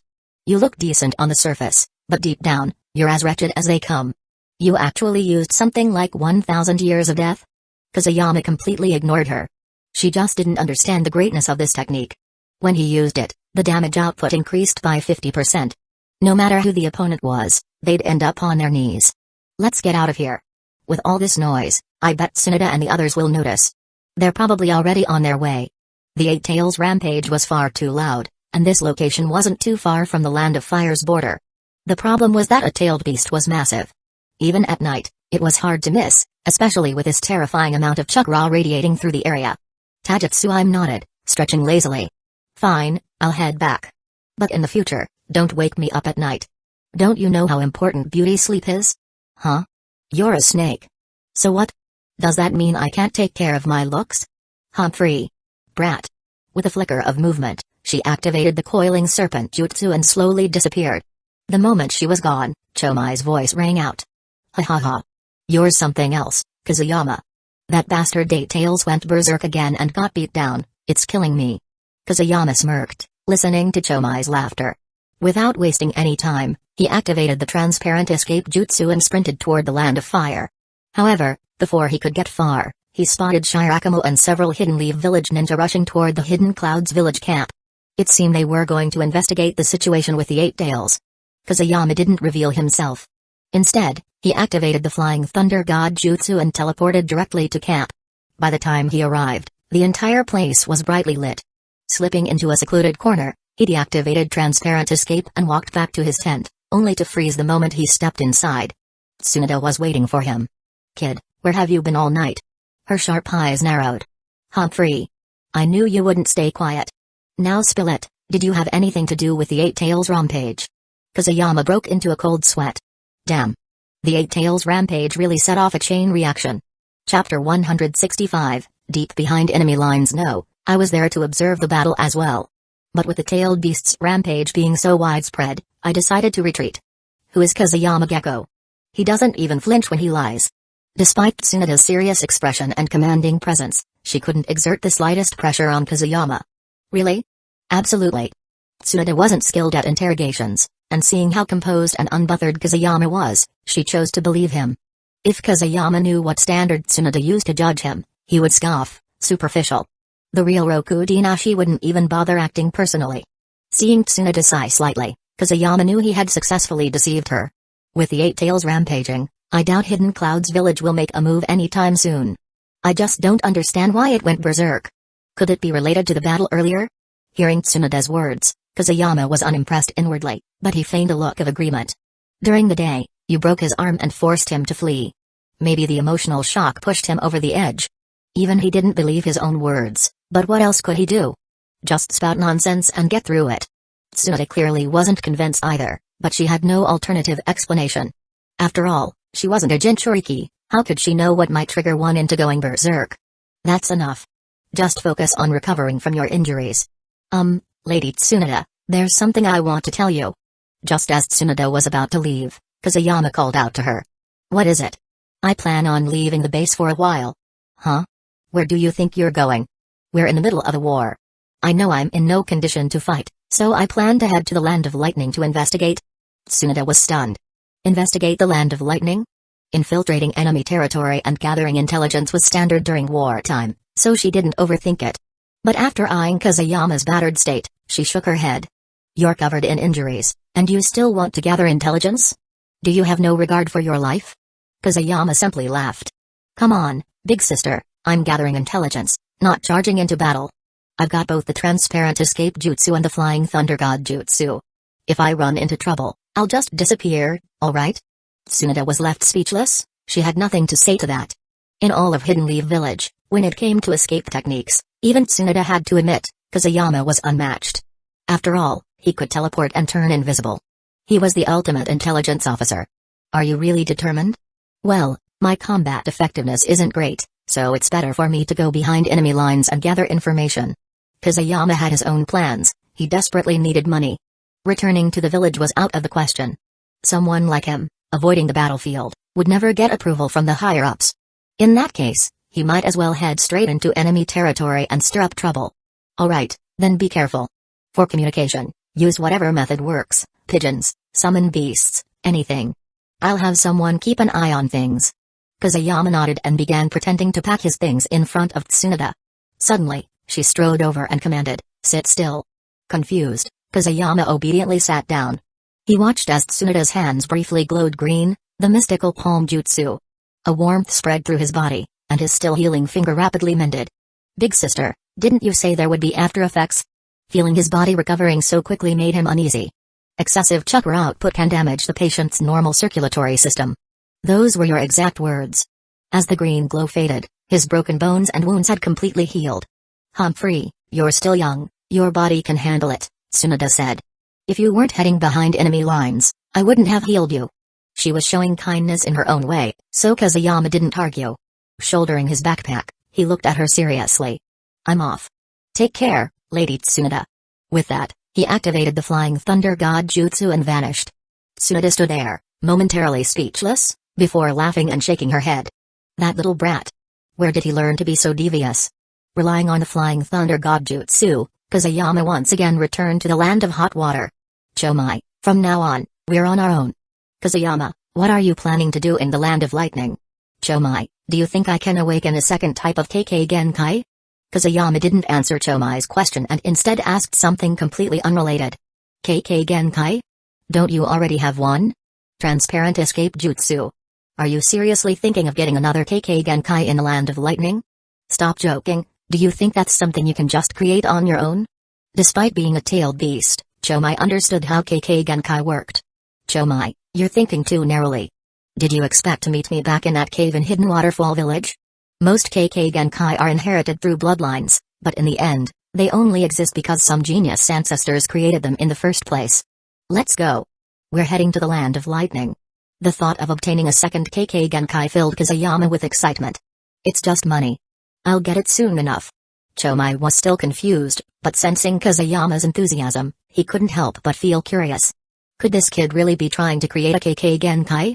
Traveling through the land of hot water, Kusayama moved northeast. After 3 or 4 days of non-stop travel, he finally arrived in the land of lightning. Along the way, he left countless flying thunder god coordinates. There was no choice. Being deep in enemy territory, he had to be cautious. Standing on a tree trunk, he gazed at the town in the distance and smirked. Since I've made it this far, it's time to get moving. After all, 500 million ryo is no small sum. Chomai, lend me some of your power. Huh? There aren't any enemies here. Hurry up. Oh. Still confused, Chomai passed some chakra to Kusayama. The moment he received the chakra, Kusayama formed a cross with his fingers. Shadow clone jutsu. Boom. 8 plumes of white smoke erupted at once. Now, including Kusayama, there were 9 figures in total. And that wasn't all. The clones exchanged glances before simultaneously declaring, transformation jutsu. Once again, white smoke enveloped them. When it cleared, 9 Hidden Clouds village ninja, led by A, the son of the Rukongai, stood in the forest. Chapter 166, Borrowing money from the enemy nation, putting them in debt. Kusayama, what are you doing? Haha, what? Isn't this old guy coming after me? How do I get back at him without making him rack up a debt of hundreds of millions? Kusayama snorted in dissatisfaction, then led the way toward the town. The land of lightning was full of towering mountains, and the town ahead was nestled at the outer edge of the country, backed by a large mountain. Despite the raging battle in Hidden Clouds village, this place remained peaceful and thriving. Upon entering the town, Kusayama wasted no time and headed straight for the bank. Oh, if it isn't the esteemed shinobi of Hidden Clouds village. Looks like you've claimed another victory on the front lines. The bank owner, a slightly overweight middle-aged man, immediately put on a welcoming smile upon seeing the Hidden Clouds village ninja. With war spreading across the ninja world, even civilians closely followed its developments. How could Hidden Stones village and Hidden Leaf village possibly resist our advance? Boss, I've come to you today on important business. Kusayama spoke in A's voice, deep and commanding, making the banker nod repeatedly in agreement. I am a Hidden Clouds village Jonin, the son of the Rukongai. The front lines urgently need funds, and Lord Rukongai has ordered me to secure a temporary loan from the nearest town. I trust you'll cooperate. The banker hesitated for a moment. Was this a direct demand for money? Do you not trust me? Kusayama pressed. No, no. You are all shinobi of our land of lightning. Of course, I trust you. Then how much can you provide? Kusayama crossed his arms and smirked. With A's imposing build and demeanor, he looked exactly like a bandit leader. His clones behind him followed suit, standing like a group of thugs. You must be joking, my lord. Since it's a request from the Rukongai, I will naturally do my best to assist. But my small bank doesn't have that much liquid capital. The banker was still wary. After all, this was the first time someone had come demanding money so boldly. Humphrey. We are risking our lives on the front lines, all for the prosperity of the land of lightning, aren't we? Bring me paper and a pen. I'll write you a promissory note. Once the situation stabilizes, I'll personally return to pay you back. I'll tell you this, the Hidden Leaf village garrison in the land of hot water has been utterly crushed.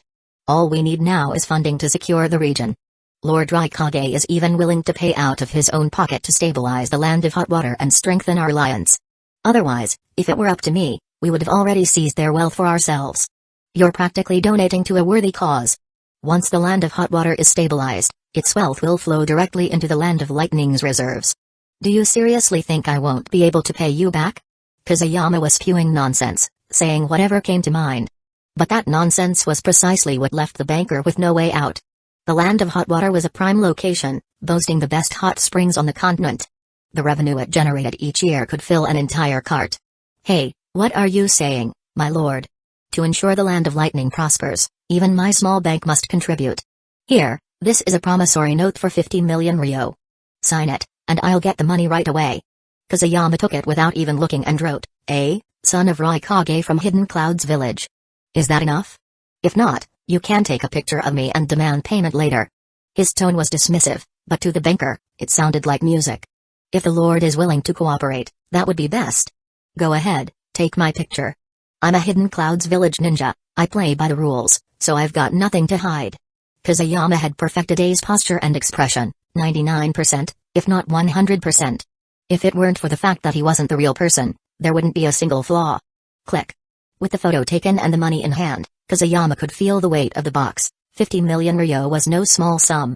By the way, boss, do you have a map of the surrounding area? I left in such a hurry that I forgot to bring one. I still have to visit other towns after this. Hearing this, the banker nodded and had someone fetch a map of the Land of Lightning. Such maps were readily available in every town for convenience. With a money box in one hand and a map in the other, Kusayama led his clones away. The banker, smiling as he held the IOU and the photo, was overjoyed. At that moment, a system prompt appeared. Ding. The host has successfully burdened the Rukongai son, A, with a 50 million ryo debt, fully meeting the system's requirements. Reward, plus 10 chakra, with money in hand and a reward received, Kusayama felt so thrilled he could take off. Kusayama, what do you need so much money for?